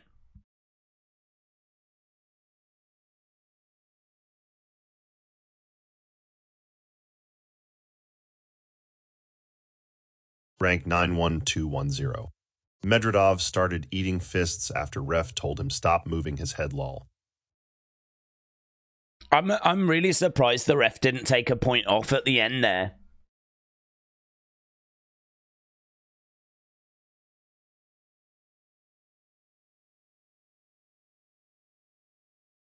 Lee Blackburn. Ortiz has 21 KOLs. Couldn't add to him here, could he? Unfortunately, I think it would have been good if we'd have got a finish in this one, but going the distance is probably fair.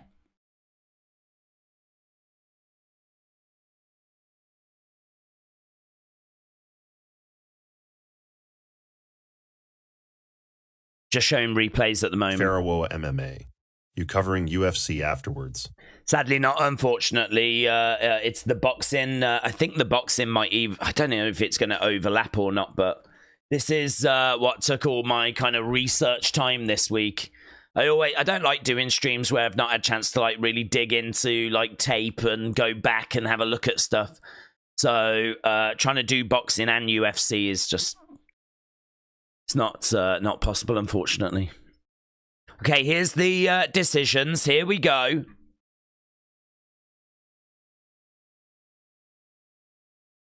$117, $111.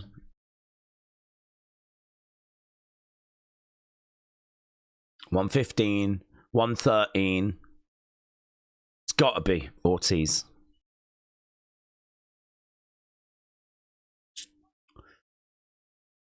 So it is Anstil, and it is Ortiz. Wow, that's a great, great result for him. So, unanimous decision. Ortiz gets the job done. And I think that was a really fun fight. Spartan Major 619. Days you've seen about Topuria vacating. Do you think he gets the Islam Makhachev fight, or do they give him #1 contender first? I mean, honestly, I would just have him go up against Islam. I think that's the fight people would want to see, so I would just do that. Whether they do that or not, I really don't know. But I would have him go up against Islam. I think that's the fight people would like to see. Brian. 117, 111, 115, 13, 115, 113 Ortiz. The 117, 111 is pretty bonkers to me. Definitely did not feel that wide. Corgo's cool. Hi, Days. Hello, buds. Hope you're doing well. We've got a very, very quiet chat this evening. It seems like people are just like chilling in the background or something. The chat is very, very slow. So, share your thoughts. Get your thoughts in. What have you thought of the card so far? Has anyone grabbed your attention? Is there any fight that you're looking forward to?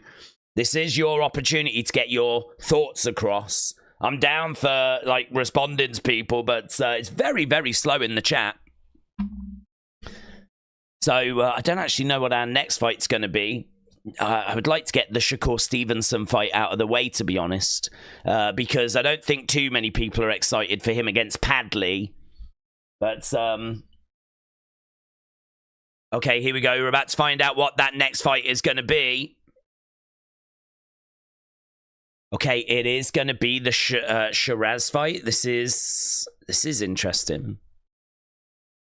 I think they're doing Stevenson later because I think that they're doing the Stevenson fight later because he's just a big star, isn't he? Jackie 10. Would Ortiz beat Crawford at this weight? He would be the favorite, probably. At this weight, he would be the favorite, but I don't know. He's a great fighter. Yeah, at this weight, he would be the favorite. This is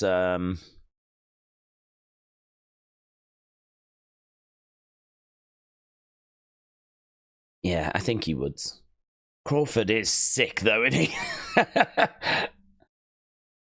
But yeah, I think he probably would be the favorite, Ortiz. Corgo's cool. His Smith match was great. Yeah. What do people think about this next one, though? This is going to be interesting. Brian. ADAMES versus Sheeraz next. It's going to be a good fight, isn't it?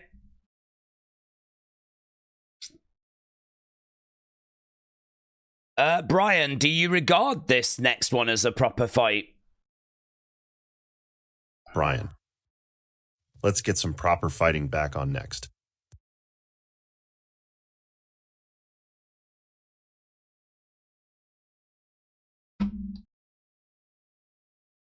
And ADAMES is going to be our next one. It's going to be ADAMES against Sheeraz. This is a pretty big fight for us here in the UK. Sheeraz is obviously trying to become the WBC middleweight champion. He is actually coming in as a favorite, 21-0. He's got 21 wins, 17 knockouts. This is a big ask, though, because ADAMES is only ever lost one fight. And he is aggressive, physical. He throws hard shots. He likes to walk his opponents down. He's got nasty body shots. But this is for a legit proper world. It's the WBC as well. WBC middleweight title. So Sheeraz is ranked number 1 in the WBC. He's ranked number 1 in the WBO. Obviously, ADAMES is the champion. I would love to see Sheeraz do it. If he does, you know, the UK gets itself another world champion, which is, you know, always welcome. And I would love to see him do it. 87% of people think that he's going to do this. I think it's going to be really difficult. I think it's really difficult. I think he's going to have to weather some storms. I think that ADAMES is going to catch Sheeraz at some point. The only thing is, what happens at that point? Is ADAMES going to be able to capitalize and put Sheeraz away? Or is Sheeraz going to be able to weather that storm? He is big. Sheeraz has got some serious size to him. Yeah, I do agree. He is a big boy. But can he get the job done here? Lee Blackburn. Sheeraz is massive lol. 6'3". He's 6'3". The reach isn't that big, actually. The reach isn't anything that big. There's just a couple of inches. Sheeraz 25. ADAMES is 30.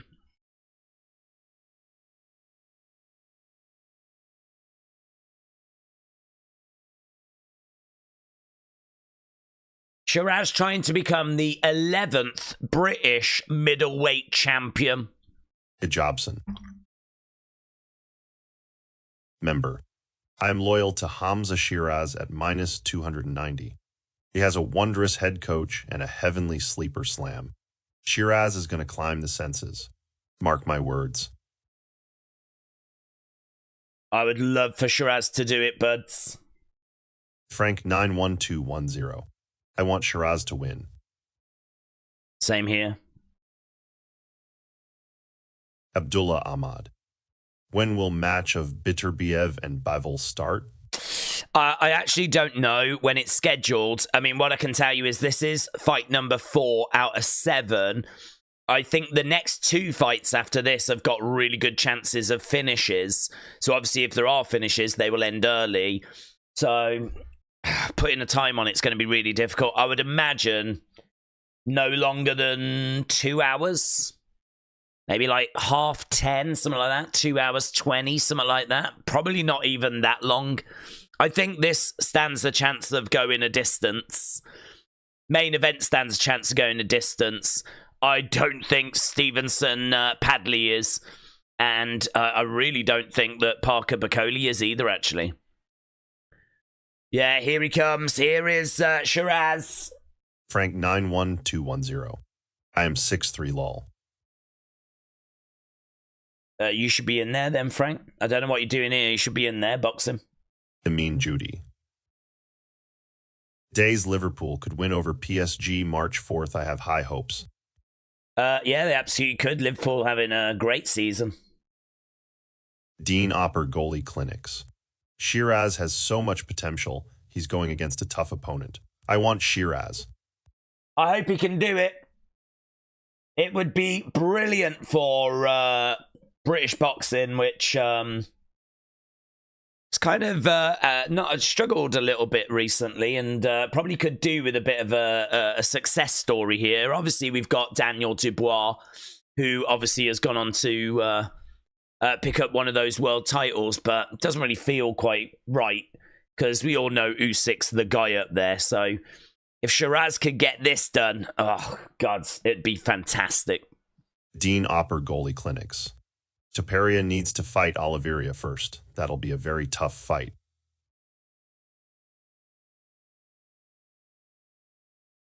Here we go. ADAMES making his way down. Can Sheeraz do it? Frank 91210. I'm a lover, not a fighter.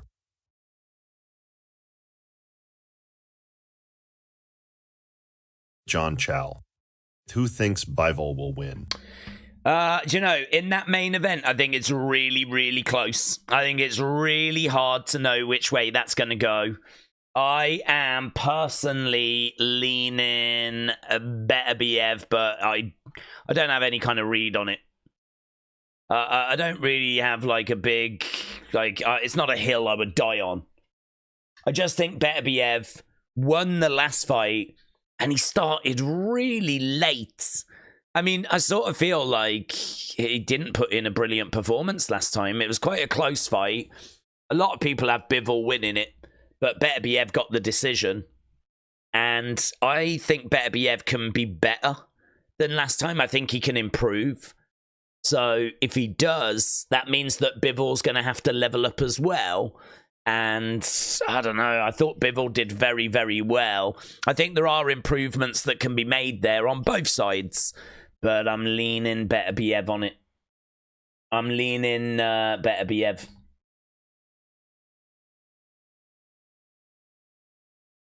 Okay, both fighters in. Spartan Major 619. Days with his mighty beanie could destroy anyone in the boxing, MMA, wrestling ring. He would put fear to anyone in front of him. I agree with that.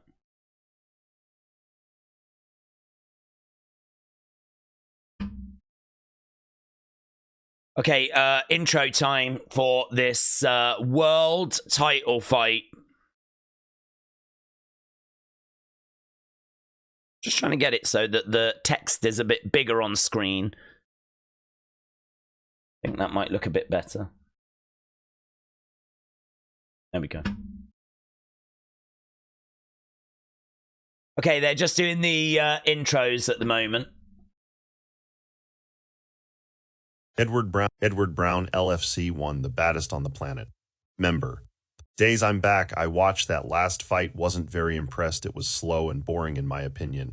But I had Ortiz winning anyway, and main event I have, and still Beterbiev, who Agit, and how's Kia? She's alright, but she's alright. She's just getting old. Right. I love how boxing has got a Titantron now, said Frank. Da, da, da, da, da, da. Okay, both guys are in there, and Sheeraz just getting his intro. 21-0, still only 25 years old. He's got good hook shots. He can lack a little bit of speed, but he's big, he's long, he's undefeated. He's got good ability to control the center of the ring. He's very good at dictating the pace. But this is going to be quite an ask.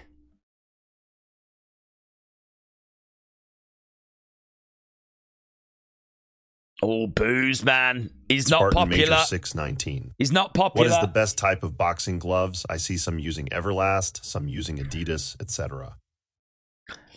Don't think there's a massive difference. I think it's a little bit like football boots. As to, like, you know, people just get sponsored and whatever. So I'm not aware that there's like a massive difference in it. I'd imagine everyone's got their personal favorite. Yeah, loud boos in there. Maybe there's quite a few British that have traveled over. So no, it definitely seems like people are with Sheeraz on this one. Hamzah, Sheeraz. Is this just a little bit too early for him? Or is this the right time? Here we go.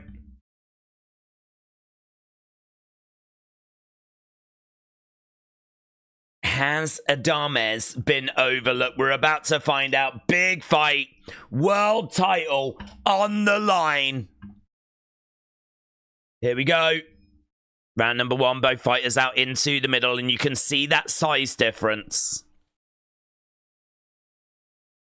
Yeah, Sheeraz does want this, and ADAMES wants this as well, of course. ADAMES will be aware of the challenge that's in front of him right now. Sheeraz on the outside, ADAMES going in for the body. Sheeraz throwing out a jab there as ADAMES is right in front of him. Moving forwards. ADAMES doing a good job, actually, of taking that center ground. As Sheeraz is on the outside, circling round. Jabs coming in there by Sheeraz. ADAMES moving forward. Sheeraz backing up a little bit. Nice shot coming in there by Sheeraz. Jab coming in there by Sheeraz. Hook shot misses. Tries to get the other hook shot in, but no joy. ADAMES jab into the body. Sheeraz is getting backed up, you know. He's very, very good at using his size and dictating the fight, but actually you can see that ADAMES he's got a bit more muscle on him. He's got a bit more of physicality to him. And at the moment, he's moving forward, and Sheeraz is not able to kind of stop that flow. Couple of jabs coming back. At the moment, visually, I think it looks good for ADAMES. But neither guy has really thrown anything of substance. Want to see that right hand go in. The left hand really coming in like a pistol there. Pop, pop. Hook shot just misses there by Sheeraz. Circling round, very slow start. Lateral movement here by Sheeraz. Starts going in the other direction. Frank Warren shouting in some stuff. Jab coming in there by Sheeraz. He's getting backed up by the ropes a little bit. Usyk really looking and paying close attention to this. Usyk at ringside for this one. Probably gutted that Daniel Dubois has pulled out of this. I'm guessing that had Daniel have won, Usyk and Daniel probably would have had a little moment in the ring. Again, but that's for another time. Right now, we're focused on Sheeraz, who gets a shot off. Neither guy has massively done anything here. We're sort of waiting for someone to really stamp their authority. Jab coming in there by Sheeraz, fall short. ADAMES coming forward, looking to go to the body. No joy. Shot coming in again there by Sheeraz. ADAMES on the outside, circling round. Both guys in the center. Oh, what do you think? What do you guys think about that? Who do you think took that first round? I think it's really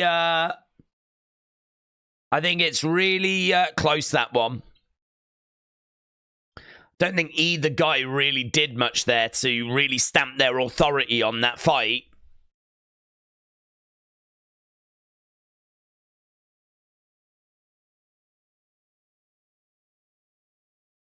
Sheeraz, ADAMES. I don't know. I feel like it might have been an ADAMES round. He was the one that was driving Sheeraz back. I can't really think of a reason as to why you would give that to Sheeraz. I like that, Cap. Make boxing great again. Make boxing great again. Very good. Here we go then. Round number 2.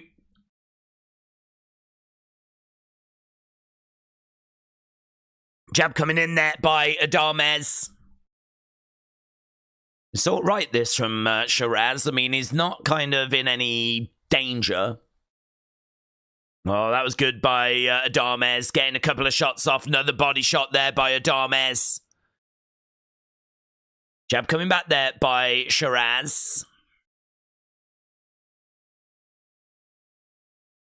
Yeah, ADAMES is just peppering Sheeraz. Sort of feels like Sheeraz is going to let his hands go in a moment, but I hope he doesn't wait too long. Jab coming in. Left-hand jab there by Sheeraz. Sheeraz backing up a little bit. ADAMES again moving forward. Couple of jabs coming in. I'd like to see a bit more output here by Sheeraz. Again, another jab coming in. I don't know why it's taken him a little while to get going and get settled in, but it is. And at the moment, he's keeping that guard up high, going upstairs, going to the body. ADAMES, again, having a little feint there, stepping in, stepping back out again. Sheeraz, nice, left-hand jab coming in. ADAMES, a little bit of head movement, throws out a straight left there. Sheeraz backing up a little bit as ADAMES continues moving forwards. ADAMES having a little look. Sheeraz on the outsides. Nice body shot coming in there by ADAMES. And again, Sheeraz is having a look, but not really getting anything through. He is throwing a couple of bits, but I don't know. The more eye-catching stuff, and even I would say the volume coming from ADAMES. We've got a minute left to go here. This is not going to win you a world title from Sheeraz. He went one way, switched, and went the other. He's got quite a few tricks in his game. He's going to need to start bringing some of them out if he's going to keep doing this. This fight's just plodding along at the moment. Nice. That's better. That's better. That's what you want to see. Left jab, big right hands. Pop, pop, pop. Shot coming in there by ADAMES, but it's on the guard. If Sheeraz can just get a few more of those kind of going, might be able to get through. Again, letting that go. It does feel like ADAMES has started the better, and Sheeraz is just a little bit tight. Again, shot coming in there by ADAMES. Lovely shot coming back there by Sheeraz. Boom. Right, yeah, I've got to think that this is... they're ridiculously pro-Sheeraz, says Brian on TNT.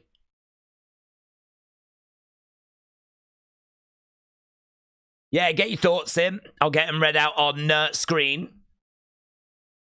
Tana WWE.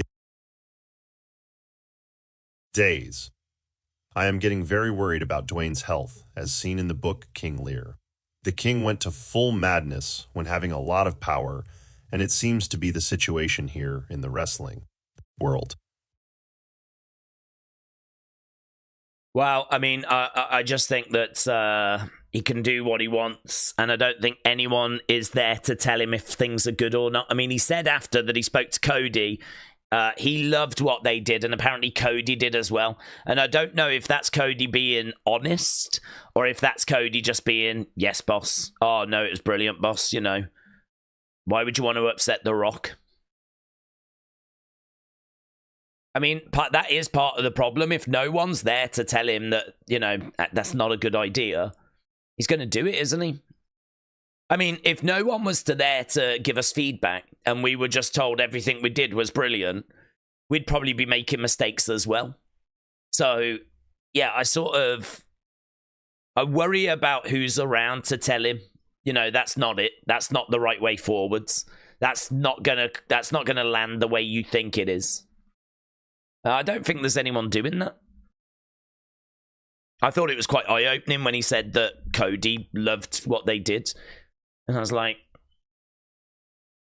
I've not seen the reaction to it, though. I mean, maybe most people loved it, but certainly live in our community and what I was seeing on social media at the time, it was not landing like I think they thought it would. It was just the wording. It's that flipping, I want your soul stuff. It was nonsense. ADAMES moving forward. We got Sheeraz backing up again. This is more of the same. And I got to tell you, it's very, very underwhelming. I don't know what they've said to Sheeraz, but it's just absolutely more of the same here. It's ADAMES on the front foot. Sheeraz backing up. And the output is very, very limited from Sheeraz. This is a world title fight. He's being super cautious, super conservative. They're saying a lot of movement, but not a lot of delivery. But you've got to give him the rounds. There's not a reason to give the rounds to Sheeraz. Sheeraz circling round at the moment. ADAMES is on him. Jab coming in there by Sheeraz. There's not, I mean, what I will say is there's not loads in it. If someone could get a real flurry of shots, I think they could take the round, but I'm just struggling to find reasons to give rounds to Sheeraz. Commentators are saying Sheeraz might just be taking a few rounds just to take a little look at kind of what ADAMES is all about. And I hope that's true. I hope that's what's happening. Again, we've got a jab coming in there by Sheeraz. Shot coming back there by ADAMES. ADAMES walking back Sheeraz. I got to tell you, it's a little bit distracting seeing Anthony Joshua in the front row talking to the Usyk team. It's just so bizarre seeing them sat there just talking about the fight they're watching, you know? I wonder if they've, like, spoke about their fights, and I wonder if, like, Joshua's got any advice from Usyk. I think that feedback would be really interesting to get, you know? I mean, Usyk's been in there with Joshua twice. He's been in there with Usyk, with Fury twice. I mean, he knows both guys. He knows their strengths. He knows their weaknesses. He'd be the perfect person for Joshua to get some feedback from. I'm sure he has asked for it. Right, yeah, get your thoughts in. Let's see what people are thinking at the moment. Don't feel like we get much time between rounds, but... Jobson, member. Madrimov is so weird and tricky, but I knew Vergil would figure him out over 12 rounds. Probably my favorite fighter on the... Okay, we are underway. Round number 4.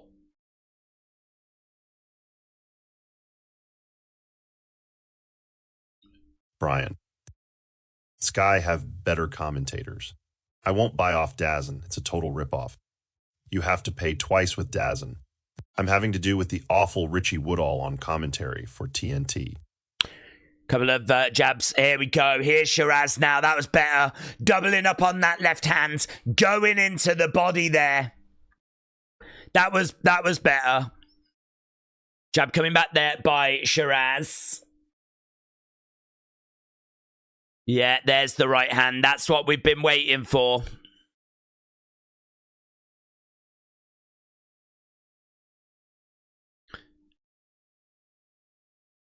Yeah, this is better by Sheeraz. So maybe he was just taking those first few rounds. Stepping over to the side. This is better. Can he start? This feels like a Sheeraz round, this one at the moment. Circling round again. ADAMES in the middle. Lovely shot coming back there by Sheeraz.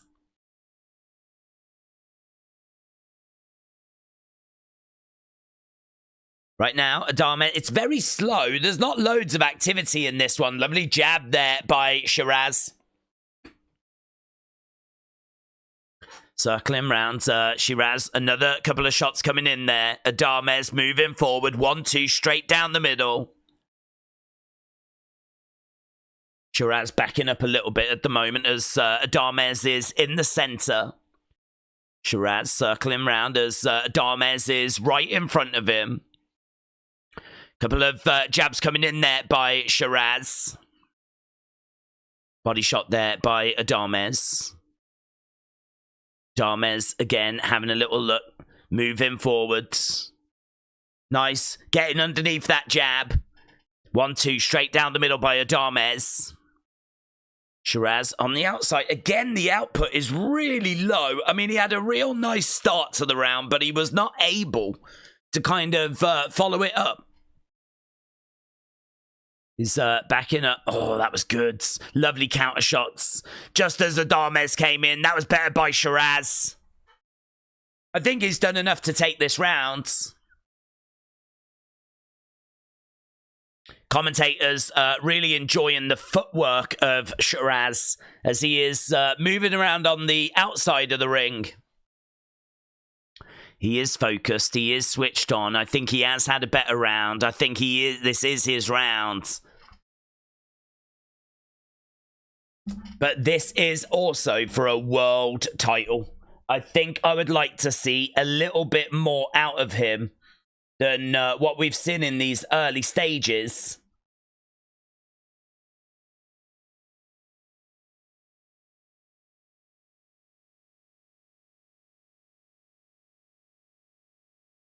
Edward Brown LFC won the baddest on the planet. Member.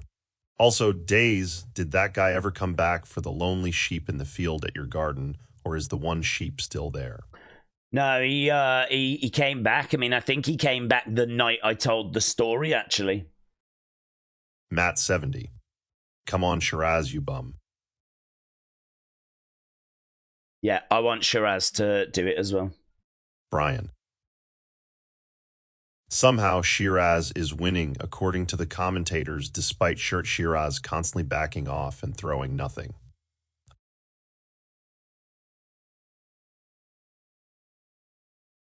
Okay, here we go. Round number 5. Faisal Ali. Sheeraz can only win with a TKO, else no chance. He's another Amir Khan. Jab coming in there by Sheeraz. I gotta tell you, DAZN are doing the same. The commentators on DAZN are also saying like how impressive Sheeraz is looking. He's ready for this stage. And that it's all beginning to work for him. And yeah, they're really on the Sheeraz hype train. I mean, I think out of the first 4 rounds, I'll probably give him 1. And it would be that last one. And so far, at the start of round 5,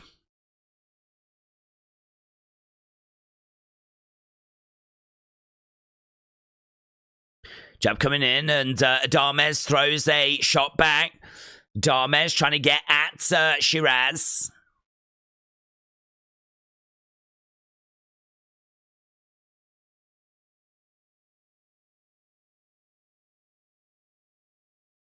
It's funny, isn't it? Because the commentators are saying that ADAMES is showing a little bit of desperation, when actually you could word it that he's just upping his aggression. But the language that they've chose to use is that he's getting desperate. And I don't quite agree with that. I think he's just stepped up a gear. I think that's what we've seen from ADAMES. Sheeraz, again, letting his hands go, and ADAMES throwing in some body shots. I'd love to see the commentator's scorecard, but honestly, they probably got Sheeraz winning at the moment. Nice body shots there by ADAMES. Again, throwing in some lovely body shots. Sheeraz trying to respond with a couple of shots back of his own. Nice jab coming in there by Sheeraz. Body shot again there by ADAMES. Yeah, I feel like this is probably another ADAMES round, to be honest. This is not the performance I was hoping to see out of Sheeraz. Lovely shots going upstairs there by ADAMES. Couple of shots coming back there by Sheeraz. ADAMES getting his head out the way. There, that was a lovely shot. That was a lovely counter. Lovely flurry right at the end of the round there. Okay, what are people seeing? What do people think? How are you scoring this fight? Brian. Sheeraz missing wildly.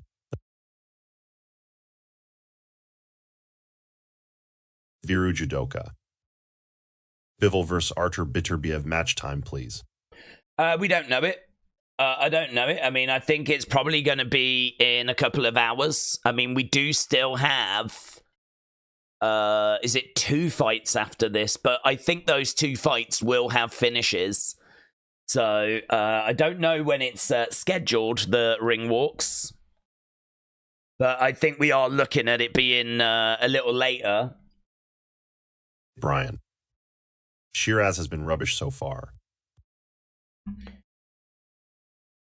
A Jobset, who have you got it for? You said you got it 3-2, but who have you got it for? I'm guessing ADAMES.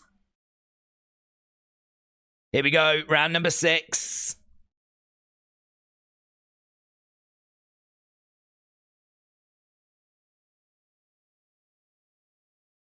Oh, that was a lovely body shot there by Sheeraz. Right. They have got ADAMES up by 1. The comment... Oh, this dude has. Yeah, he's got ADAMES up by 1. Jab coming back there by ADAMES. Commentators are quite surprised by the scorecard they've just seen. They're like, well, we don't have that. Nice uppercut coming in there by Sheeraz. They are toe-to-toe with each other. Body shot coming in there by ADAMES. And again, these body shots, I mean, they all add. What can Sheeraz do in response? Couple of shots coming back there by ADAMES. Sheeraz covering up. Body shot coming in there by ADAMES. Nice little uppercut coming in there by ADAMES again. We got ADAMES getting his shots off. That's better by Sheeraz. Couple of body shots coming in. Trying to go down the center. Yeah, I mean, it's just bouncing off the guard. I mean, he's not getting them through. Yeah, this is another ADAMES round, this, at the moment. We got just over a minute to go. I think this is a wide gap. I think there's an absolute chasm between these two. And I think that Sheeraz is really letting this opportunity slip through his fingers right now. ADAMES, again, going to the body, going upstairs. Yeah, this isn't... I mean, he's really covering up, but... he's not doing anything. There's nothing coming back. Even the commentators that have been all over Sheeraz are saying he is not doing anything right now. He's trying to come back with some shots of his own, swing and a miss. He's leaving it way too late in this round, and he's not even landing this stuff. Uppercut coming in there by ADAMES. 20-odd seconds left to go in this one. Oh, swing and a miss there by Sheeraz. A couple of jabs they missed there. Listen, they need to wake him up. They need to wake him up.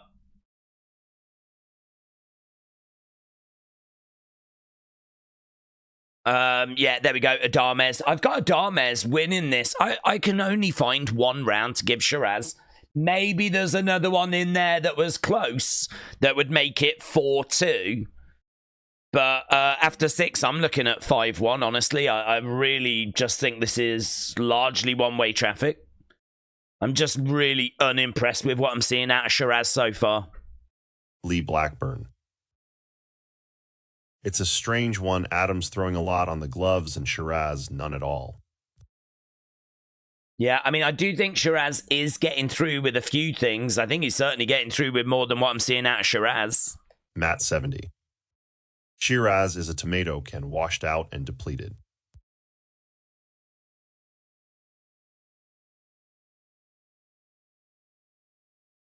Just showing Padley. Brian. Adams is up 6 rounds to 0 to me.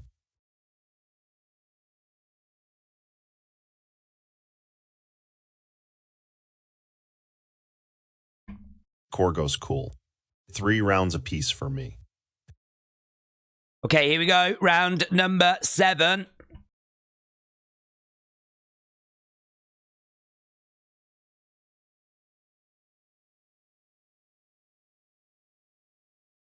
Peter Ives. This guy is a world champion. He's not fighting like one. ADAMES is, Sheeraz is trying to become a world champion. So in that last round, ADAMES landed 24 shots to 16. I think everyone gave ADAMES that last round.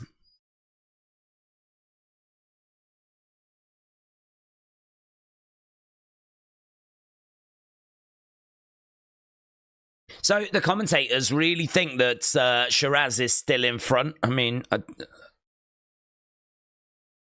body shots coming in there by ADAMES. Uppercut misses there by ADAMES. Couple of shots coming back there by Sheeraz.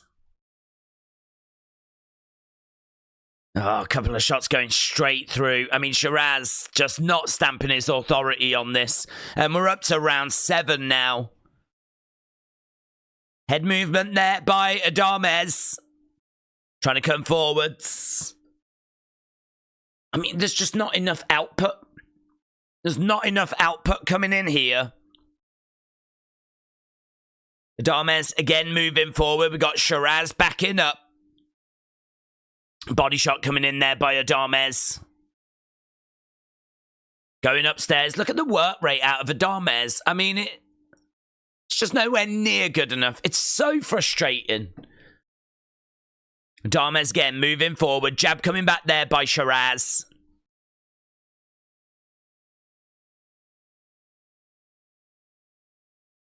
Body shot coming in there by ADAMES.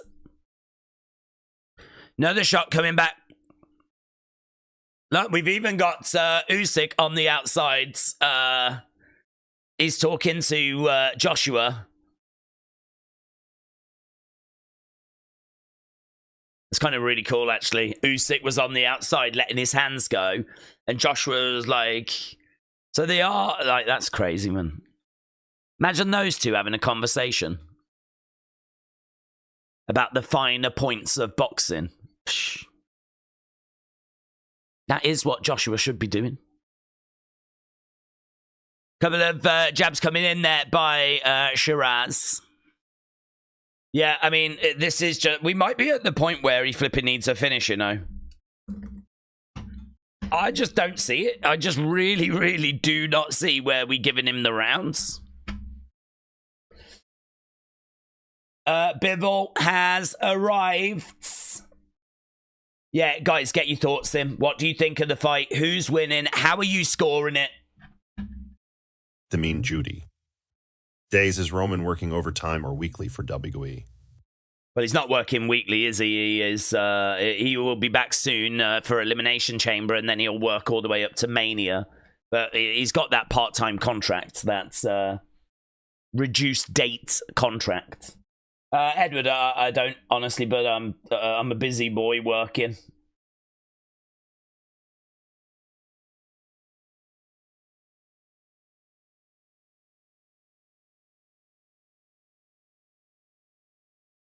Jobson. Member. Sheeraz had no answers after RD won sadly. Okay, round 8. Round 8, Alan, shout out to you.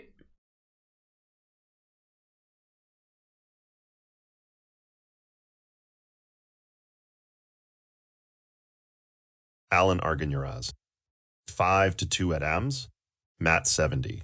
7-0 ADAMES. Korgos Cool. 4-3 ADAMES. Everyone's got ADAMES. I'm right there with you as well.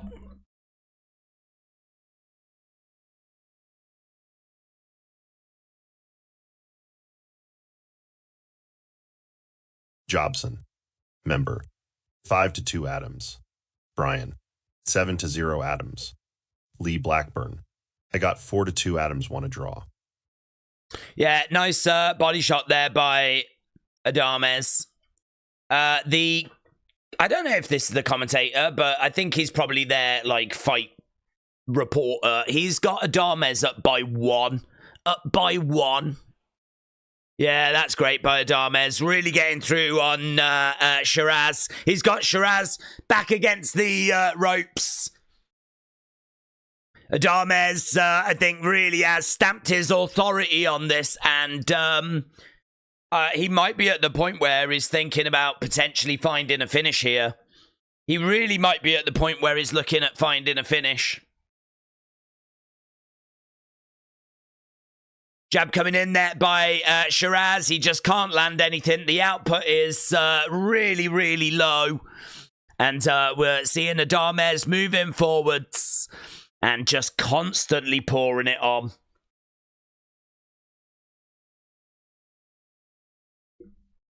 Yeah, good stuff. Good stuff by ADAMES. And something pretty drastic is going to have to change here for Sheeraz.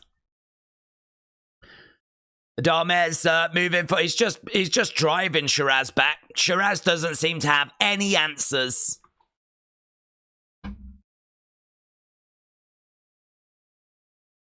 Throwing in a couple of jabs there, Sheeraz. Peter Ives.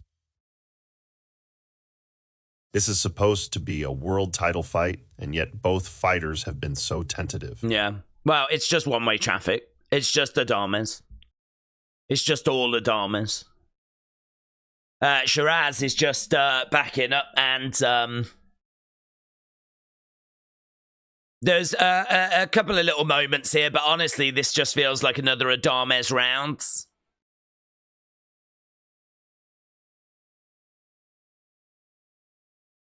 Yeah, even the commentators are saying that he's taken this.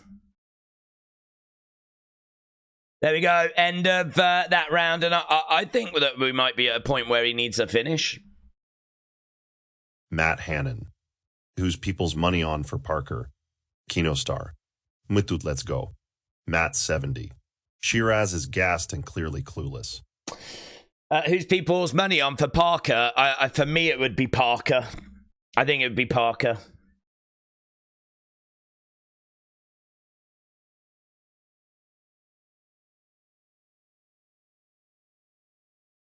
Mackenzie Scoose. Member. Carmella has moved to the WWE alumni page days. Yeah, well, her career contract came to an end, didn't it? I mean, she's not under contract, so yeah, I can't say that's a massive surprise. Tana to WWE days. Where do you see Carmella going after being moved to the alumni side, as she might be great in NWA or WOW, where she might thrive in a world of gimmicks? She is a former SD title holder after all. Honestly, I don't see any of that because she's not medically cleared. She had an injury while she was giving birth, and she has really struggled with like trying to get back up to health, and she's just not medically cleared. I said I really don't know if she did get medically cleared, if they would welcome her back to WWE. I don't know how closed that door is, but at the moment she's not close to returning. So she needs to get healthy first, and then I don't know if the WWE door doesn't reopen If it doesn't, then I would think she'd probably go TNA. That's if she even wants to. I mean, she might not need the money. You know, she might just want to be a mom. Okay, we are in round number 9. So through 8 rounds, 52 power shots have landed by ADAMES, 30 by Sheeraz. 157 thrown by ADAMES, 107 by Sheeraz. So ADAMES is just, I mean, he's just grown in confidence. There's really not been enough coming back by Sheeraz to really stop him in his tracks. And unless Sheeraz can find a finish, I think this is done. Jab coming in there by Sheeraz. Sheeraz, of course, as we know, a real prospect. Someone that there was a lot of excitement around. 21 wins, no defeats. But I think he's about to get a defeat on his record. We've still got a fair few rounds to go as well. I don't get the impression that either guy is going to put the other guy away. So I think there's a chance that we are going to go the distance. But heartbreak for the UK. Heartbreak for Hamzah Sheeraz.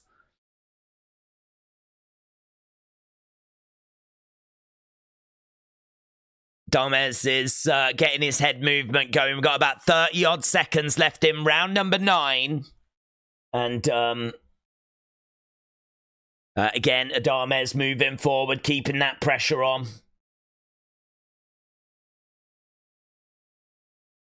Referee just coming in and having a words. Crowds are booing away.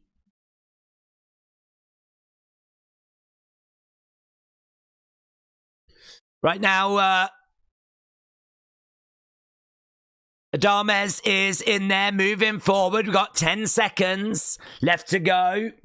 And we really are going to be getting to the business end of this one. We'll be going to round number 10 next.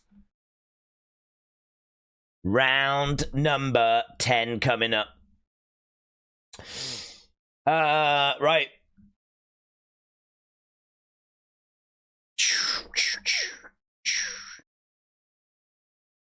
Brian. Sheeraz moaning about low blows. How about he throws something? I think it's been a really bad performance. It's really disappointing. I thought that he would be at least competitive. Frank Warren is screaming at Sheeraz to throw the uppercut. He wants to see that uppercut being used a lot more.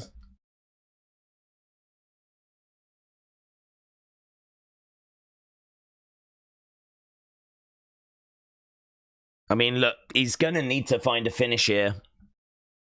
Here we go then. Round number 10.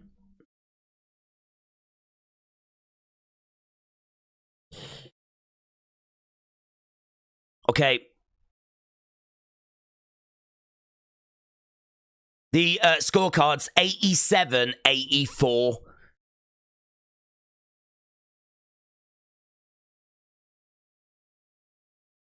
ADAMES driving Sheeraz back against the ropes.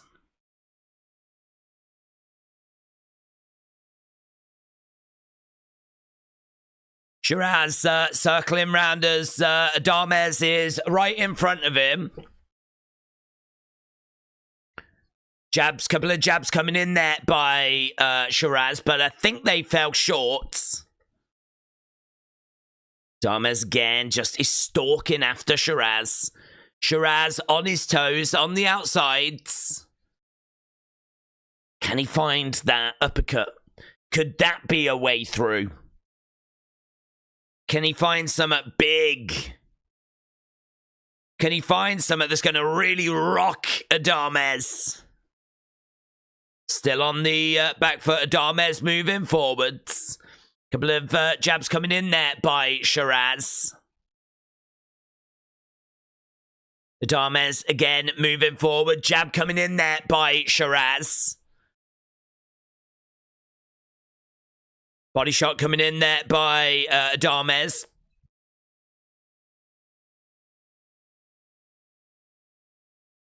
Yeah, a couple of jabs coming in. That's what the commentators are saying. Commentators are saying, just roll the dice, go for it, go for broke. It's a very reserved, very conservative, very over-calculated performance. ADAMES, again, moving forward, trying to throw in a jab to the body. We're waiting for Bakole, says Asgar. Is that next? Is the Bakole fight next? Again, we got ADAMES moving forward. Jab coming in there by ADAMES. Sheeraz trying to let the hands go. A. Jobson said Sheeraz doesn't want to box anymore. The crowd are chanting away, cheering away. Yeah, big noise. They want to see him go for broke.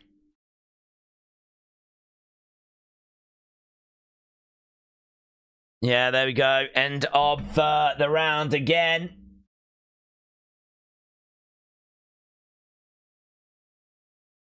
Get your thoughts in. What do you think so far? What do you think of what you're seeing so far? Sheeraz losing needs KO. Oh, David said it's Shakur next.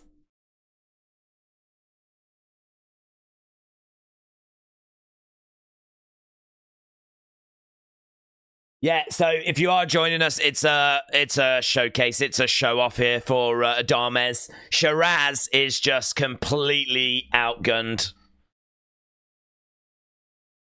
Unless he's got something up his sleeve, of course, but he's left it real late if he has. I think the judges' scorecards have gone for him. He's going to have to find a stoppage.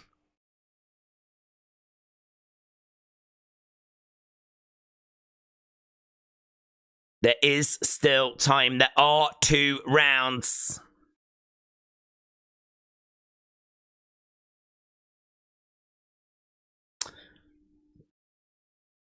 Couple of shots coming in there by ADAMES. Jabs coming back there by Sheeraz.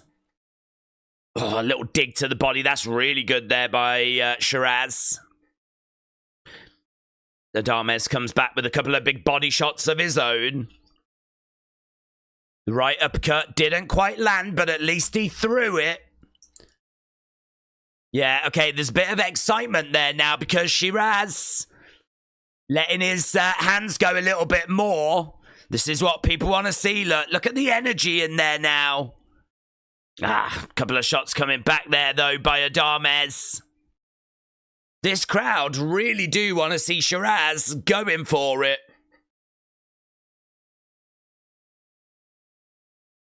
Sheeraz trying to let his hands go, ADAMES. That shot got through there by ADAMES. Yeah, the crowd are desperate for him to get going. They are desperate.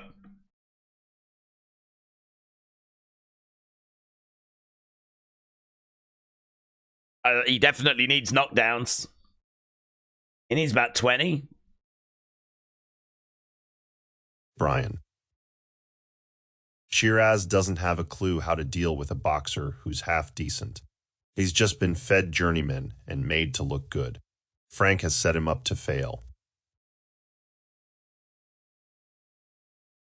Yeah, he's going upstairs. He's going downstairs. Couple of shots coming back there by ADAMES. He is having a better round here, but ADAMES is coming on strong at the end. 50-odd seconds left to go here by ADAMES. Both guys in the center. That was a lovely counter shot there by Sheeraz. Yeah, that's put people on their feet. That counter shot was great. Couple of jabs coming back, though, by ADAMES. 25 seconds left to go. We got one more round to go.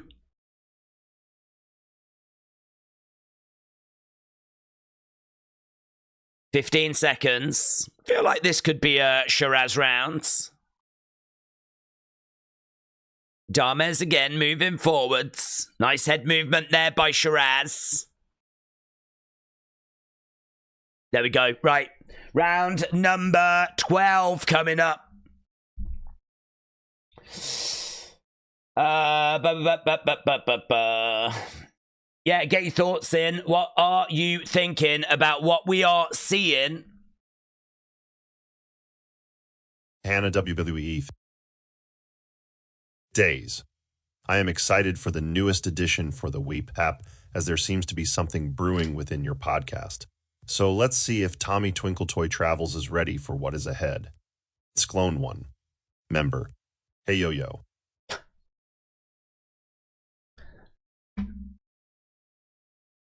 Right, what do you think? We've got this final round coming up.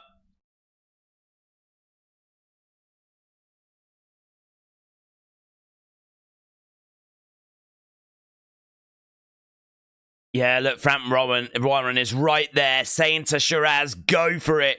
Go for broke. 3 minutes. And ADAMES right in front of him, letting his hands go.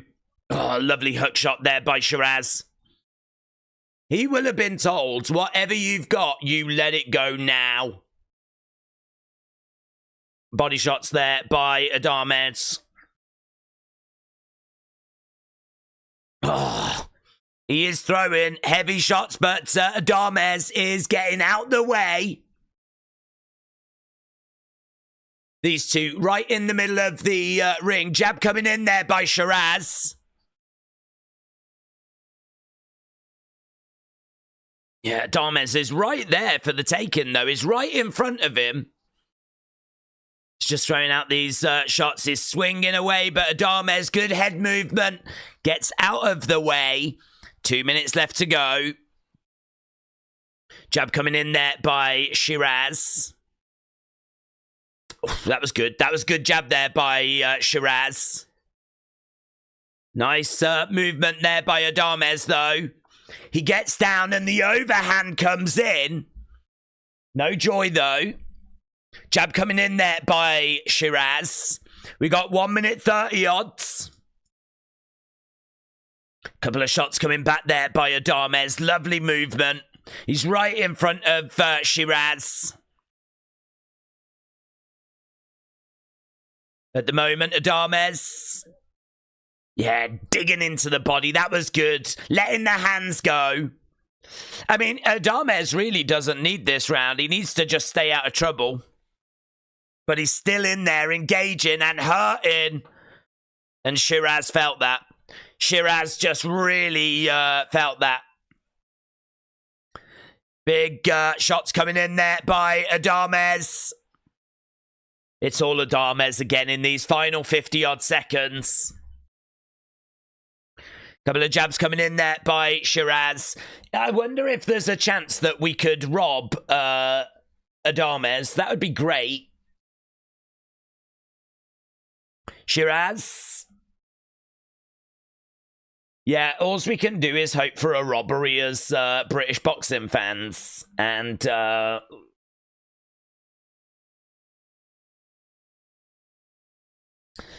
20-odd seconds left to go. The crowd are urging Sheeraz. But he's really not doing much, and he's backing up.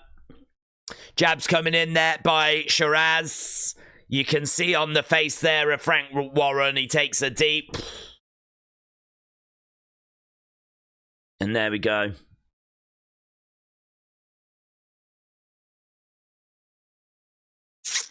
Frank Warren is not pleased. It's gone the distance. Day's been hearing a lot about URWE wrestling, which is wrestling like we know it, mixed with comic books and storylines that the fans can control. Do you think you will ever cover this? I've never heard of it, but I've never heard of it. Brian.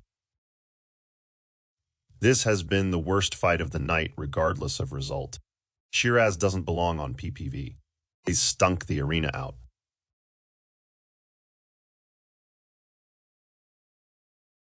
What's up 123? The Rock laced my drink and said he wants my soul.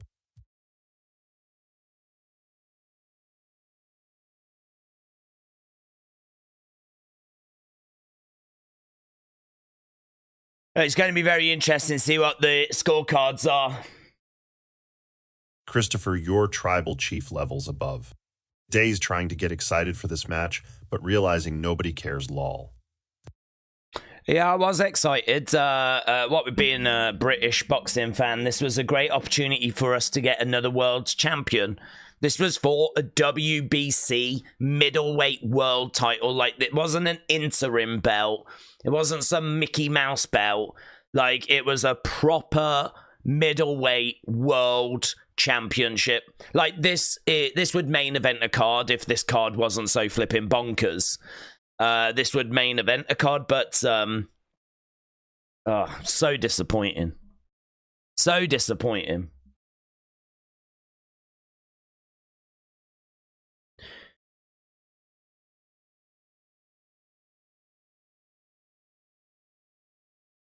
So from round 11 and 12, they were saying to him, you need a knockout.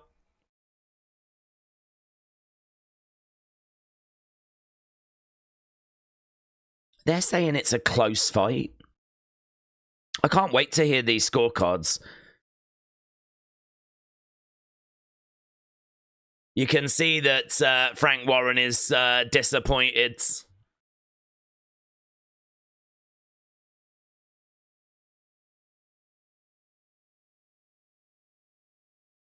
Here we go.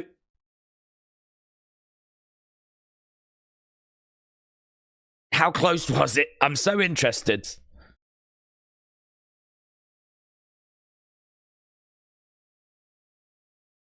$115, $114. Sheeraz gets one of the judges. $119, $110 to ADAMES.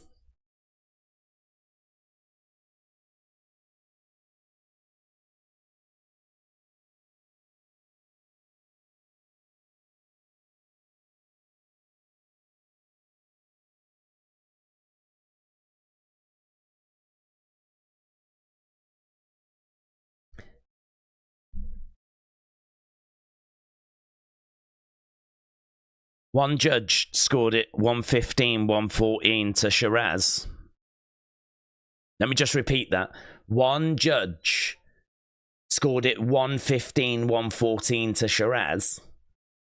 The other judge scored it 119, 110 to ADAMES. And the other judge went 114, 114. And the result is that what we've just watched is a draw.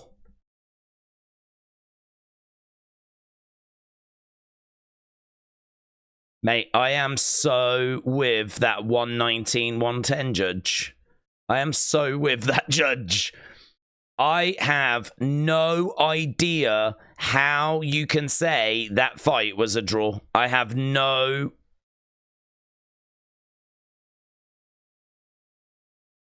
Even Frank Warren, the promoter, was looking gutted. That is absolutely insane. That is insane. How is this sport got one judge scoring it 115, 114 to Sheeraz and another judge scoring it 119, 110 for ADAMES? How is it that wide? How have two judges... They've basically watched two different fights. They've basically watched two different fights. That is insane. That is one of... I'm not just saying this. That is one of the most mental judges scoring I have ever heard. That is absolutely insane. I am right with that 119, 110 judge. Me and him are in the same boat. Me and him, I think, watched the same fight. I watched the same fight as that guy, whoever that guy was. But I don't know what the other people were watching. Because it wasn't the fight I was watching. And it wasn't the fight that even the commentators were watching.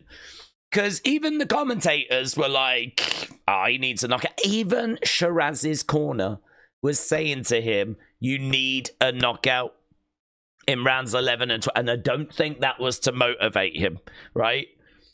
That is insane. That is honestly insane. How does one judge watch that fight and say Sheeraz won, and another judge watch that fight and say it was ADAMES by 9 rounds? 119, 110.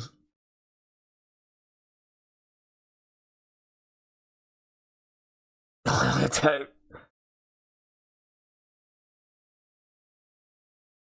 I'm trying to think of the last time judges' scorecards have left me this shook.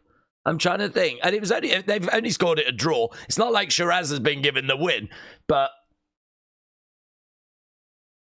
is it me? Is it me? How are people online reacting to that? I mean, where can I go online? Let's have a look.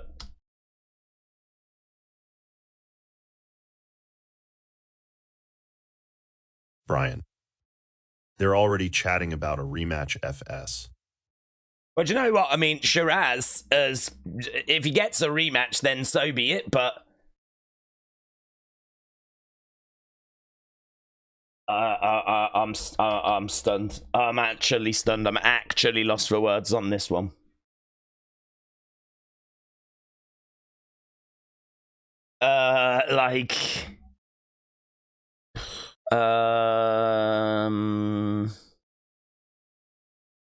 Can I go here, here, here? Let's go. I want to show you what, I want to see what social media are saying. I need to know I'm not losing my mind. I need to know that there are other people that are shocked. I mean, even flipping Sky Sports Boxing are shocked. Even Sky Sports Boxing are like, a draw. Shocked face. A draw. Dude, what was that one judge called? Was his surname Sheeraz? A draw. Yeah, that's what you need to do. They said we need a knockout. Have a look at latest. That's a gift for Sheeraz. The most accurate card was 118, 110. Another bag of shiz results. Funny how Sheeraz gets a gift that's never a draw. BS, up there with the biggest robberies ever. As soon as I saw Turkey walk to Sheeraz's corner after round 10, I knew it was going to be biased. He didn't want his fighter taking the L. Clear-cut robbery. Absolutely love Sheeraz, but he got away with that.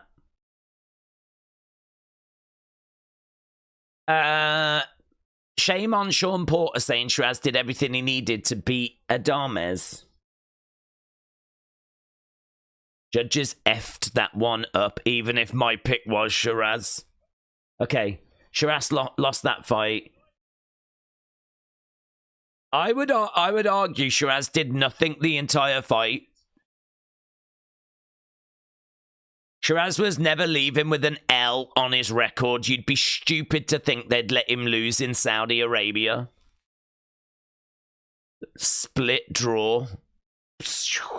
Yeah, okay, at least I've not lost my mind. At least I've not lost my mind. I feel a little better now.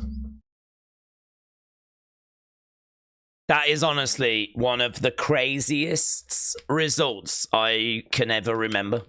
Of all the streams that we've done of UFC and of boxing, that is right up there. I have not got that remotely close, nowhere near close. I mean, I can genuinely understand where that one, was it 118 or 119? I can really understand where that is coming from. 119, 110.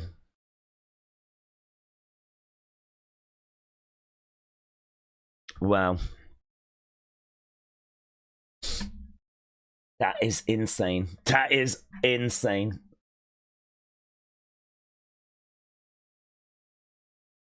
Here's Shakur Stevenson, then let's get reaction. Stuart Jackson. My jaw hit the floor like a drawbridge when heard that result. I'm with days 110 to 118 all day long. Well, at least we know we're not losing our minds.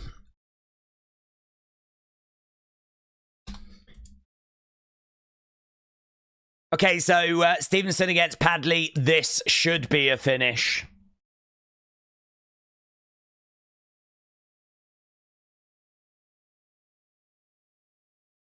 Cinemite.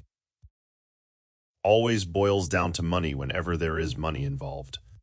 Corruption is never far behind. I can't defend that. I can't. Tussle Bones. Hey, remind me real quick. Where is this card taking place? And where is Sheeraz from? Yeah. James Chadwick. Boxing just died. Again. I mean, the good thing is that ADAMES stays champion. I wouldn't even want the UK getting a champion that way. I actually said, I wonder if we could get a robbery. And I was like joking, of course. I wouldn't want the UK to have a champion that way. I mean, I'm appalled by that. I would love to know what Frank Warren has got to say about that. He'll come out with the old classic, sometimes they go your way, sometimes they don't type stuff, you know? Kit Kat Cools 1. I'm done with boxing. Gervonta scared to face Stevenson. Jake Paul fighting 60-year-old men with restrictions.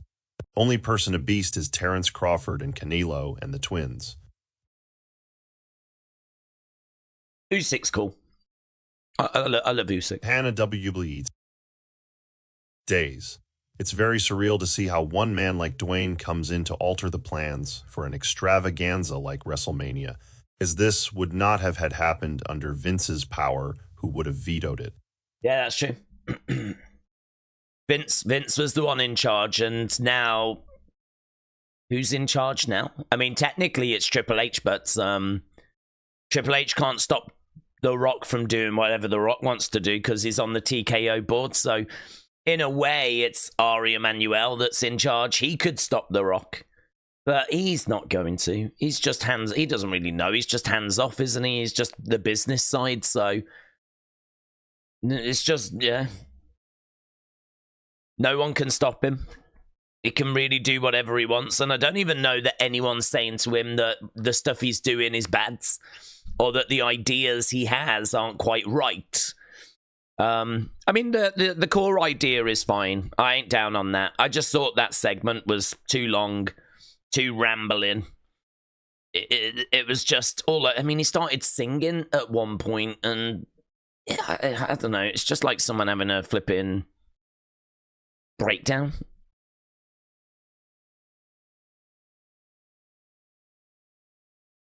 Jobson. Member. His corner literally told him he was up during round 10 break, and he seemed to agree based on his defensive strat the next round.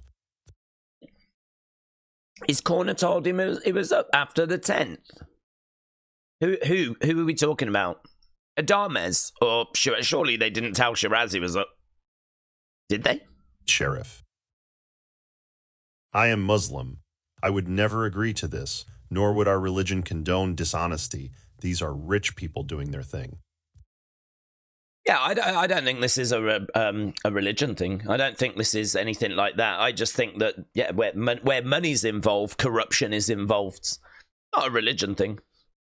I mean, to be honest with you, you'll find plenty of examples in the UK of UK judges favouring UK fighters. In fact, UK judges have got a reputation for it. So, and same with other countries around the world as well. So, this is nothing but good old-fashioned boxing corruption. Nothing to do with religion, stuff like that. Jobson. Member. This will be a tepid, low-output fight. Schofield might try to push the action, but Stevenson is sure to use negative tactics to derail this, given that Schofield is inexperienced. Stevenson by UD. It's Padley, isn't it? Schofield's unfortunately not in this fight now. So we are at a situation where this is Padley, who was literally installing solar panels the other day. On Tuesday, got a phone call. Are you in weight? Can you make it? Do you fancy a world title fight? Do you fancy taking on one of the best boxers in the world? This is for the WBC World Lightweight Championship. And if you've never heard of Josh Padley, don't worry about it. No one has outside of his parents, right? I mean, he did beat Mark Chamberlain last time out, and that win is how he's been able to get this opportunity. If Josh Padley wins this, it will be more shocking than what we just heard from the judges in the last fight, right? It will be more shocking. This would be one of the biggest upsets in boxing history of Josh Padley. I don't even know what the odds are. He literally got put into this, like, in the middle of the week. I mean, we have got a late replacement here in Padley. And in our next fight, we've got a late replacement as well. That's going to be Bakole, of course. I mean, right now, we're seeing Stevenson just kind of getting settled in. I think what Padley has got is an opportunity to try and land something big and try and put Stevenson away. He's not going to outbox Stevenson. It's kind of a bit stupid to even try, really. You're not going to outbox him. So you've got to just hope that you can get something big through. And, you know, Padley's knockout power is just not there. Padley has got 15 wins. He's got 4 knockouts. So it's not even like he's a Deontay Wilder type. He has said that he's going to give everything here. I believe him as well. I mean, you would, wouldn't you?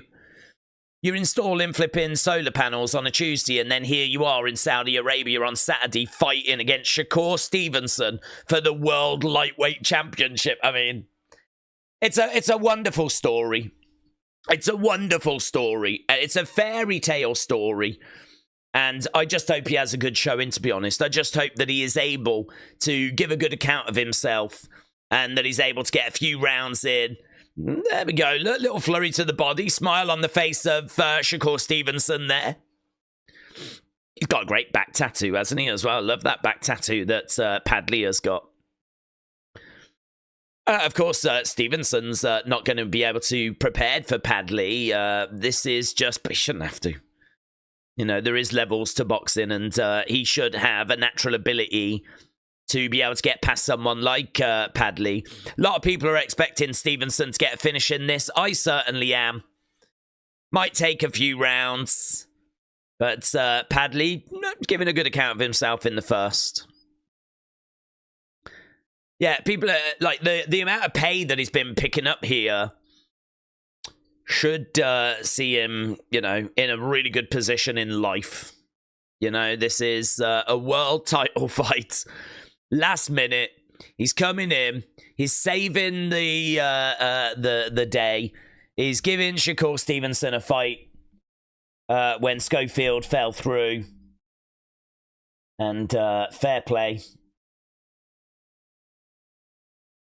Let's get a couple of comments. Babushka Boy. Y'all think this go the distance. Hustle bones. Well, not so much a religion thing, but a cultural thing. These bros want nothing more than to dominate the West and hate being beaten. I really think it's a boxing thing. I mean, boxing corruption just goes all the way back. Every country kind of roots for their own, and you know, even with like Saudi Arabia, if they've identified some fighters that they can see have got connections to Saudi Arabia, or you know, then they will root for their own. I don't think it's not like a religion thing. It's not like it doesn't happen elsewhere. It's just boxing. It's boxing being boxing. It's the dark side of boxing. But it was Jobson, member. It was bad. I love Shakur Stevenson at minus 4,000. He has a trendy face buster and a maniacal knife hand block. Stevenson will likely sabotage the counter agent. Okay, we are underway. Round number 2. Padley looking not bad in the first. I mean, obviously, Shakur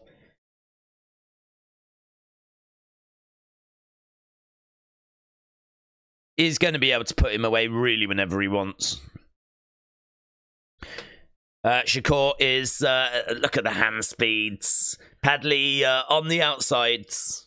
Shakur has got just everything's better. Accuracy is better, volume is better, hand speed is better, movement is better, footwork is better. Power is better. Although not by much. Shakur Stevenson's not really known as having like KO ability. Couple of jabs coming in here and going to the body as well. He is starting to find a bit of a rhythm. Padley coming in. Body shot coming in there by Stevenson, going upstairs as well.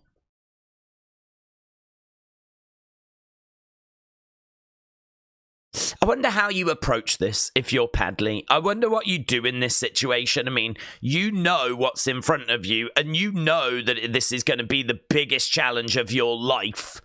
And you know that you're a massive underdog and you're not the favourite. You've just got to do your best, haven't you? That's it, really. You've just... Oh, the shot's coming in by Shakur. Padley trying to go to the body. What I will say about Padley is he is throwing and he is working and he is trying. He's got his hands up, but the shot's coming in there by Shakur, just looking really good. Landing on the head of Padley. Jab coming in there by Shakur. Yeah, he is looking sharper, crisper. Definitely a Shakur round. No one was expecting Padley to get this. No one's expecting him to win by decision. If Padley was, by the grace of God, to win this fight, he is catching Shakur Stevenson with something. Something from the gods. Again, shot coming in there by Padley. Shakur, smile on his face. They separate. I wonder how Shakur feels about this. I wonder if this is fun for him to be in there with someone that's... Because it will have been a while since he faced someone of this caliber. You know, I wonder if this is like a bit of a night off. I don't want to be disrespectful, but do you know what I mean? If you're used to facing some of the best fighters in the world and then you get Josh Padley, I mean, I wonder if this is... I wonder if this is just a bit of fun for him. He's got a smile on his face. He seems to be, like, enjoying it. Frankie, shout out to you, buds. Frank 91210. Dude should spend more time in the gym and less in the tattoo parlor.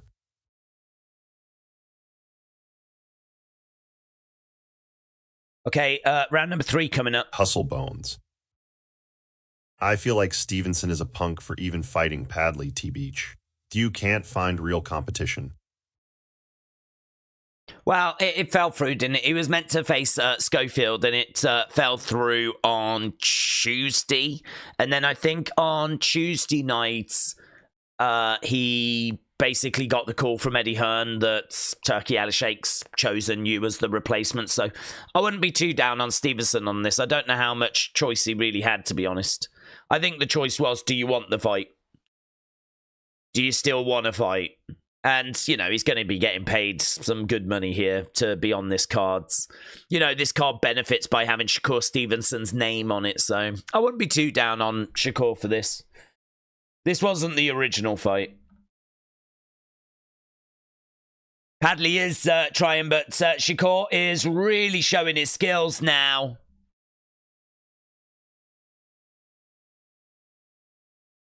Brian. Sheeraz says he's wanting a rematch to right the wrongs. Only thing wrong is he nicked a draw tonight. Yeah, he did. So they're saying that Shakur Stevenson should be going through the gears now. It's clear that he is the better fighter, and of course he is. And he is establishing himself in this fight now. I mean, he's taking the rounds. It's just hard for Padley, isn't it? Padley is just having to take a lot of shots, eat a lot of shots, try and find some openings of his own. Backing up a little bit. Dig coming into the body there. Hook shot coming in there by Shakur. Padley, again, trying to go to the body. I'd love to see Padley just, you know, really catch him with something. Really get Shakur thinking. Shakur, again, having a little look. Jab coming in there by Shakur. Yeah. 1-2 by Padley. Landing on the body. Jab coming back there by Shakur Stevenson. Jab coming in there by Padley. Jab coming in. It's just tidy work from Stevenson. It's not really eye-catching. It's nothing that's going to really, you know, blow anyone's mind. Jab coming in there by Stevenson. Yeah, Padley's giving a good account of himself. I mean, he's giving Stevenson a bit of a challenge here. Stevenson keeps jabbing away. Padley's head keeps snapping back. Padley not really offering a great deal back, but body shot there by Padley. Oh, real flurry of shots there by Stevenson. Another round there by Stevenson. What a talent. What a skill he is. Really brilliant fighter. Yeah, get your thoughts in. What did you think about the last fight, about this fight? What do you think about the next fight? Coming up next, we should have Parker Bakole. Edward Brown LFC won the baddest on the planet. Member. Day's breaking news via TNT Sports social media. Usyk was giving Joshua defense advice and tips when they was talking wow. Yeah, we saw them doing it. We was talking about that during the last fight. You could actually see him talking on... It's exactly what Joshua should be doing, yeah. It's exactly what he should be doing. There is no one better in the world to talk to right now about heavyweight boxing than Usyk.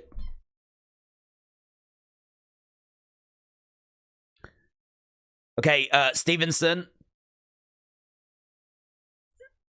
Backing up a little bit as we've got Padley throwing in a little shot to the body.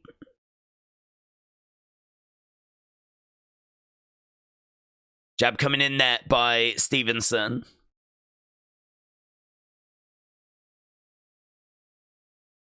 They're just saying that this is life-changing for Padley, and the fact that he's made it to round 4 is worthy of celebration. The scorecards at the moment are actually, after 3 rounds, 29-28. They gave Josh Padley the first round.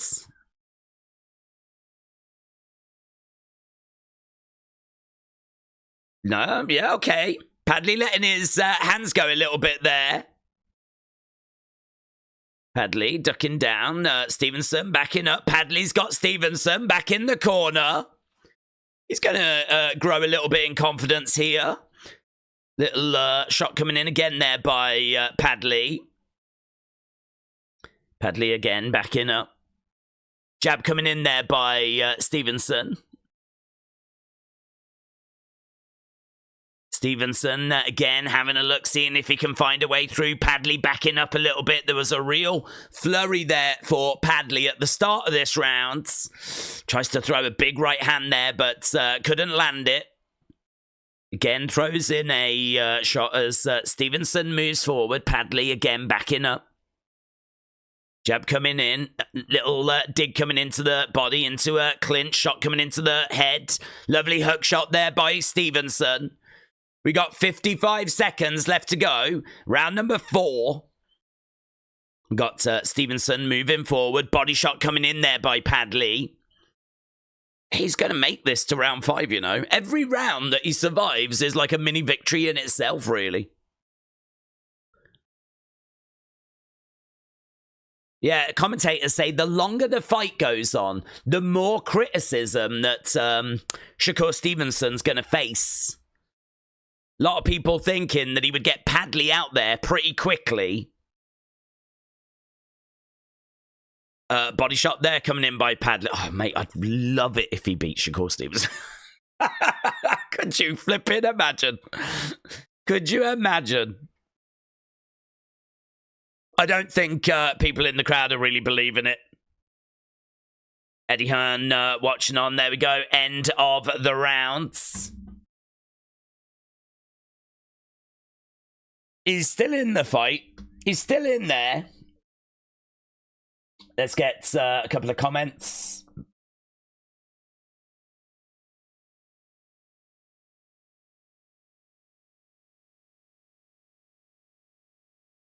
So they're saying that Shakur has got to get the fans excited. Tom C. 8746. Coventry and Borough. Preston and Bristol City always finish together. This season, it could be over. Brian, I want to forget about the last fight. The result was a disgrace. I'm looking forward to Parker v. Bakole. Beterbiev v. Bivol is a guaranteed 12 rounds go to the judges' fight that Beterbiev wins on PES.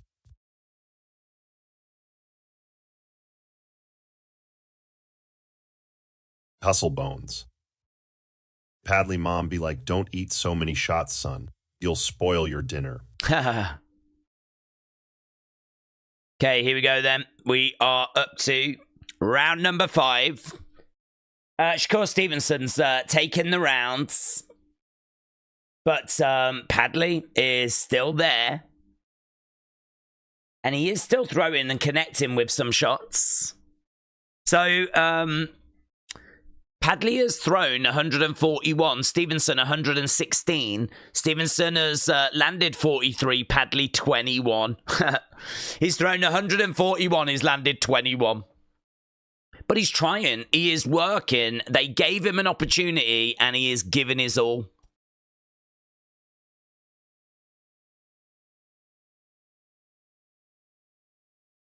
Padley trying to go to the body again. He was saying that when he landed, he did an hour's research on Shakur Stevenson. And they did like a little bit of light workout. But I mean, he's just had no time whatsoever. I'm sure he's done a bit more work than that since I saw the interview. But here's Padley in the middle. Looking a little bit disheveled. He has taken a fair few shots. Shakur Stevenson looking about as fresh as he did at the start of the fight, to be honest. Referee coming in, having a word there with Shakur. Padley again in the middle. Edging forwards as Shakur takes a few steps back. Shot coming into the body. Digging into the body. Hook shot there by Shakur. Going round the side of the head. Going into the body as well. Shakur. Oh, Padley again coming back with a few shots.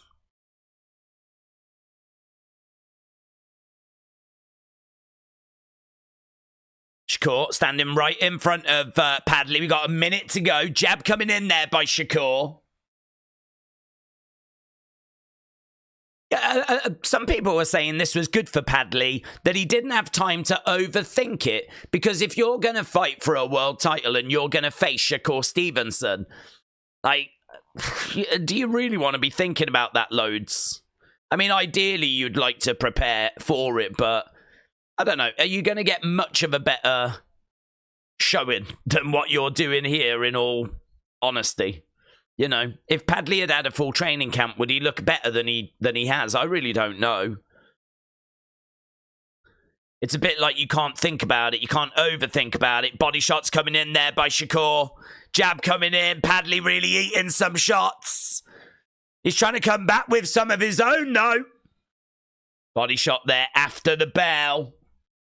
But Padley was having to weather a few shots there. Stuart Jackson.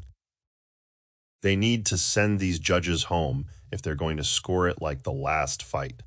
Yeah, I don't think there'll be too much disagreeing, to be honest, buds. Brian. Padley's unraveling.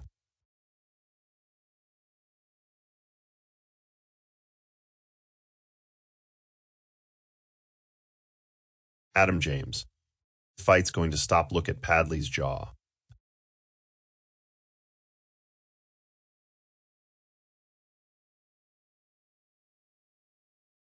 They're saying they expect a fast start from Stevenson in this next round.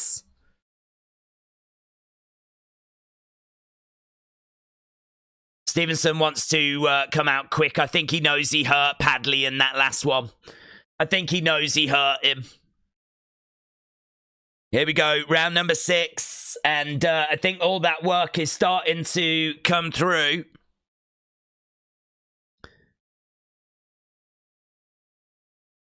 Yeah, that body shot, I think it really hurt, really got through.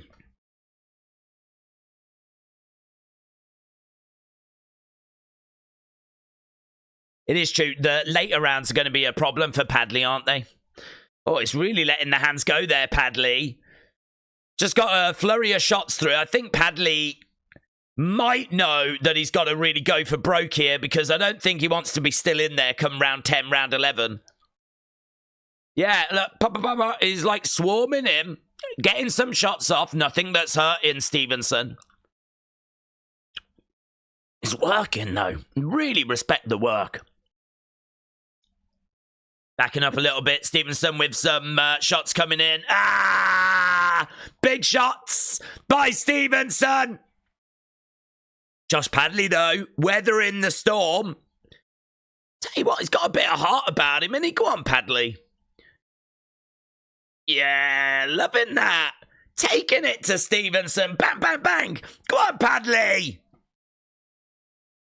Stevenson gets out the way. Stevenson now can start digging into the body. Is this going to be the beginning of the end? Coming up. Against the rope. Stevenson letting his hands go. Jab coming in. Oh, look at Padley coming back, man. Crowd are starting to get behind Padley. Oh, mate, come on. Yeah, Stevenson really throwing it. I think these shots are really hurting Padley.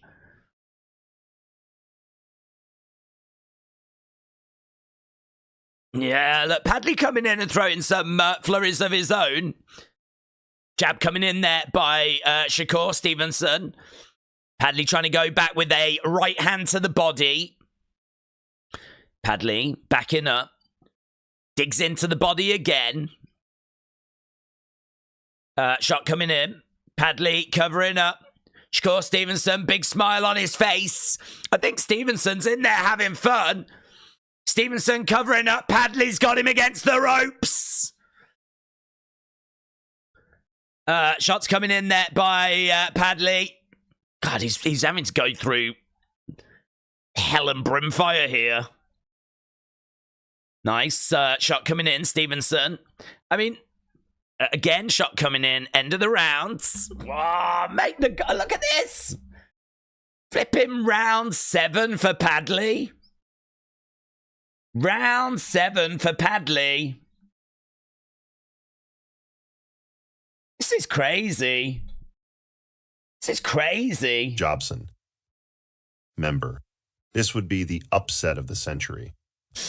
I mean, there's nothing to suggest Padley's winning, but he certainly ain't winning on the scorecards, but... Peter Ives.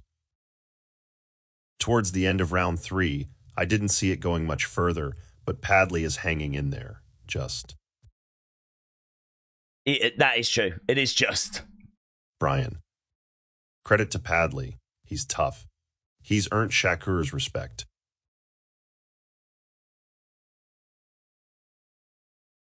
Yeah, I mean, he is. And the problem is that this is where the training camp's going to hurt him. I don't know that the training camp would have made a big difference for what we've seen, but I think it would have made a difference for his conditioning, his cardio, and, you know, being able to go through these later rounds.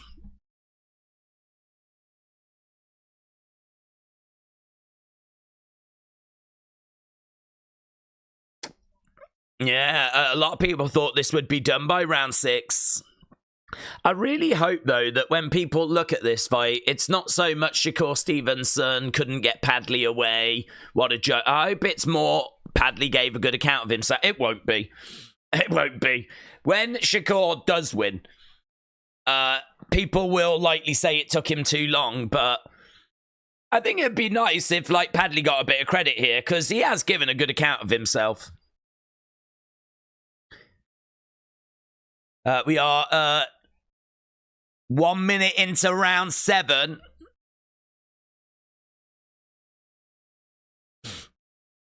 Jab coming in there by Padley. Shakur Stevenson moving forwards.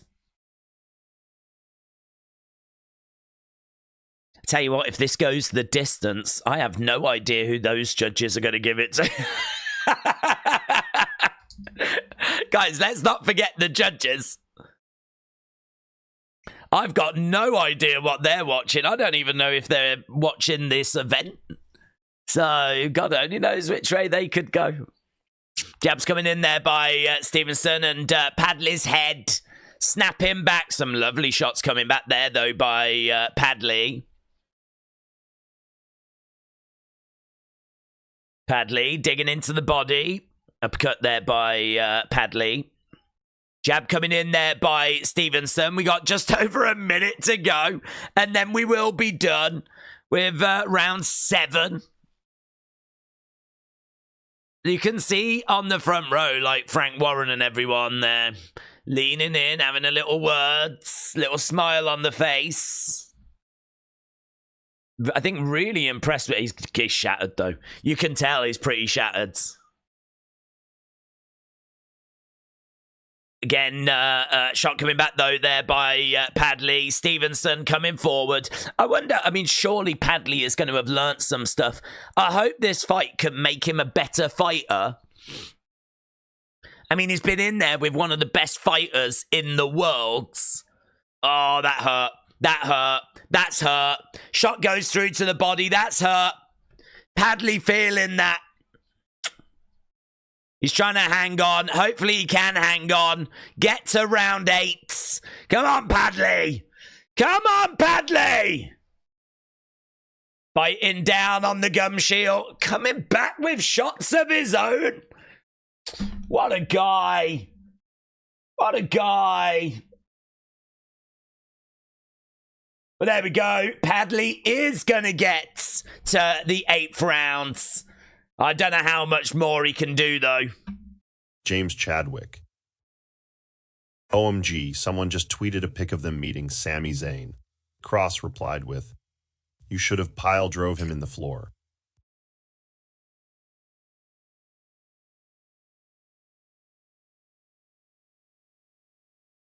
There's Parker, Peter there's Ives. Bakole. One unknown about Padley, but which we're really finding out, is that he takes a punch. He does take a punch. He just took a nasty body shot, you know. Nasty body shot. Tussle bones. Padley getting dominated. No shame in that, but that's what's happening. I think that's what that was always going to happen, wasn't it? Jobson. Here we go. Member. Round 8. Do any Brits watch Salvage Hunters? I am obsessed with that show right now. Shots coming in there by Padley. Brian. Parker's after this. It's a shame it's not Dubois for a world title. Parker's been had. He has been had. Jab coming in there by Stevenson. A couple of body shots there by Padley. Some lovely little flurries. I mean, Stevenson keeps it all quite tight, so I don't think there's much that's troubling him. I don't think Padley has really landed a great deal. Jab coming in there by Stevenson.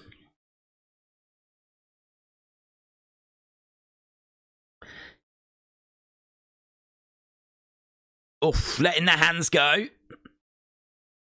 Jab coming in there by Stevenson. So, commentators are saying that Padley's start has definitely risen here. Couple of, is letting his hands go. Padley is back. Padley backing up, trying to go to the body. Comes in, looking for an uppercut. Tries to come forward with a right hand. Jab coming in there by Stevenson. These two exchanging shots. Gotta tell you, though, Padley doesn't look like a man that's about to go away. I mean, it feels like Stevenson's going to have to land one of those nasty body shots again. We know they've been causing Padley trouble. Stevenson again, right in the middle of the ring. Padley coming in, grabbing a hold of Stevenson. Hook shot coming back there by Stevenson. Stevenson letting his hands go a little bit. And again, hook shot coming in. Oh, love that. Love that by Padley. Just a real flurry of shots. Hook shot. Stevenson against the ropes. In round 8. Yeah, the commentator said, I expected a game effort from Padley, but I was not expecting this. He is not winning this fight, but in round 8, he just had Shakur Stevenson against the ropes whilst he was like teeing off on him. Oh, and again, digging in. These two going, look, Shakur's having to really bring out the big guns, you know. Shakur's having to really bring out the big guns. Coming in, covering up. Padley again, backing up. I would love to hear what Shakur has got to say about Padley after this, you know. They're telling him to stay low, and we are going to round number 9. Everyone that I saw said this would be done within 6. That is flipping crazy. I love it. Parker Bakole next. Stuart Jackson.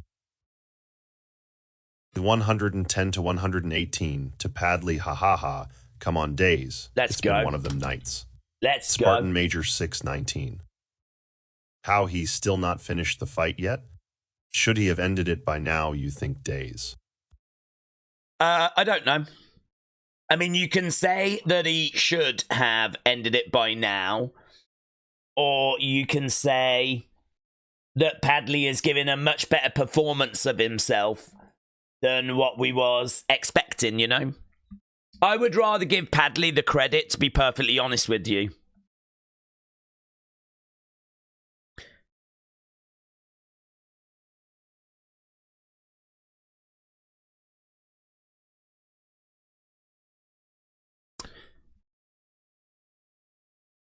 Jab coming in there by Shakur Stevenson.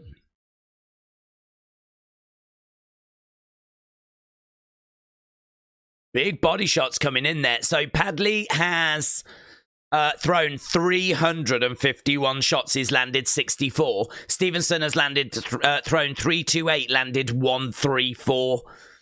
So, I mean, much more effective with his work. We know that he's not a puncher. Body shot coming in there by Padley, but the effort from Padley. And he's doing this without a camp. He's doing this without a camp. Again, letting the hands go. These two just unloading on each other. Body shot, Padley goes down. Padley goes down. I think he's really frustrated. He goes back to the corner. It's a standing count. Yeah, Shakur landing that body shot. Body shot again coming in there by Shakur Stevenson.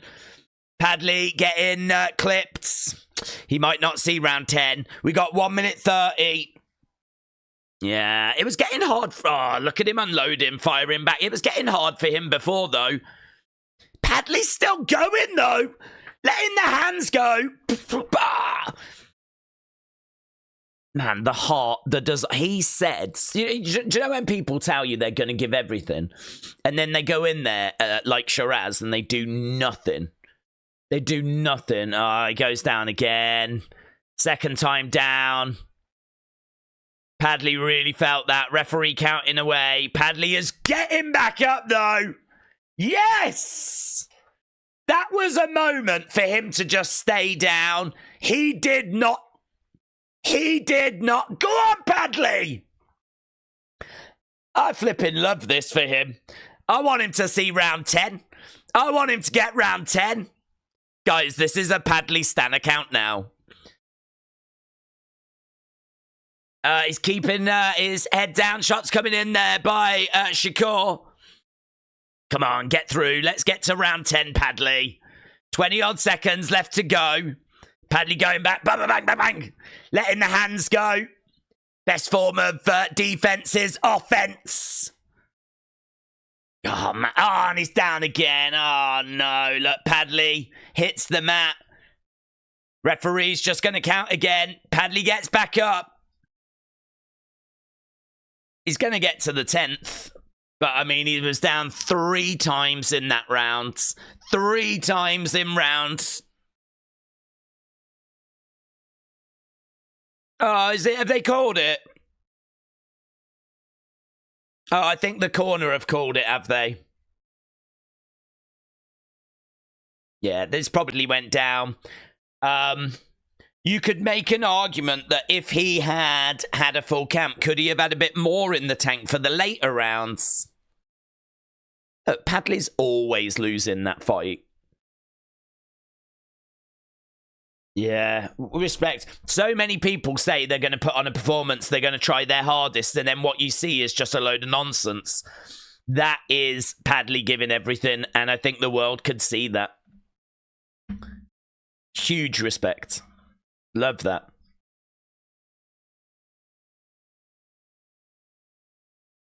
Right. Let's get people's thoughts in. Are we all Padley stands now? Hustle bones. Wow, Padley lost. What a loser emirate. Yeah, that's right, actually. He lost. Sucks. Changed my mind. Parker Bakole coming up next. Yeah, hustle bones. Well said. I didn't really look at it that way. I was looking at it that he had dug deep and everything, but actually, you're right. He lost.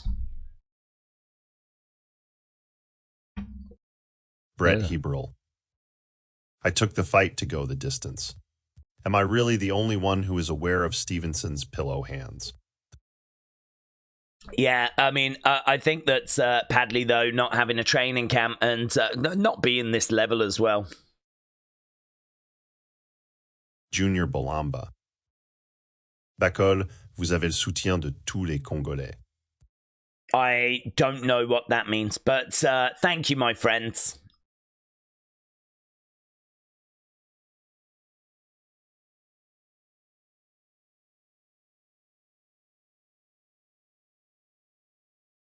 Hustle bones. Lol. Jalen Stone. Shakur cannot beat Tank. Let that be clear. Yeah, I agree. Yeah, I don't think he could beat Tank.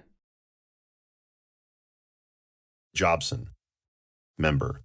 Solar Panel Man. Are you doing Tank Davis's fight next week? I think it's the same. Am I right in saying it's the same time as the WWE event? I wish I was, mate. I love Tank. He's one of my favourite fighters. We've covered a few Tank fights, and I really do enjoy watching him work. So I would love to, but if it's the same time as WWE, that's kind of our main thing on the channel.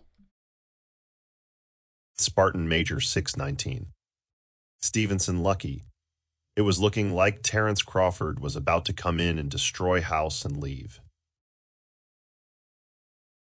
Few boos for Shakur. So his record, 23-0. 10 knockouts. He wins by TKO. That's actually kind of cool of his corner, isn't it? I mean, it's a TKO. Padley can always say that he could have carried on. His corner know that he couldn't. He went down 3 times in the 10th. Wow, 2 fights left, and look at those fights. Joseph Parker against Martin Bakole and Artur Beterbiev versus Dmitry Bivol. I mean, this has been a brilliant night of fights. I hope you've enjoyed it as much as I've enjoyed it so far. And our big 2 fights are still to come. Did it go over 25 minutes, that Shakur fight? I don't know. I haven't been looking what time it started and everything. So I honestly can't answer that one, but it went longer than people were expecting. I know that much. It is same time, says Brian. That's a shame. Yeah, I mean, that really is what hampers us, to be honest. I would do so many more events if they weren't on at the same time as other things. That is what hampers us.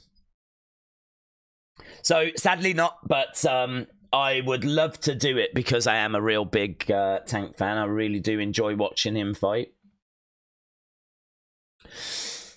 Time now for Parker Bakole. Yeah, get your thoughts in. What are you thinking about Parker Bakole then? What are you thinking about Parker Bakole? If you've not left a like, leave a like. I don't know how many likes we're on. But if you've not left a like, leave a like. It is greatly appreciated.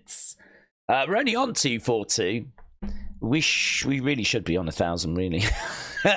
This is one of the biggest streams, really, but, you know, whatever. If you are watching and you've not left a like, leave a like. We won't get 1,000 now. We've not been talking about it, and we probably should have been talking about it, but it does make a big difference to the streams. But yeah, I just appreciate people hanging with us, to be honest. Let's get some comments. Jobson. Member. I choose Joseph Parker at minus 175. He has an eccentric brainbuster. Parker is going to best the feat. Let's go. LBBL official. Go Bakole Congo win tonight. Text green game over. It actually read that game over emoji, you know. Hustle Bones. Do you think Padley sneaks into the rankings after that? I don't know where he is. I don't know where he is. I mean, I don't think that's a performance that drops his stock. I don't think that's a performance that... It's weird, isn't it? You know, you can take a loss on your record, but sometimes losses are... They don't tell the whole story, do they, really? I mean, Padley coming in super late against one of the best fighters in the world, putting in... All right, he was losing pretty much every round, but he was having flurries. It's not like he was just getting smashed around the ring. I mean, that was not the fight that I just saw. So I feel like he does. He's going to get loads of money, and I feel like he deserves a really good match next time. You know, something that he stands a chance in getting a win at. You know, but I don't know. It'll be really interesting. I will genuinely be interested to hear the interviews after. I want to know what Padley has got to say about the gap between where he is and what he just experienced. Maybe he comes out really encouraged that the gap's not as wide as he maybe thought it was. He is 29. He's still got a few years where he can improve and work on stuff, but I don't know. I don't know what Padley can go on and achieve, but I think what he just gave us there was everything he had, and I really appreciate that. David Benavidez is just being interviewed at the moment. He is in the crowds. Benavidez says he wants all the titles. Mike Hansen, member. I am definitely looking forward to Parker versus Bakole. Bakole has claimed that all the main event fighters are ducking him. This is his time to shine now. Hard for him to shine. He was in the Congo on Wednesday. So, I mean, the dude's had next to no training camp. He gets really out of shape when he is not fighting. He weighed in, was it earlier today? And he's coming in at 310 pounds. The heaviest he's ever been, and he's a big boy. The heaviest he's ever been is 299. So he's coming in 11 pounds heavier than his heaviest. I don't know how fair it would be to judge Bakole on what you're about to see here. I think Parker gets the win. I think Bakole's going to be dangerous early. If Bakole loses, I don't know that that's going to really change my opinion of him, to be honest. We got Sean Porter. We got Anthony Joshua. Martin Bakole. Hustle bones. True. He will get loads of money, and after all, money is all that matters. Joshua said he wanted to step in, but he's got his injuries.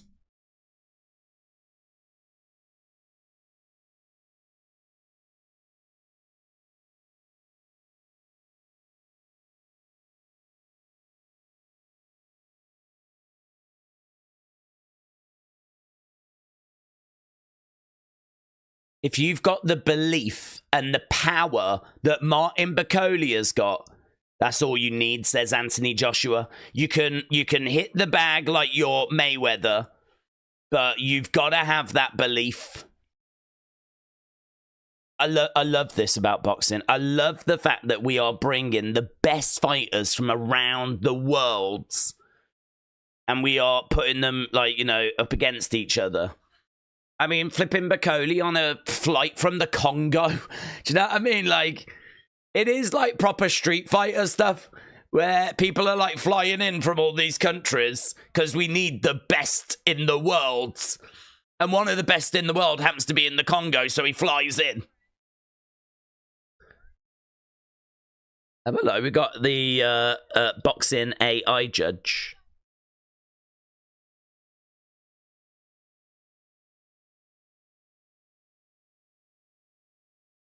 Oh, yeah. So they're really working on, like, the AI scoring, aren't they?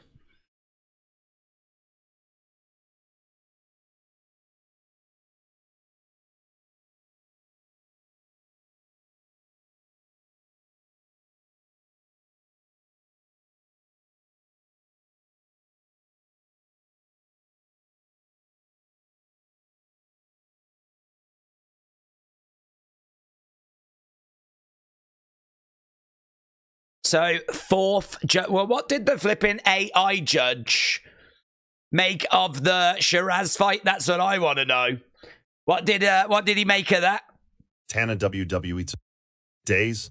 Have you ever had a Wellington from Gordon Ramsay? Lol. I have not. Like a beef Wellington. I have not. I've never had anything from Gordon Ramsay. Ntumba Akim. Bakole, nous sommes derrière toi, mon petit. Amène-nous la victoire pour la RDC. Shout out to you, my friends. Mike Hansen, member. I am definitely looking forward to Parker versus Bakole.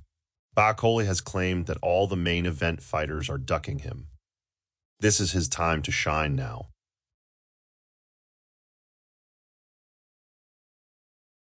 Will it read that? Percy Obami. No.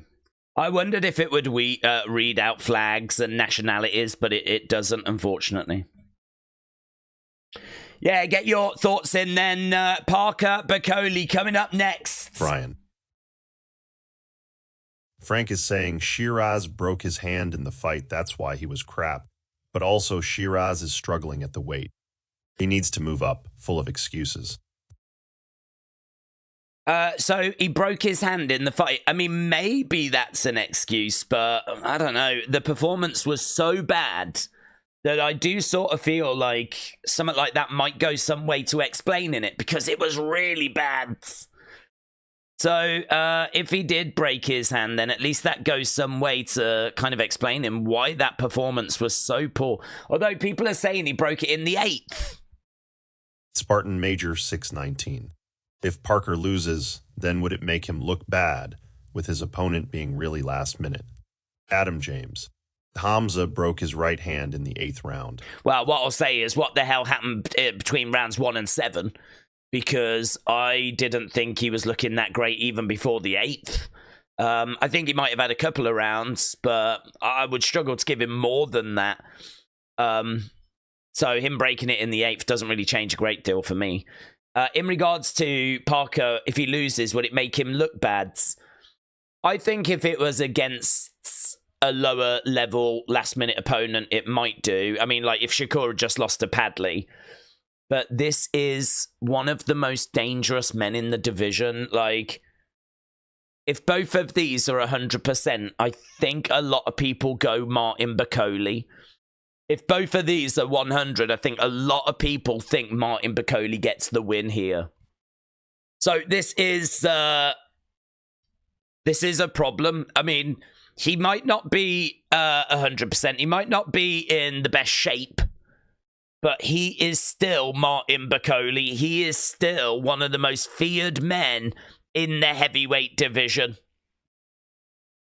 There are plenty of people that think when Usyk calls it quits, this is the man that is going to take over the heavyweight division. This is the guy that is next.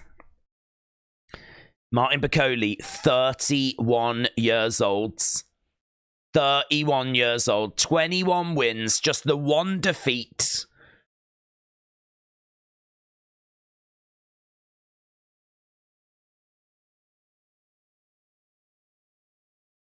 $22.5 stone. He wants to end this fight early. He needs to end this fight early. He has got crazy power.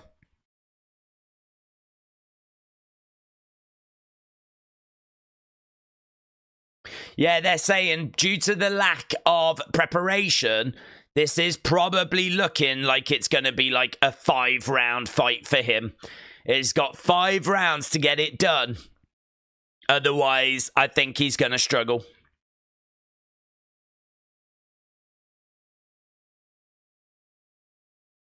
£310 just jumped into the ring.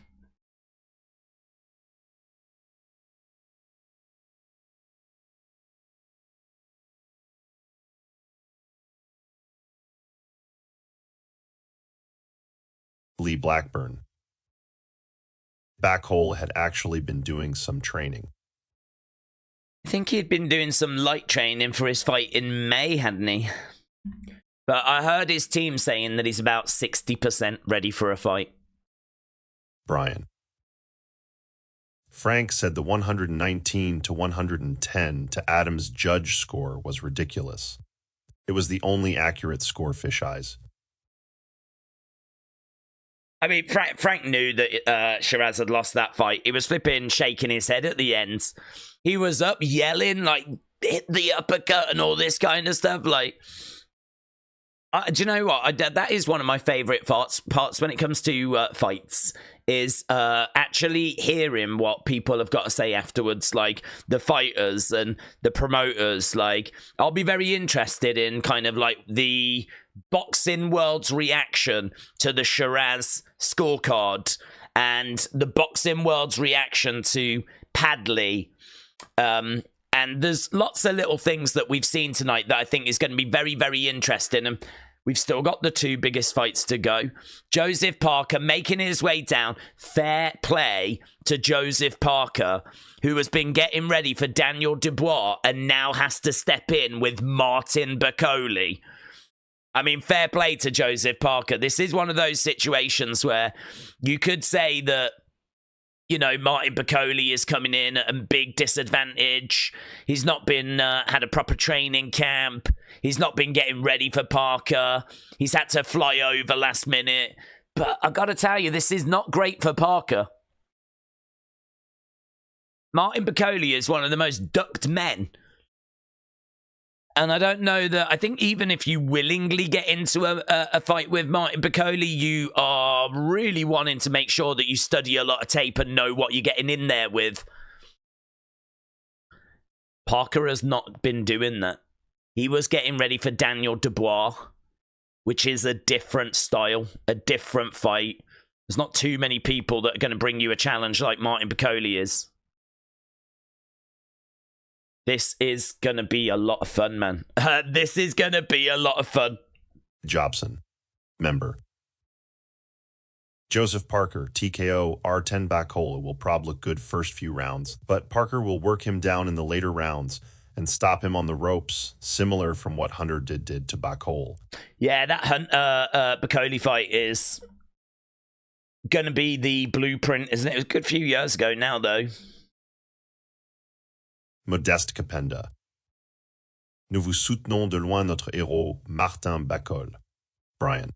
Carl Froch will not be afraid to tell Sheeraz and Fish Eyes the truth. That's true. Brooklyn Boyd. I can't see Bakole beating Parker as ain't fully in shape. Get a few more, get your thoughts in.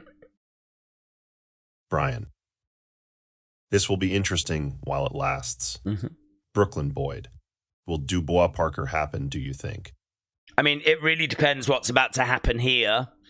If Bakole wins, then it's hard to see them doing Dubois Parker. If Parker wins... Honestly, I think if Parker wins, I think that Dubois Usyk is probably going to be next, and I think Parker should face the winner. I don't think Parker should have to face anyone else. He was going to fight for a world title here. That's been took away from him, and now he finds himself fighting Martin Bakole, right? I know it's a last-minute replacement Martin Bakole, but it is still Martin Bakole. I think if Joseph Parker comes through this, I don't think it's fair to make Parker fight anyone else. I think, do you know what, mate? Start training, because you'll face the winner of Dubois Usyk. And I would do that. So it's hard to say, will we get Dubois Parker? I don't think we get it. I don't think they'll do it next. I think Dubois is probably going to skip Parker now and go to Usyk. I think Usyk's got a fight coming up. And I don't think there's any opponent lined up. I think he wanted the winner. I think that was his plan. Dubois, Parker, I'll have the winner. Obviously, Dubois out, so he's still going to be the champion. So, in a way, Dubois is going to probably get that match, isn't he? Just sucks for Parker, it really does. I think Parker's been really screwed here. You know, it's really difficult because... I really respect Parker. I really respect Parker. And kind of is a really nice guy. I think he put the work in.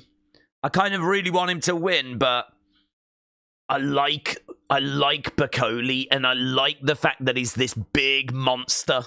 I like the fact that like he's this boogeyman, and I don't know that I want to see the boogeyman getting beat here. This is really interesting. This is really, really interesting.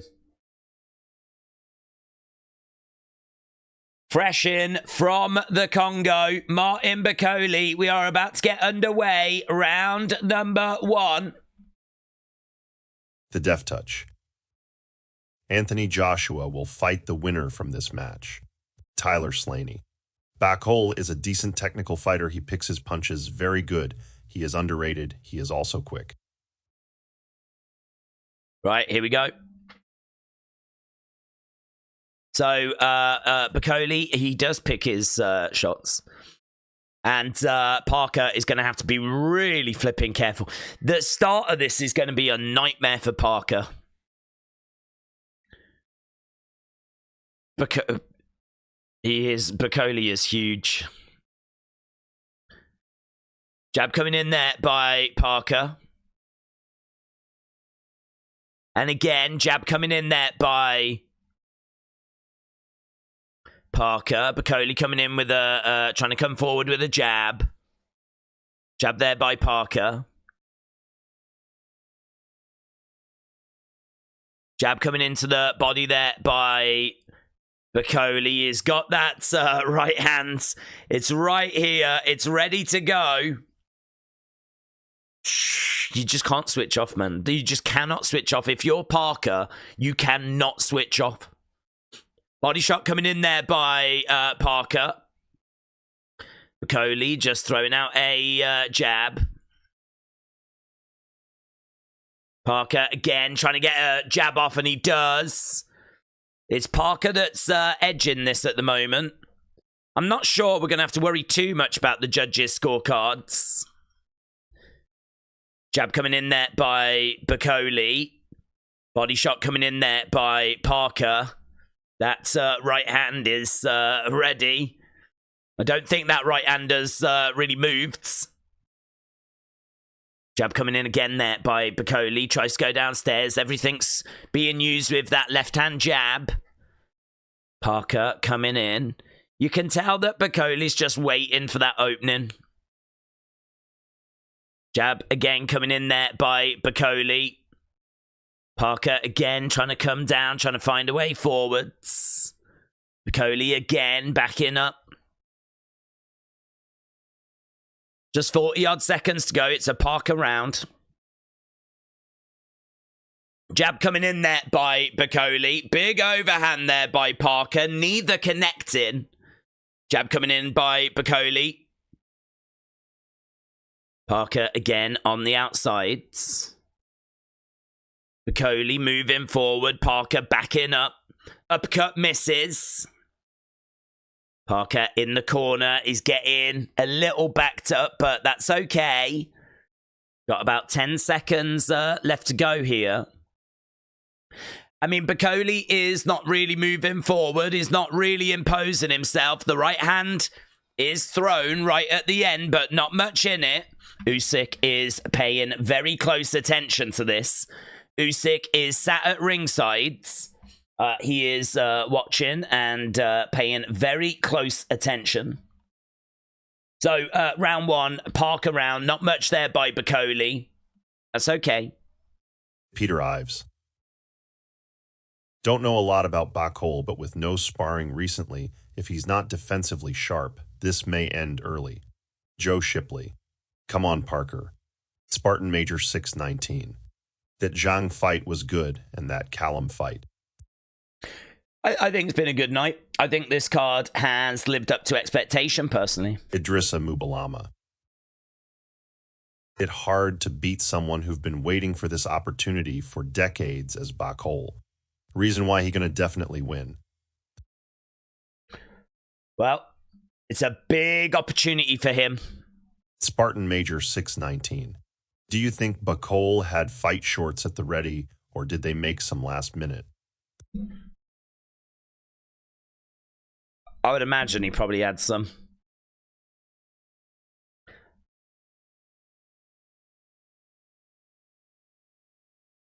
Bakole, again, jab coming in there by Parker. Doubling up on that jab. Trying to get in right down the center. Lovely little flurry of shots there. Bakole shakes his head. Body shot coming in by Parker. He's just never out of this, Bakole. I mean, he's just not... He's just got that ability to turn your lights off. Oh, flurry of shots there by Bakole is moving forward. Parker getting his shots off. Heavy shots here by Parker. Parker really going through a wonderful spell in his career. He's really been improving and putting a lot of stuff together. Nice shot coming in. Bakole back up against the ropes. Parker all over Bakole. Bakole trying to find a way forwards. Definitely want to see Bakole letting the hands go a little bit more. Throwing out some jabs. Parker just a little bit out of range. Right hand coming in there by Parker. He's driving forward. He's got Bakole backing up. Bakole letting the hands go, going downstairs. Jab coming in there by Parker. Bakole. Okay, again, body shot there by Bakole. That was good. Parker driving Bakole back against the side of the ropes. If Bakole has got to try and get this done within 5 rounds, he's got to really make more of these rounds. Lovely shot there by Parker, and Bakole shakes it off. Bakole getting a couple of shots off there. Oh, Bakole down! Bakole down! He's going to get up. Joseph Parker puts Martin Bakole down in the second. It's done! It's done! Joseph Parker wins! Wow. Martin Bakole didn't look that great. Don't think he ever got started, but he took the fight on just a couple of days' notice, didn't he? Joseph Parker. And you know what? To do it that early as well. For Joseph Parker to win that early, I think is quite the statement. It wasn't even that Martin Bakole got that deep into the fight. Wow. Martin Bakole. Amazing. Amazing.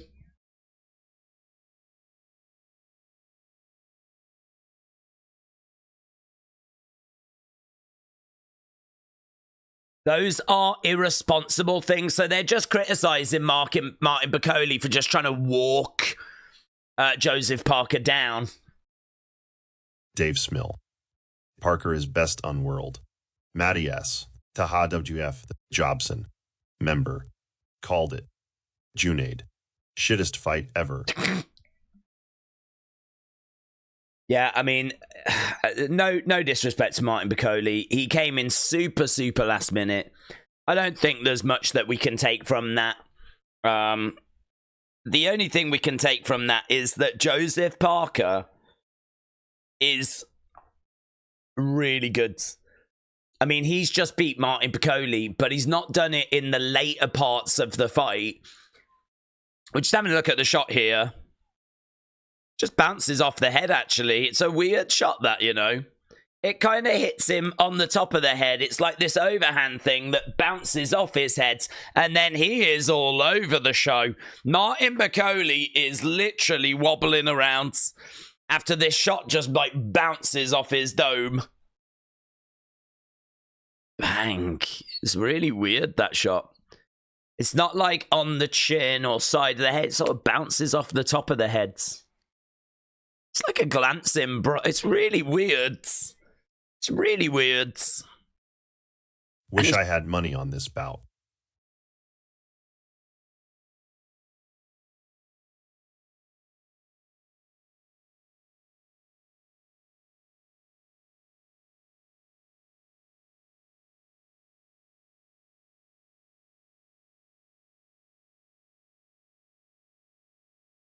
Joe Shipley.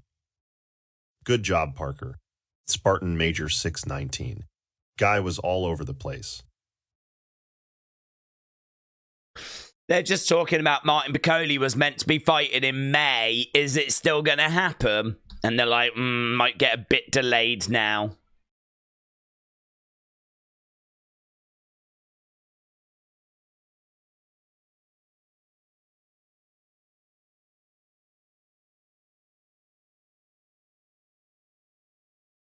Edward Brown LFC 1, the baddest on the planet. Member. Days AJ wanted to step in for this fight, but he's injured ATM, which is interesting in my opinion, because IDK if AJ had a fight coming up, or if he was training and got injured, but it's interest.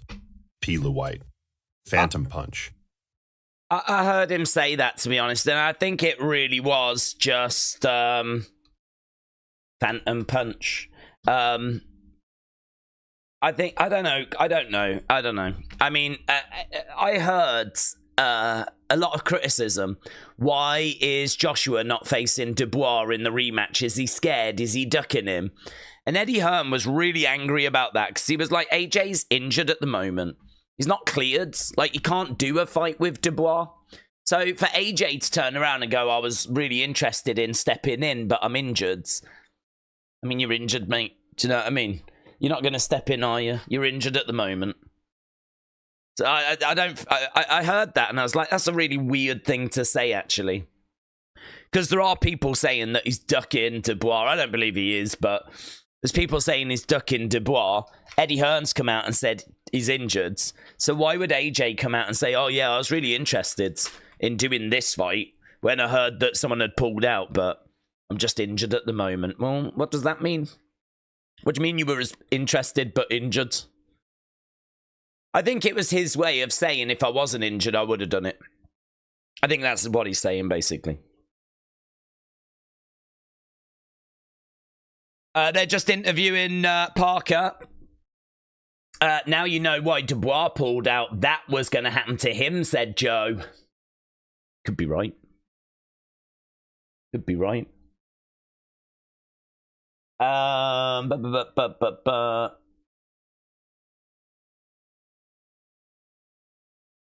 he thanks Martin Bakole. Gary McRae. It hasn't done Bakole any harm. There's a rematch clause, but Parker is a different beast compared to a few years ago.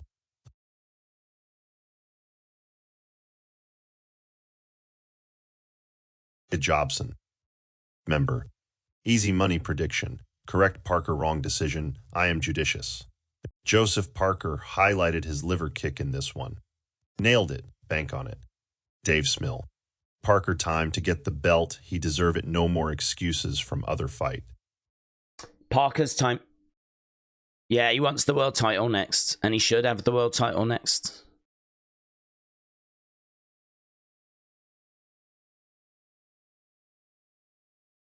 If Usyk wants a dance partner, then let's get Uncle Frank in here. Yeah, he should be next.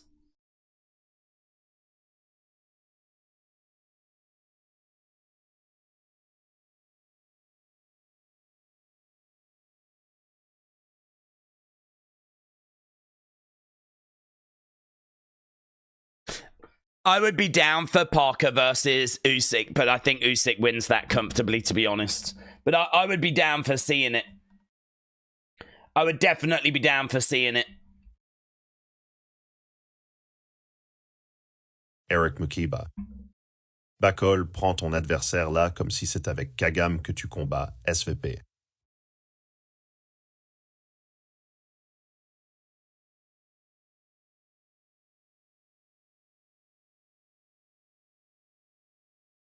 Tannock Pandy. Mais l'image, on n'a pas besoin de te regarder.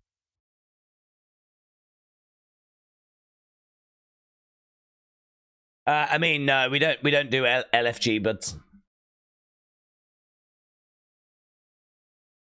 right, one fight to go. Snow.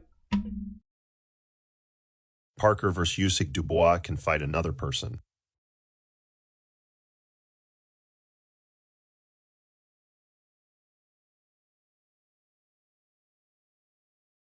Was incredible. Right, Magnetar. This is... Parker deserves it after his run. Yeah.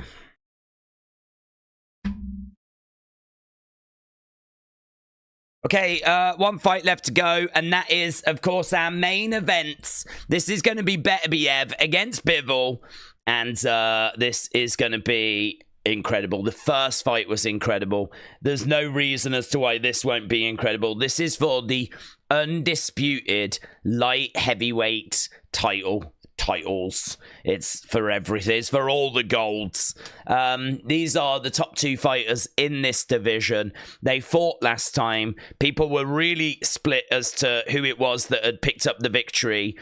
With Beterbiev, you've got someone there that is more aggressive, on the front foot, constantly like throwing, moving forward, trying to impose himself. He's got devastating power, 21 wins, 20 knockouts. The only person that's gone the distance with him is Bivol. And that is really what he's all about. Relentless forward pressure. In Bivol, you've got someone that lacks that knockout ability, but he is someone that is technical, counter-punching, someone that works the jab, works the angles. He's all about work rates. He's someone about output. He's someone that tries to control the tempo of the fight. And I think what we saw was him doing exactly that last time. Beterbiev was trying to be aggressive, but Bivol was the one that was controlling the fight. And then as we got towards the end of that fight, Beterbiev was finding joy, finding ways through. And, you know, in the end, it was Beterbiev that got the decision. But it was so close and it was so controversial that people are really divided as to what the right result was for that first fight. I think this is going to be exactly the same in that it's going to be close. But I think that Beterbiev has got another level that he can go to. A lot of people are going with Bivol. I think they saw that first fight. I think they were more impressed with what Bivol did. I think Beterbiev has got another level. So I am thinking that Beterbiev is going to have learnt from the first fight and is not going to start as late as what he did last time. And even then, he still won it. So I am leaning Beterbiev on this one. But, I mean, I've got no confidence in that. That is not a hill that I'm dying on, right? If everyone in the chat said they think it'll be Bivol, I would be like, okay, yeah, no problems. Like, it is so, so close. Some people said that first one should have been a draw. Some people thought that first one should have been a draw. So, honestly, I don't quite know which way this is going to go. But, as I said, for the reasons of I believe Beterbiev has got levels that he can go to, I would go with Beterbiev. But get in your thoughts. Get in your thoughts. Which way do you think this is going to go? Gary McRae. Bakole will be back. Don't worry about that. Get a few comments and line them up. Spartan Major 619. Who does Tyson Fury fight if he returns? Flyam Mardovic official. Courage Bakole, la défaite ne va pas nous séparer champions. Tyson, I think if he returns, the fight is right there for Joshua. Turkey Ali Sheikh is there on stage.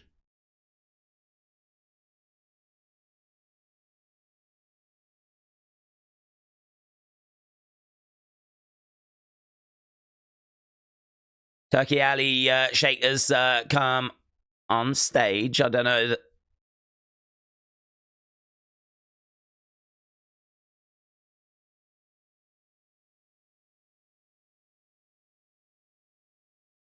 One more fight left.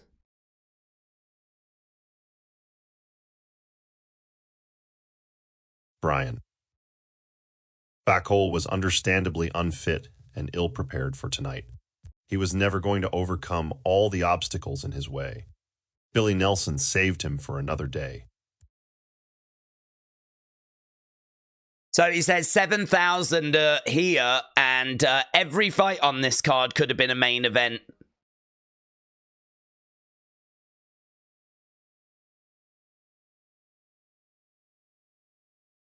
It would be nice if I wondered if he was going to make an announcement, actually. It would be nice if he would be about to announce some fights, you know?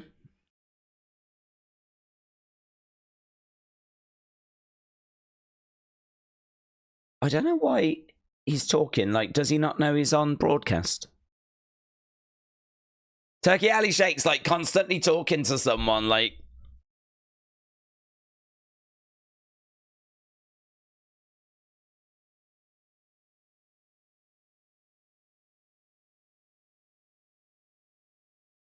Yeah, it might not have been the biggest fight, but Turkey Ali Sheikh said he thinks this was the best fight that he's seen the first time these two faced. Jobson. Member. I think both are more prepared and healthy for this rematch, and Beterbiev will be seeking the KO this time. But Bivol is a very smart boxer and I think has figured things out even more this time. Yeah, couple in. Edward Brown LFC 1, the baddest on the planet. Member. Days, I do have a question when or if AJ does fight Dubois again, who do you have winning? I think AJ can get the job done second time around as I think he got it wrong first fight and get it right. Rematch. P. Lou White. He should make IQ magazine front page. Gary McRae. I'm buzzing Parker 1. I want to see him become world champion Dubois versus Parker in the UK. He deserves it. If we was to get AJ Dubois rematch, I think Dubois leveled up. Honestly, I think he's leveled up. I think that was a big test for him. He went into that fight against Joshua. I don't know that he was... I don't think he was favourite, was he? He went into that fight. I think it was close, but I think AJ was the favourite. And honestly, he did him. I mean, he beat him. And I'm sure AJ could make some adjustments, but I don't know. I mean, Dubois is young, constantly improving.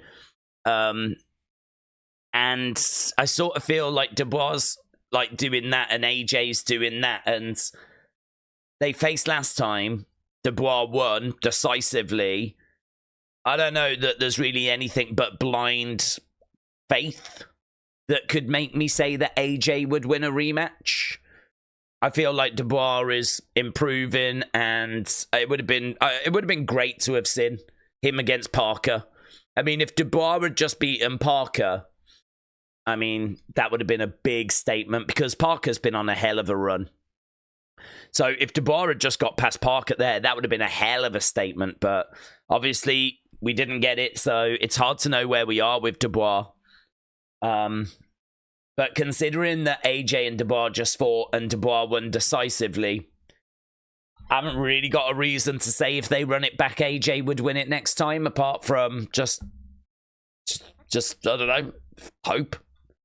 But I like Dubois. I don't have an issue with Dubois.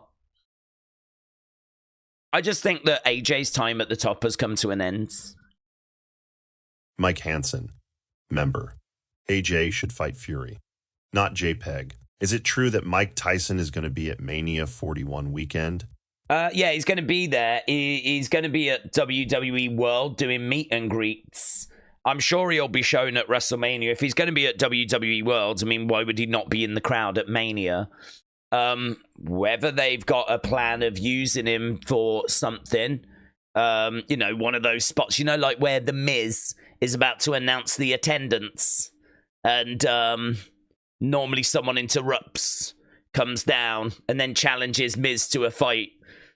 You know, could it be something like that where Miz is in there and, you know, all of a sudden Mike Tyson comes down and challenges Miz to a fight, knocks out the Miz. I could totally see Mike Tyson doing something like that. But the reason why he's going to be around WrestleMania weekend is so that the fan convention that's happening that weekend, he'll be doing meet and greets at that. Jobson. Member. What I saw in the last fight, I expect to see again in this one. I went to that fight with the idea that Bivol was the more patient, technical, and skilled boxer, which I still do.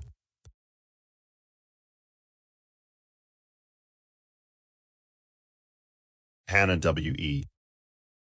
Days. Based on what you saw from your favorite Scottish wrestler this month, do you believe in Hendry? I don't think I've seen Joe Hendry this month, to be honest, bud. Oh. Did I see him at Genesis? I don't know. You know me, I'm not... He doesn't do anything for me. Corgo's cool. Days. You think Tyson Fury will be at WrestleMania? No. Dr. Dill. Daisykins, you doing UFC Fight Night tonight? Sadly not. Peter Ives. I had the win for Bivol. I even watched it again just to see if I had missed something, but it just convinced me that Bivol won. That's fair play. Not people said it was close. I don't think Fury will be at WrestleMania. If it was in England or something, I think he would, but I'm not aware that he's travelled to WrestleManias before. UFC Fight Night, sadly not. I would love to have done it, but it starts in 15 minutes. And not only does it start in 15 minutes, but I've not had chance to do any research for it because my full attention has gone into all the notes for this. So there's my Bivol Beterbiev notes. There's my notes on the other fights. So these are all like the those are my scorecards that I just had. So I've got all 7 fights notes made for those. So I've been like looking into that and researching that. So I normally only get a pretty short window on like a Wednesday, Thursday to like really look into stuff.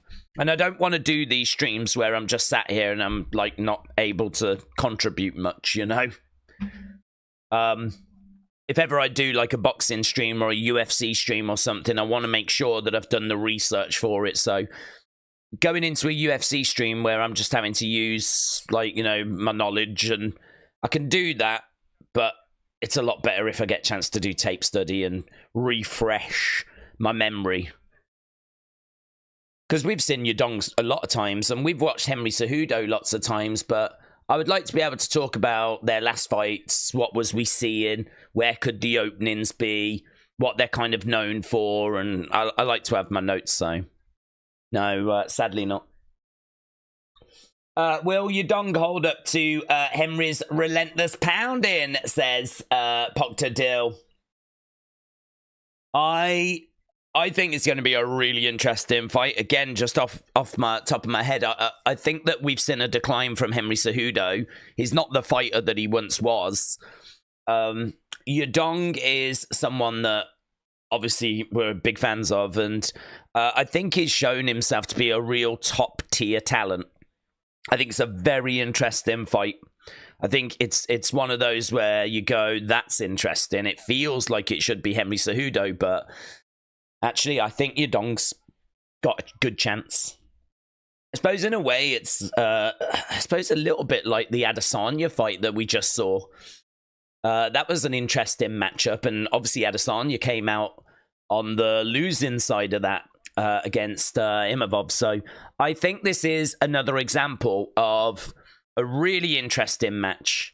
One that maybe doesn't quite come to mind. It's not one that I'd ever thought of. And I'll be very interested to see how it plays out. But I think I'm going to just lean Yudong. Just going to lean Yudong on it. Not JPEG. Are there any boxers on WE's LFG reality show? No, not that I'm aware of. Oh, yeah, Holyfield's kid. But has he done boxing? I'm not sure. Evander Holyfield's kid's on there. I don't know his first name. But he's on that show. I've not seen how they've been doing, though. I've not been... we only got the first episode last week. Right, we just got a little video package playing at the moment. Here we've got Bruce Buffett. They do love these video packages, don't they? Edward Brown, LFC1, the baddest on the planet. Member.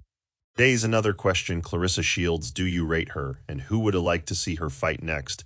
And who do you want to see Katie Taylor fight next? I don't want Cameron or Serrano. Again, TDA, what about? I'm not very good when it comes to women's boxing, to be honest. There's not many names that I'm familiar with, so I can't really answer the Clarissa Shields one. What I know is that she is at a higher weight than Katie Taylor and like Amanda Serrano. I think Clarissa Shields might be the best female boxer in the world. I mean, from a pound-for-pound point of view, you can make an argument for Taylor Serrano. I mean, I kind of felt like Serrano won that last fight. She now finds herself down like 2-0 against Katie Taylor. Don't really think that's fair. I think it should be 1-1 personally, but yeah, I think Clarissa Shields might be the actual GOAT. I think she might be the actual GOAT. But who she should fight next, I don't know, because I don't really know the women that are up there. In regards to what was the other bit about Katie Taylor, I actually don't know who she is looking to fight next. Is it Chantel Cameron? I don't think it's Serrano. Actually don't know who she's lined up to fight next. Is there any rumors on that? Have a look. Yeah, we just got this video package playing at the moment. Oh, it could be Serrano. Eddie Hearn gives an update on Katie Taylor, Amanda Serrano trilogy. They've got to do Croke Park. She keeps asking for Croke Park. Why don't they just do Croke Park? So here we go then. Beterbiev and Bivol. Our main events. Hearn revealed talks had begun for a third meeting. Insists that stadiums are being looked at. There is two things that Taylor hasn't done. Fight in Las Vegas or fight at Croke Park. We could do Vegas or we could do Croke Park. She's got to do Croke Park. That's all she keeps asking for. Irish champion is now 38.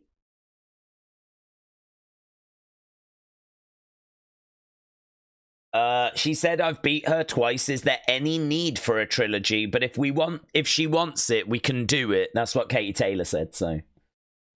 Yeah, Croke Park. I want to see the Croke Park situation. Katie should have 2 more losses to a round, said JJ. Okay, here we go then. Ring walks for Beterbiev and Bivol. What score did you have for Smith Buatsi? I don't know if I've still got it, to be honest.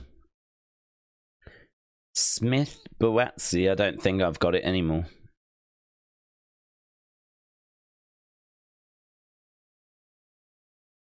I think I had Smith winning.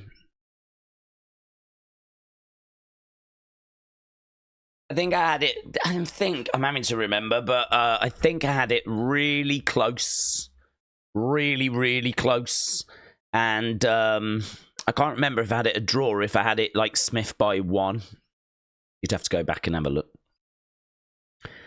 I seem to remember it being really close.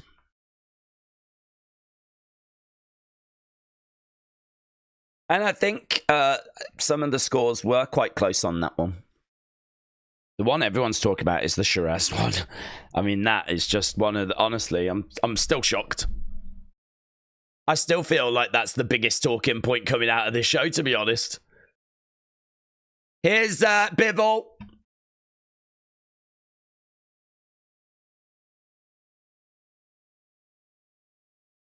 Everyone get your thoughts in. Which way do you think this is going to go? If you are watching and you've not left a like, leave a like. It is greatly appreciated. Here is Bivol making his way down to the ring. He is ready for business. One of the best fighters in the world. Man, just think of the talent that we've seen. Stevenson. Now we've got Bivol. We just had Joseph Parker. We had Bakole. Ortiz putting in a really good performance as well, of course. Parker. Kabayel. I thought the Kabayel fight was all right. I just thought Zhang looked rubbish. Here's Beterbiev making his way down.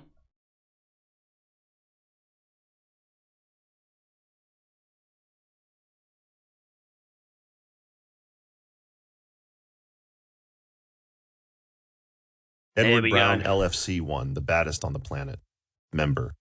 Days would it be down to do the Natasha Jonas-Lauren Price fight this year. This, I think Jonas wins. I like her a lot. I think she beat Taylor in their fight, and I think she beats Price as well, bud. Tony McCann not like us. Judging by the way he throws a punch. Not JPEG, he'll nah. In regards to, like, doing a fight, like, covering a fight, I mean, I don't know. You know me. I have to work on a week-by-week basis because I never know what's going to clash. So I never know what's on any weekend. So also know is that next Saturday is Elimination Chamber. And really much beyond that, I don't know. So I don't have things like massively planned out that far in advance because events are always popping up, and it's about doing the events that we think people will be most engaged with. I mean, this is one of the biggest fight cards we've ever seen. So for me, I had to choose between, do I do this or do I do UFC? And so I went with this because, I mean, look at it. It's Beterbiev against Bivol. Do you know what I mean? Like, this card is stacked. Championship matches all over the place. And I think it was the right call. Feels like it was the right call. I mean, you never know. You have to take a bit of guesswork, really. Not JPEG. How could WWE bring back Brawl for All, but make it more structured and entertaining? Oh. I don't think they could unless it was talent that you wasn't that bothered about, names that you weren't that bothered by, and it was potentially scripted, which would completely undo it all, wouldn't it? I mean, the problem is that if you put big stars in and they get smashed by littler names, your big stars get hurt. I don't mean physically hurt. I mean their brand gets hurt. If all of a sudden, like, flipping Roman Reigns is getting smashed around by Akira Tozawa, it's going to be really hard for Roman Reigns to kind of pick up after that, innit? So you're going to have to put a load of people in that are all kind of a similar level, NXT level, people that haven't really got going yet. And then you could probably do it, but who's going to watch that? Or you could just choose a load of talent that is not top talent and it is kind of mid-card talent. And then that way, if, I don't know, Bron Breakker gets smashed around by Shinsuke Nakamura, like it, you know, maybe it doesn't matter as much. But I think, yeah, you got to be really careful with who you put in. And also, people can get, like, legitimately hurt and then lose, like, months and months and months of their careers. Or even worse than that, you know? So, plus also, like, if you're going to do proper boxing, like, people need time to, like, get ready for it. So, how long are you going to give people to prepare so that they don't look rubbish and they don't embarrass themselves? And then they're going to need time after to recover. Like, it's just, the whole thing's a stupid idea, to be honest. It's just stupid. It's trying to get wrestlers to do boxing, which is just not what, that's just not what we are. That's not what we do.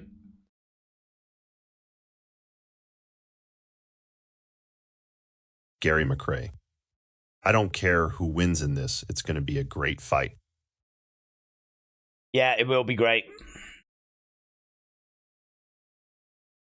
Proctor Dill. Days. Do you think you could defeat James Ellsworth in boxing? Keep in mind, the man has no chin to check. Shauna. Days, not to talk wrestling while we do boxing or MMA, but were you grossed out by the Cody Rock Love Fest? It was more cringe than Edge and Lita's X-rated Raw segment from 15 years ago. Do I think I could take James Ellsworth? I don't think I could take James Ellsworth's daughter in boxing, right? In regards to, was I grossed out by it? I thought it was badly worded, badly delivered. I don't think I was grossed out. The I want your soul thing, I think, was stupid. I have not seen the reaction to it, though, so you are just getting my honest opinion. I would not have... I get the idea, but I would not have delivered that segment that way. If I was, like, to write it, the verbiage would have been different. I don't know about you, but I got the impression that The Rock had a few bullet points, and he just sort of, in his head, went off the bullet points. I don't get the impression that thing was scripted. I sort of feels like, right, I'm going to do that, then I'm going to do this. I'll just feel it when I'll work with the crowd when I'm out there. The thing with The Rock is he's very loose. Very loose. There's times where it's like, I'm going to tell you something. And you want to hear this because I am going to tell you something. right? And he'll repeat himself. And I think it's where maybe he can't quite remember what he's going to say. Like, he seems to stall. This is big, because I'm going to tell you something. And when you hear it,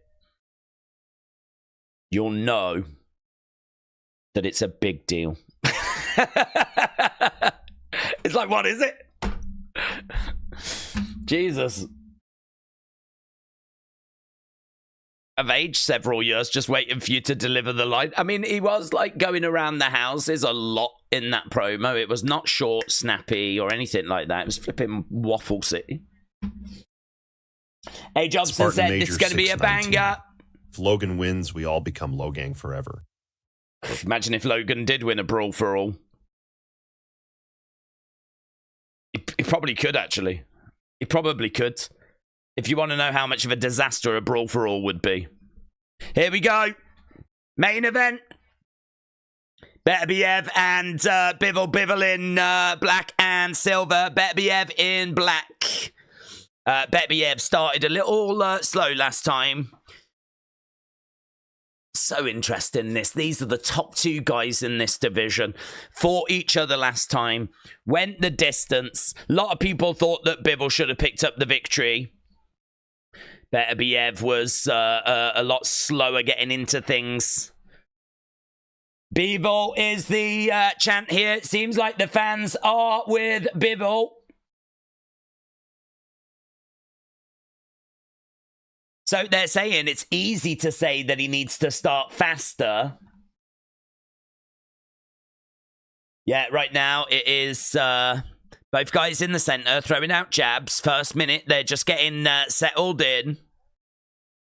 Crowd making lots of noise. A cacophony of noise as jabs are coming in. Another jab coming in there by Bivol. Beterbiev trying to go down to the body. Another body shot coming in there by Beterbiev. And again, Bivol coming back with a nice of his own. A lot of both of them doing very similar work, actually. Going upstairs, going to the body. Pop, pop. Yeah, but it's Beterbiev that's taking the center ground at the moment, and it's Bivol that's on the outside. Body shot coming in there by Beterbiev. Trying to go downstairs again. Bivol on the outside. Beterbiev taking the center grounds. Again, shot coming in, but there's a nice shot that comes back there by Bivol. Jab coming in there by Beterbiev. Bivol coming back. Lovely flurry of shots there by Bivol. Lovely flurry of shots. Anthony Joshua at ringside watching this. Beterbiev in the center as Bivol is on the outsides. Beterbiev again moving forward. Jab coming in there by Beterbiev. Bivol, lovely work. 1-2. I love that right hand. 30-odd seconds left to go in this one. Bivol. Yep, jab coming in. I mean, it's really not much between them, to be honest. Beterbiev is the one that's had the center grounds. I think this is a really difficult round to score, honestly. I think they've both had moments, genuinely. Lovely shot coming back there by Bivol. Tries to go downstairs there, Beterbiev. Bivol going upstairs. Tries to throw a counter. We know that his counters are very good. What do you think? First round. What are your thoughts? What do you think about the first round that we've just had there? What are you scoring what you've just seen?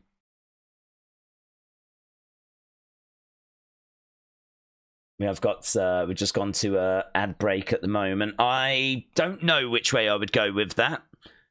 What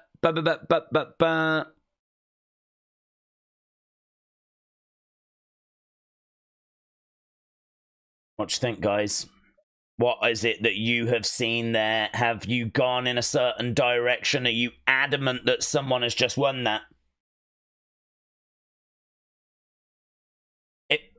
If I was to pick, I might go Beterbiev, but I don't feel brilliant about it. 10-10 draw. Bivol. Okay, here we go. Round number 2.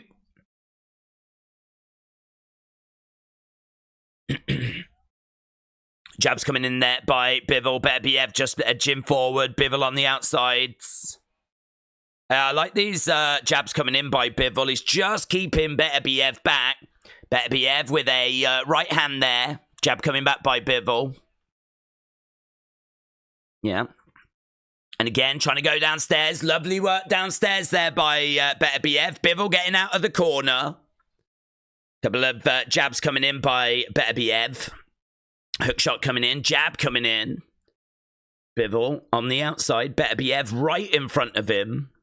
Circling rounds. Lovely shot. Lovely jab coming in there by Bivol. And again, Beterbiev trying to find a way forward. Jabs coming in there by Beterbiev. Jab coming back there by Bivol. I mean, it is tit for tat, to be honest. It really is. Like, you will get the odd big moment, but these two are so well matched. Body shot coming in there by Bivol, trying to let his hands go a little bit more. Beterbiev trying to throw out a jab. Bivol just looks so calm, calculated. Jab coming in there by Bivol. Jab coming back there by Beterbiev. And again, Beterbiev back in the middle. Lovely jab coming in there by Beterbiev. Bivol really letting the hands go. Jab coming in there by Bivol. It's lovely work so far here by Beterbiev. He's keeping that pressure on Bivol right now. Jab coming back there by Bivol. Bivol on the outside. Beterbiev. Hook shot coming in there by Beterbiev. Jab coming back by Bivol. He's backing up in the corner a little bit. Yeah, some nice shots coming in here by Beterbiev. Jab lands on the guards. Bivol coming into the center. Beterbiev getting a right hand off Bivol. Couple of jabs going straight down the middle. Nice work. Flurry of shots there by Bivol. On the guards. Yeah, a change of direction has really helped. Nice body shot there by Beterbiev. Really good. Neither guy massively stamping their authority on this, but really good stuff. Bivol is circling round on the outsides.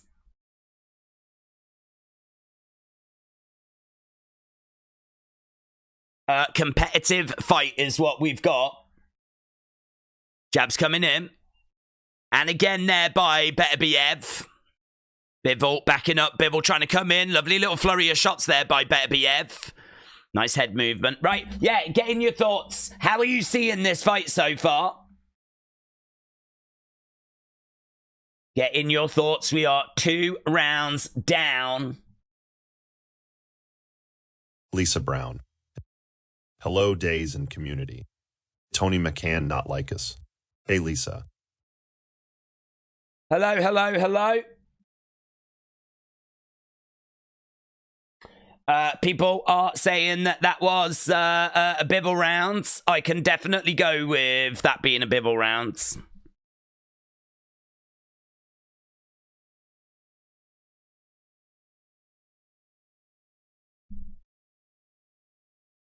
I think I might be looking at 1-1, you know.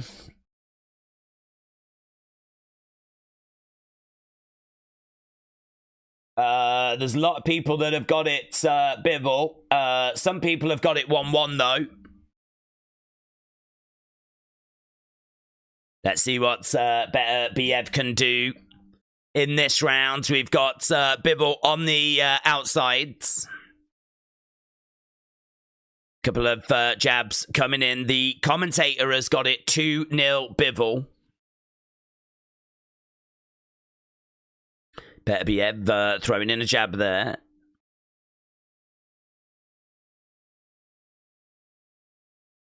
Jab again coming in by Beterbiev. Bivol on the outsides. Jab coming in there by Bivol. Going to the body by Bivol. Body shot coming in there by Beterbiev. Couple of jabs coming in there by Beterbiev. And again, trying to go down the center. It's always so hard to see what lands. Nice hook shot coming in there by Beterbiev. That was good. Bivol on the outsides, using his footwork. He's so good at that. He's so good at going that way, going this way. And then as he's about to go that way, he'll throw a shot with it. So, like, you're sort of following him round, and then before you know it, there's something coming at you. He's very good at weaponizing his lateral movement. And you really don't see that from a lot of people. Nice body shot coming in after a real flurry of shots going upstairs there. Right now, we've got Bivol on the outside. Jab coming in there by Beterbiev. Another shot just misses. Just misses. That right hand. Huge right hand there by Beterbiev, but he wasn't able to get it through. Yeah, Bivol is on the back foot a little bit here. Nice head movement there by Beterbiev. Oh, getting underneath again. Jab coming in. Lovely work. Nice shots coming in there by Bivol. It is high octane, and it is really good work, and it is high quality, and it is that both guys are getting their moments. Beterbiev has got Bivol on the outsides. Jab coming in there by Beterbiev. Shot coming back there by Bivol. Beterbiev trying to go downstairs. Bivol covering up. Another shot coming in there by Beterbiev. Trying to go to the body. Big flurry of shots coming back there by Bivol. And again. That was good by Bivol. Lovely little flurry there. Beterbiev coming forward. Jab coming in. Bivol on the outside. Covering up. Over by the ropes. Beterbiev, though, back into the middle. Bivol trying to let his hands go. Beterbiev goes downstairs. Now he's going upstairs. Beterbiev was getting through. That's woke Bivol up. Look at this. Look at this. Brilliant action.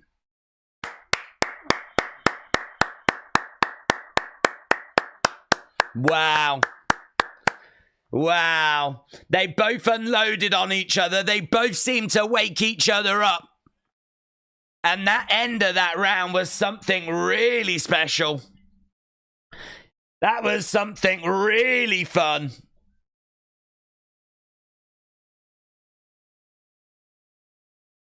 Yeah, I mean, what do you think on that? Which way do you think that fight has gone? That was really, really great stuff there. I've got it 2-1 to Beterbiev, says Christopher. I think it's really flipping difficult, to be honest with you. I had it 1-1 after the second, but I think they both just had moments in that. 2-1, but which way, A. Jobson? Which way? I've got it 2-1, but which way? Oh, look at this from Beterbiev. Straight out the gate. Fight. Jobson, member, 2-1. Hook shot. Hook shot. Yeah, Beterbiev looking good in this one. There's not as much doubt in this round. He has grabbed this round by the scruff of the neck. I think that he is coming in here and unloading on Bivol. A couple of big shots coming in there by Bivol. Body shot coming in there by Bivol. Nice head movement there by Beterbiev. Bivol backing up a little bit. He's the one that's on the front foot, but we know that Bivol is a counterpuncher, so Beterbiev is going to look like he's on the front foot. It's about what Bivol can throw back in response. Beterbiev again throwing in some big shots, going downstairs, jabbing to the body, going upstairs as well here. So Bivol, oh man, Beterbiev is really getting through. Really getting through. Jab coming in, and again. This has been a big Beterbiev round. It really is a lot of pressure that he's putting on Bivol here.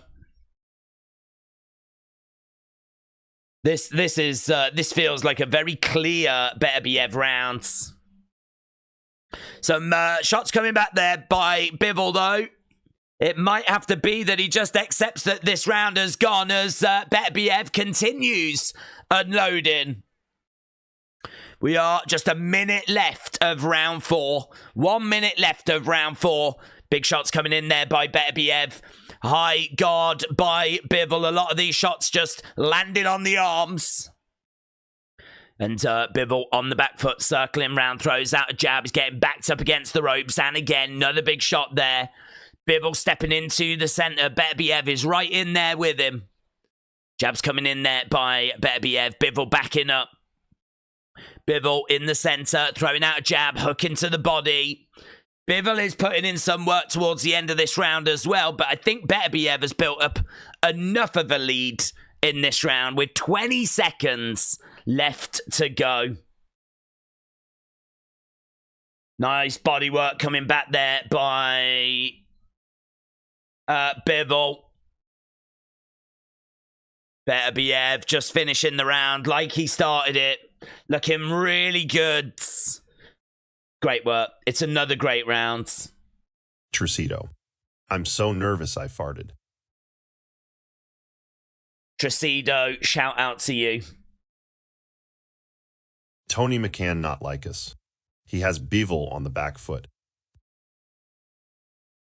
Yeah, what do you think? 3-1 Beterbiev. Easy round for him. 2-1 Cedro, but to who?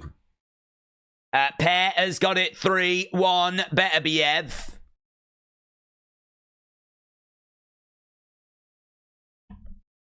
Which way? Beterbiev 3-1. Which way do people think it's going? Get your thoughts in. We can get rid of that poll as well. We don't need that anymore. So, it was Bivol by finish, 43%. Beterbiev by finish, 26%. Bivol by decision, 19%. Beterbiev by decision, 9%. So, 65-35. You lot thought or think that Bivol is going to win this. 65-35. And again, Beterbiev has come out early, jabbing away, putting his authority on this. I can tell you that they have got it after 4 rounds. 2 rounds each. Yeah, they've got it 2 rounds each on DAZN. I've currently got it 3-1 Beterbiev. So I've just got 1 extra round for Beterbiev. Again, big shot coming in there by Beterbiev. Bivol on the outside. This is good by Beterbiev. I think he is landing these shots. Body shots coming in, digging into the body. Jab coming back there by Bivol. He's trying to get into this, but Beterbiev is having another good round here. It's another good round. And again, shots coming in down the middle. Lovely work here by Beterbiev at the moment. Bivol in the center. Bivol is still right in this fight. Still right in this fight, Beterbiev. He just throws these big shots down the middle. Bivol just tries to block them, but the odd thing gets through. We got 1 minute 28 left to go. We're in round 5 already. Nice jab coming in there by Beterbiev. Yeah, Bivol just not really getting the control that he would want.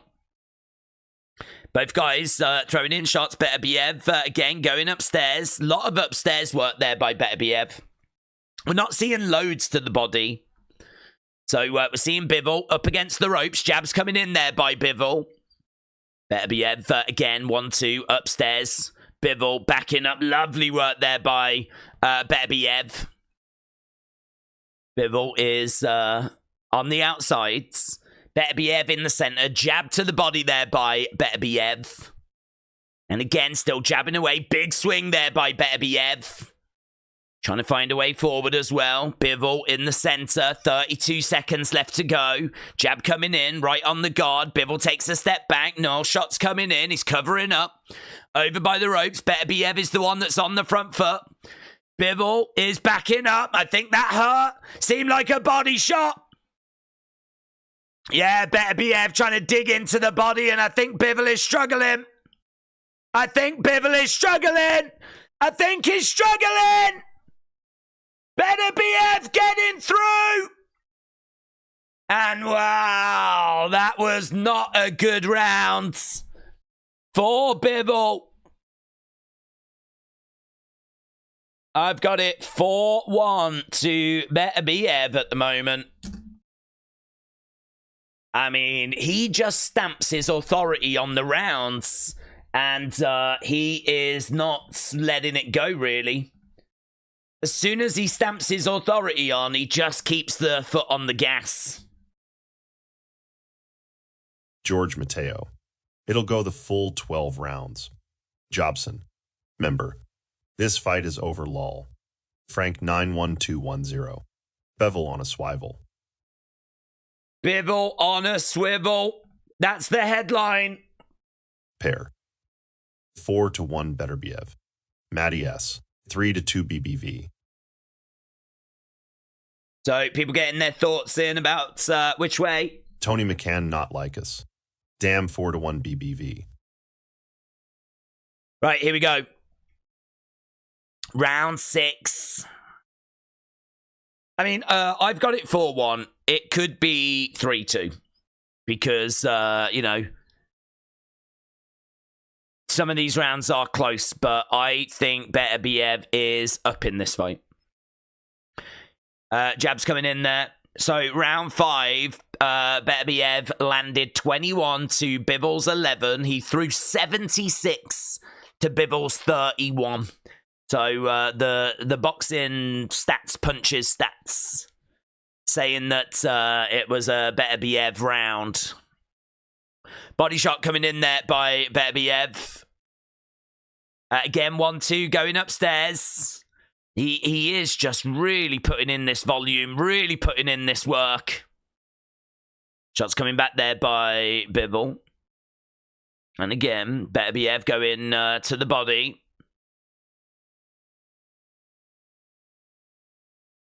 Again, going upstairs, going to the body. Lovely work again. I mean, he really had Bivol in a very messy situation towards the end of that last round. Lovely work again coming in, throwing in these shots. Backing up a little bit there as Beterbiev right in front of him. Beterbiev not quite as able to stamp his authority on this yet, but getting a little bit of joy, getting through with a few shots. Bivol coming back. That's better by Bivol. That's better by Bivol. Nice combo by Bivol, but Beterbiev again right in front of him. Throwing in these shots, letting the hands go. He's got Bivol up against the ropes. Body shot coming in there. And again, he's got Bivol in retreats. We've got less than a minute to go.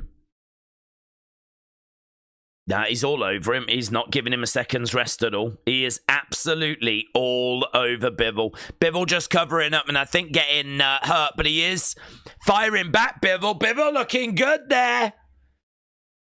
Bivol getting some shots through. Beterbiev trying to come back though.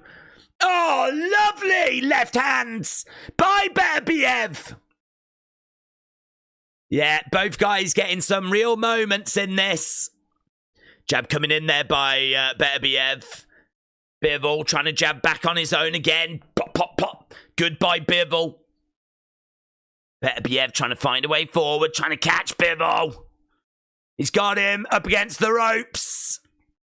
He's really trying to pour it on at the end of this round, you know. I think Beterbiev is getting through with these big shots. Bivol is like getting smashed by them. But he is weathering those storms. And when he does, and he resets, he is able to get some success on his own. But that one felt closer. I still don't know if I can give it Bivol, though, to be honest with you.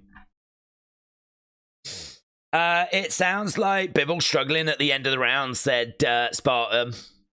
He is, to be perfectly honest with you. Beterbiev is finishing the rounds a lot better. That's 2 rounds in a row. Frank 91210. He bivoled all over himself. He bivoled all over himself.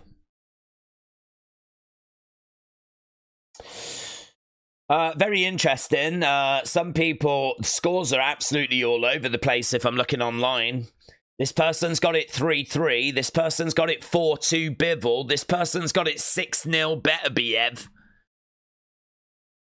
I mean, it's just a little bit all over the road. We're up to round 7. Beterbiev is up by 2, according to the DAZN scorecards. They gave Bivol the first 2 rounds. I gave Bivol the first round. The disagreement is round 2. That's the thing I disagree with DAZN on. Other than that, me and DAZN are in the same ballpark.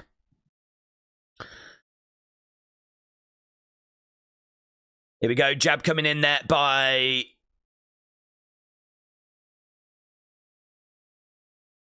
I don't know who this is, but they've got it 4-2 to Beterbiev as well. Oh, this is better by Bivol, though. Bivol going to the body. Trying to go upstairs. Jab's coming in there by Bivol. Yeah, much better start this by Beterbiev. I mean, Bivol had quite a lead going towards the second part of the fight. I don't think that lead is there this time. But is it that Bivol's going to come through this time? Bivol on the outside, Beterbiev right in front of him. Couple of shots coming in, but they land on the guard. Jab going upstairs, no joy. Couple of shots coming back there by Bivol. Bivol certainly not out of this. Some people have got him up. Some people have got him winning. Beterbiev again. Coming forward, throwing in a body shot there. Couple of shots coming back. Both guys in the center of the ring, down the center. Beterbiev trying to cover. We've got just over a minute to go of round 7. This one definitely feels like it's going to be going all 12 rounds, doesn't it? Definitely feels like it's going that way.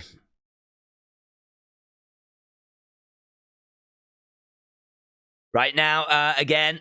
Oh, lovely shot coming in there.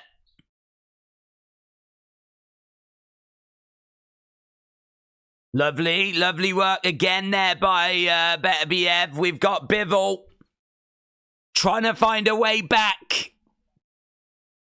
The output has just fallen away a little bit.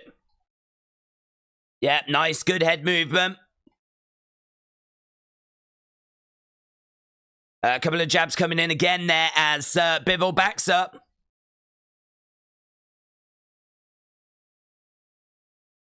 And again, we've got Bivol throwing in some shots of his own. This is better by Bivol. Oh, both of them getting really stuck in at the end there. I actually think that there were some moments in there for Bivol. It looked a lot better. What do you think? What do you think? A. Jobson said the DAZN scorecard is wrong. What have you got, A. Jobson? What have you got? How are people seeing this? How are people scoring it? This is your chance to get your thoughts across. It has been a really fun night of boxing. Some people have got it 4-3 to Bivol. Round 7, Bivol. Bivol 4-3 says Del J. Del J. Right, here we go. Bivol 4-3. Round 8. Body shot coming in there by Bivol.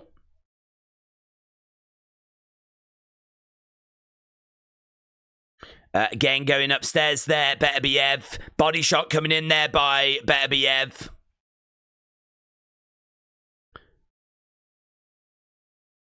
Yeah. Bivol is still in there. Couple of jabs coming in by Beterbiev. Bivol on the outsides. Couple of shots coming in. An awful lot is landing on the guards. He's trying to go low, trying to go to the body there, Bivol.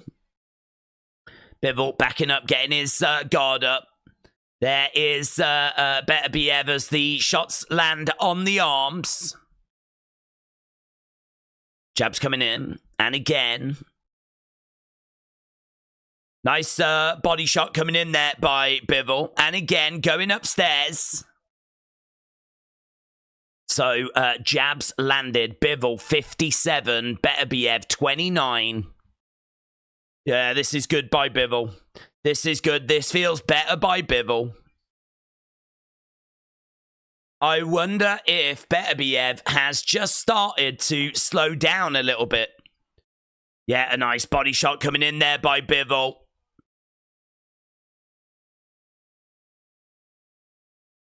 Nice head movement there by Beterbiev as Bivol is on the outsides. I think that Bivol has actually built up a little bit of a lead in this round. He's staying on the outsides. I wonder if he, throws in a couple of shots. He has found his rhythm. Beterbiev not quite showing the same threat that he was a few rounds ago. I wonder if he was kind of giving everything he had early to try and get an early finish. Nice.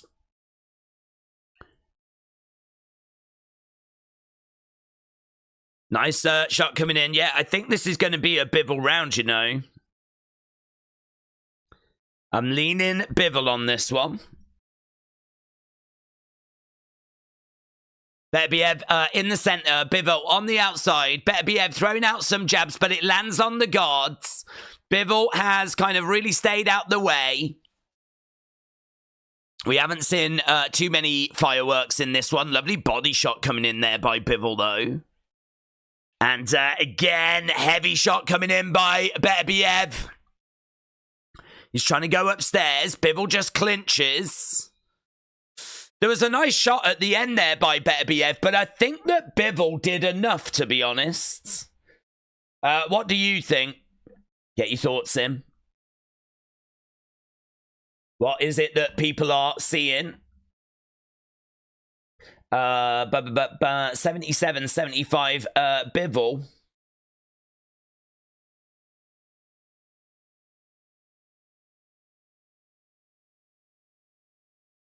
Yeah, I mean, people are really, really split on this. I mean, there's people saying that it is a draw at the moment. Some people saying that Beterbiev is up by 2. There's other people saying that Bivol is up. I mean, the scorecards that I'm seeing on social media are all over the place. They are all over the place.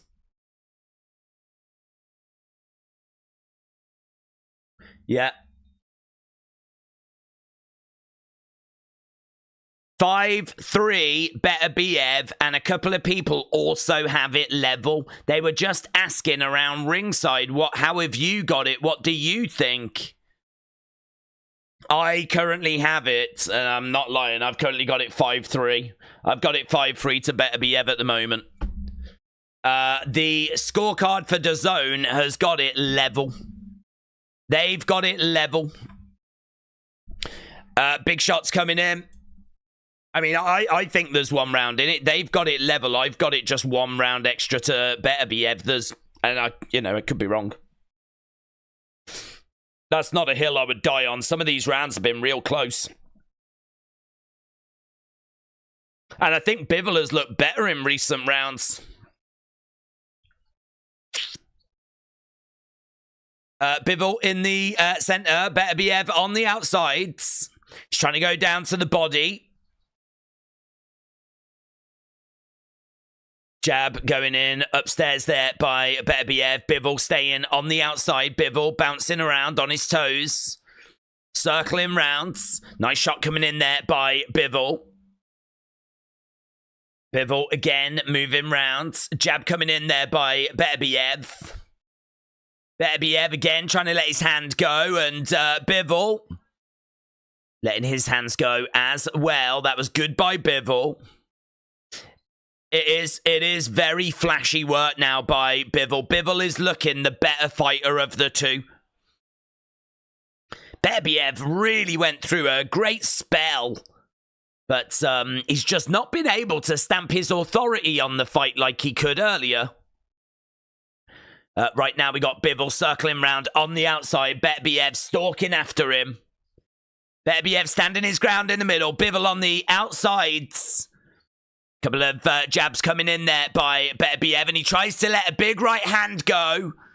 Couldn't connect it. Bivol comes back with some big shots of his own. Some really nice work here by Bivol. The counter shots are great. Well, Bivol's doing great work. He's coming in, pop, pop, pop, getting out of there.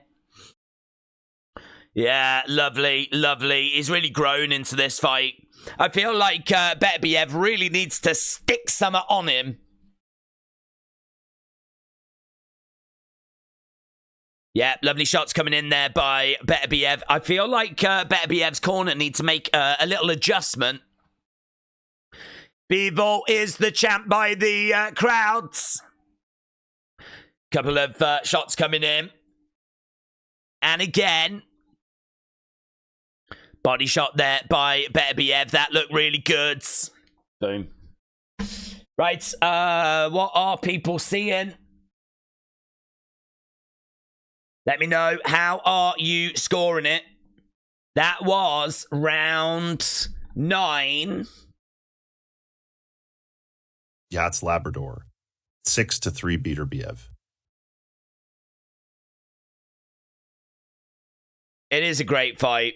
It's everything we were hoping for. Jobson, member. Another Bivol road.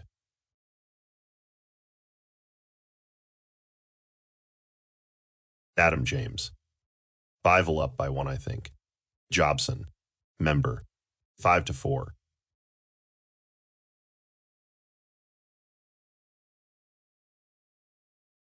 Matty S. Chinch Artur Beterbiev, 10x. BV 4-5 Bivol. Ashish Thakur, 6-3. Tony McCann not like us.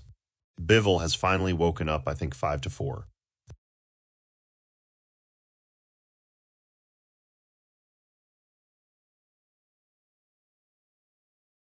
Here we go. Pair. 5-3-1 BBV. Jobson, member. 5-4 Beterbiev. Christopher, your tribal chief levels above. 6-3 BBV. Lil Rye. Days I have it 5-4 Bivol. Yeah, they're saying that if Bivol can go on to get this, there's sure to be a trilogy. Beterbiev just not starting the rounds the same way that he was earlier.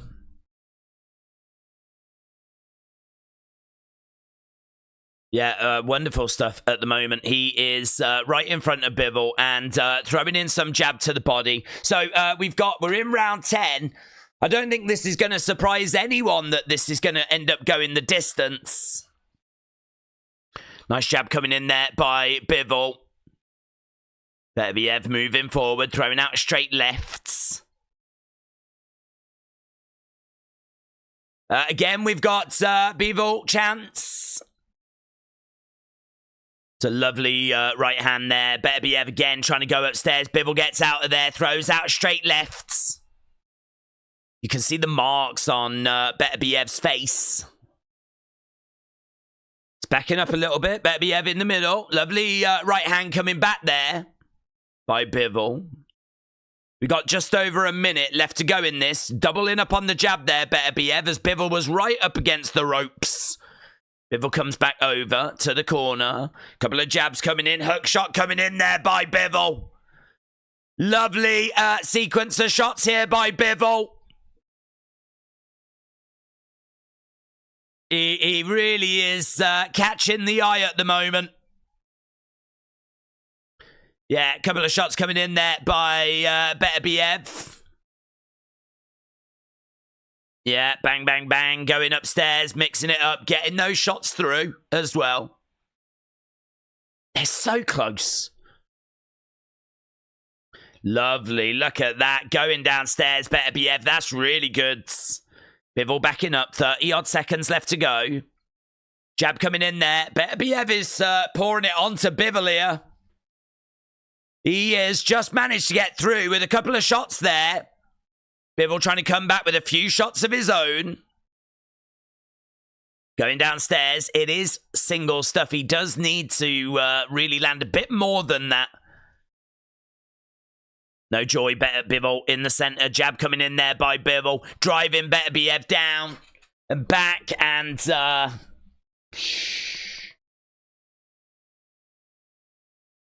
what are you got it? How are you got it?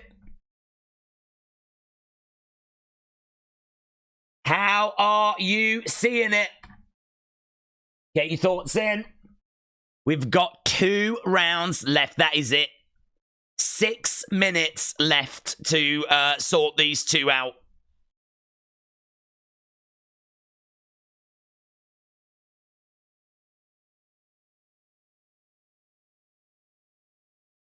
Kelly the Wise Lady. Member. Well, I would be expensive BC. You would have to get me a Olane ticket from the USLOL. Your days can stream it, and I'll just order some grub. Christopher, your tribal chief levels above. Better round Beterbiev 6-4 for me days. Right, I think we've got, we're about to start this round 11.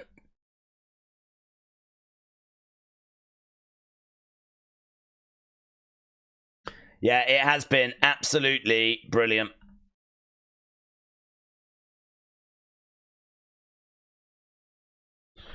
Okay, they've got Bivol up by 2. Matty S. 5-5. This could go either way. Jab coming in. Tyler Shot Slinger, coming in. 5-5. Pair. 6-4-1 BBV. Lovely shots coming in there by Bivol. Beterbiev is on the outsides. Trying to find a way forward. Jab coming in. Going upstairs. Beterbiev is still well in this fight, but it has been all Bivol recently.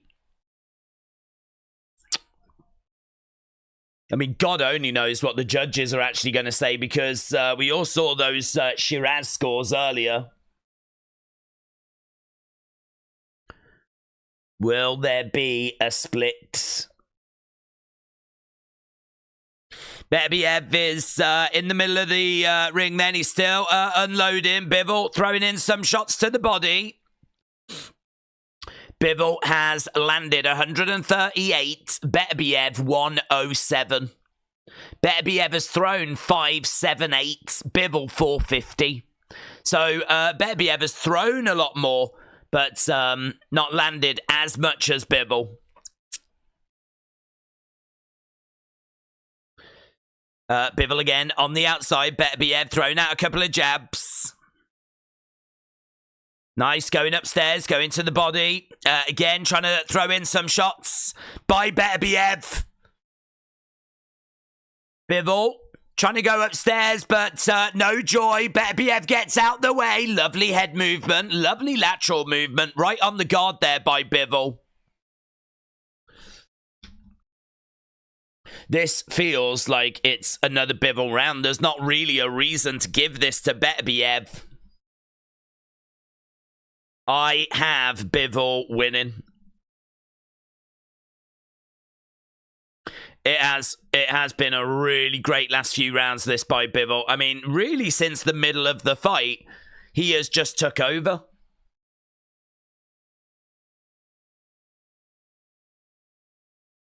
Eddie Hearn is up, he's shouting as Bivol is unloading. That's great by Bivol! That's great by Bivol! Beterbiev was getting really clipped there. Yeah, that was a lovely flurry by Bivol. And he's unloading on Bivol now, driving him back. There we go. Round number 12. Our final rounds.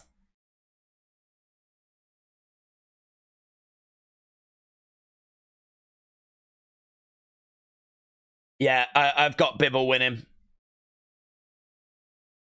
Brett Pritchard. Days we love you, and we've just gotten home from the pub. Would you mind saying good night, Kaylee, because that's my wife's name, and she's just going to sleep. Jobson. Member. Facts, we have been here since then, Kelly Bestie.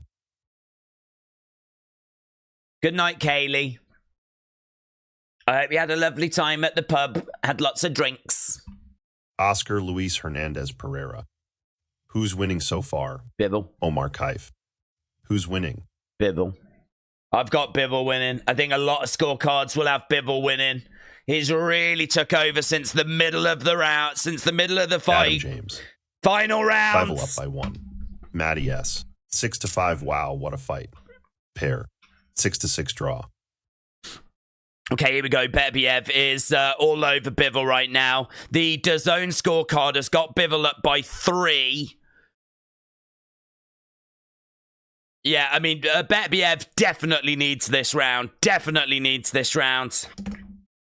Bivol is really working hard as well, though.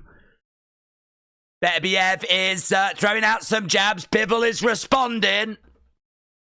Right now, digging in there by Beterbiev. Beterbiev is chasing after Bivol. Crowd are chanting for Bivol. Jab coming in again there by Beterbiev.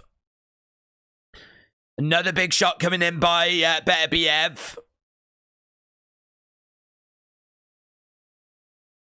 Body shot coming in there by Bivol.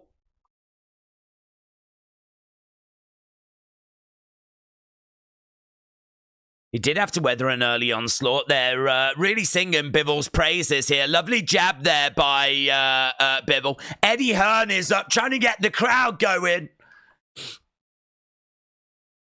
Yeah, Beterbiev is right in front of Bivol right now. Bivol back into the center, go into the body. It's really for Beterbiev to take the fights to Bivol. Beterbiev needs to find something big here. They're into a clinch. Referee's going to come in, separate both fighters right now. Bivol in the middle. Beterbiev coming forward, jabbing upstairs, jabbing to the body. Just over a minute to go. Oh, lovely work by Bivol. Going to the body, going upstairs. Beterbiev really trying to let his hands go a little bit more now. He's stalking after Bivol.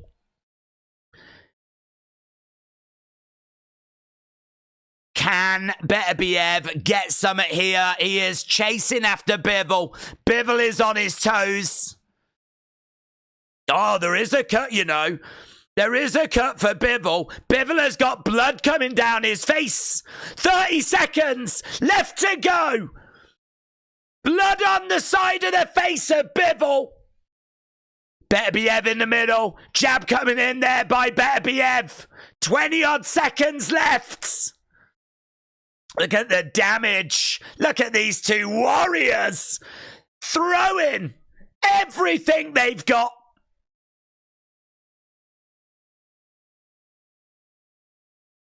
Shot coming in there by Bivol. Beterbiev moving forwards. Still pouring it on. Brilliant fight. Brilliant fight. Beterbiev could not find the finish. But there is blood pouring down the side of the face of Bivol there.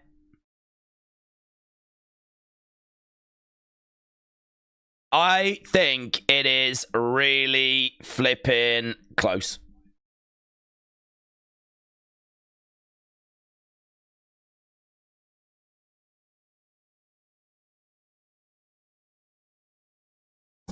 Yeah, what do you think? What do you think? How have you scored it? What a fight, said Jacob. Trucido, shout out to you, buds. Pair. Shapte Cinchunu Bivol. It's anarchics.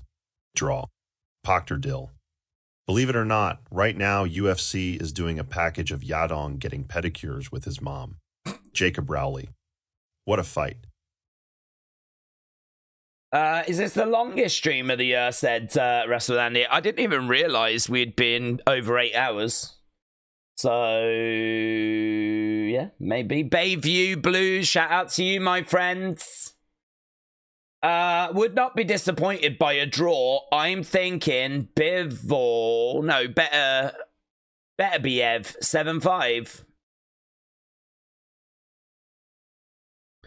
It was a very exciting fight, and I think that it really ebbed and flowed I think it really did go back and forth.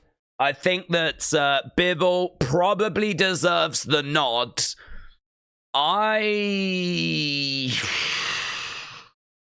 To be honest with you, I think it comes down to those first 2 rounds. I think that Beterbiev definitely has a chunk in the middle. I think Bivol has a big chunk at the end. But how do you score those early rounds? I think Beterbiev gets the final round.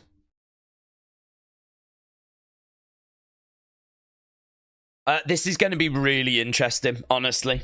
This is going to be really interesting. We couldn't even figure out who won out of ADAMES and Sheeraz when the whole world knew who won.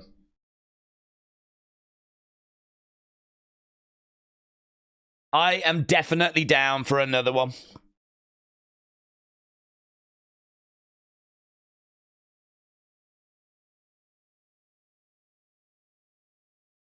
Christian dedi. Bivol win. Tony McCann not like us. I went Bivol at the start, but around round 3, Beterbiev started to win me over them. Bivol came back and showed out. It was close. Christian dedi. Bivol win. Pilu White.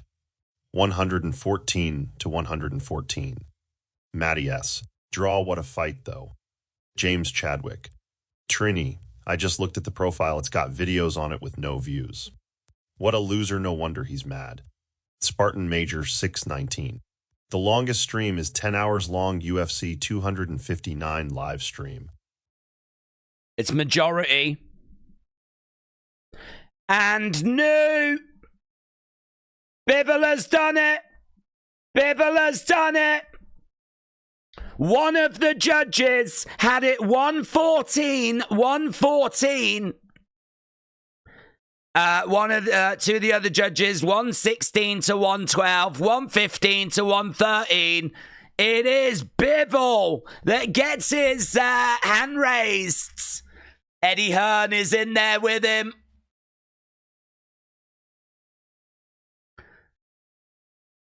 Dmitry Bivol gets his hand raised, and I think it's the right result.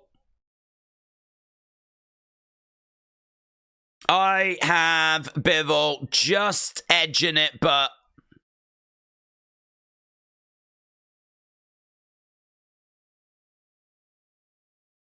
it's got to happen again, hasn't it?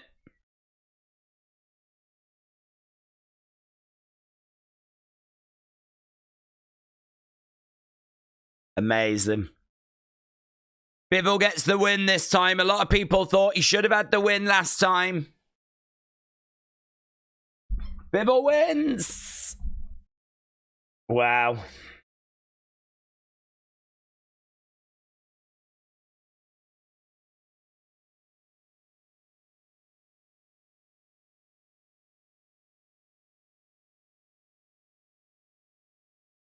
Brilliant. What a brilliant fight as well.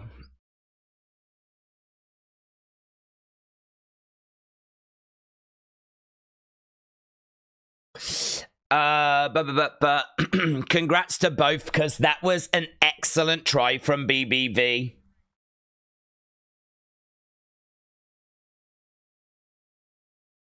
Was that the second fight? It was, yes. It was. Definitely a trilogy coming, said James.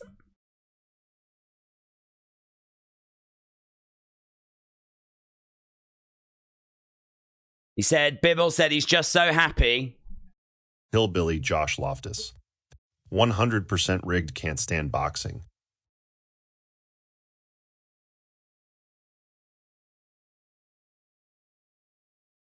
Jobson.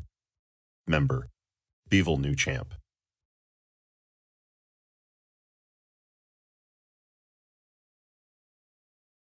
Yeah, there's a few people saying that Beterbiev was robbed there.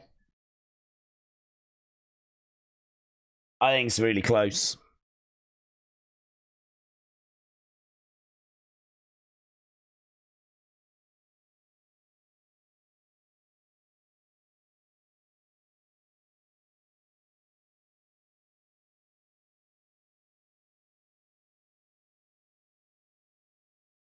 He said he didn't pressure as much this time.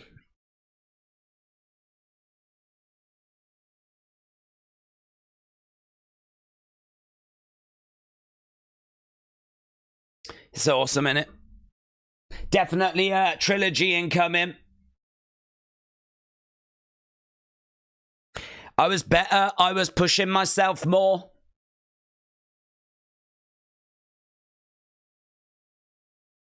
I just wanted to win so much. J Murph, shout out to you, my friends. Let's get a few thoughts. Ethan Carnell. Days trilogy coming. J Murph. Thanks for the stream. Osama Essa. Nah, man, it's a robbery. Beast Modagod won. He was robbed. Seems there's some upset out there. Thiebel 7. No point in trilogy. Beterbiev is going to get older, and he will be slow and tired faster. Bivol is going to beat him worse.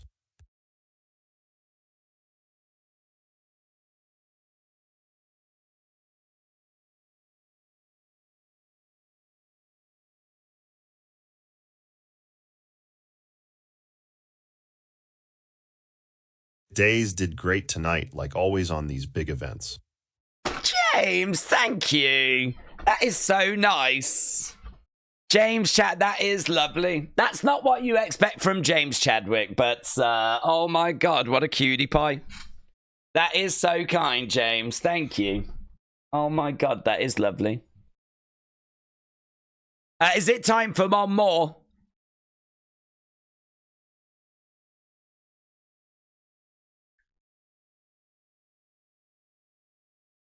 I want a little bit of a rest, he says. I'm ready for any challenge in the future.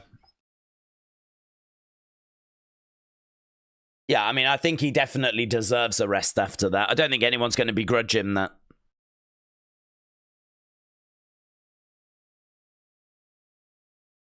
There we go. There we go. It is a big, big win for Dmitry Bivol. I don't know if they're going to go and talk to Beterbiev. Oh, yeah, I think they are, actually.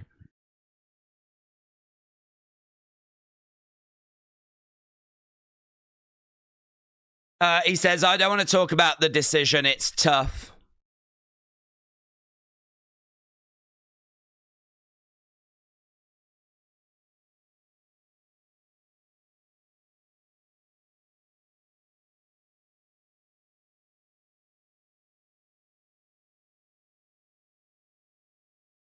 He says, I think this fight was better than the first fight, but he doesn't want to talk about the decision.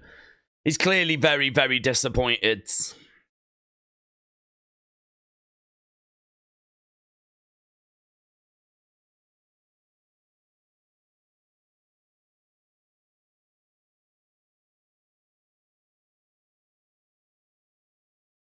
I think he said I didn't even want the second fight. Do you want a third? Well, actually, I didn't even want the second. Yeah, but you want your belts back, yeah? You know you just lost your belt, so you probably do want a third, yeah? I love that honesty, though. Well, to be honest with you, I didn't even want to face him again. I thought I would, and that should have been it, really. So there we go. That was Beterbiev. I do like that. Do you want a third? Well, I didn't even want the second. I got made to have it. Oh, well, there we go. Right, guys, we are done. I need to run away and start working on other videos and other things, of course. So a big, big thank you to everyone that's joined us for this stream. I hope you enjoyed it. I thought it was a really good night, a really fun night. I mean, honestly, the main event was really something special, like we knew it would be. But I mean, before that, we enjoyed Padley, of course, and Bakole getting put down by Parker. That was really fun. There was some really good fights on this thing, and you know, this was billed as one of the greatest fight cards of all time, and I think it certainly has lived up to expectation. So yeah, I hope you enjoyed it. Thank you so much for joining us. I really do appreciate it. because, you know, we only get a chance to do boxing once in a while. So it's not really what we're known for, but I do love doing it. And this has been a really fun night. So thanks a lot for joining us. Really do appreciate it. Enjoy the rest of your evenings, and I will see you again next time. Bye for now.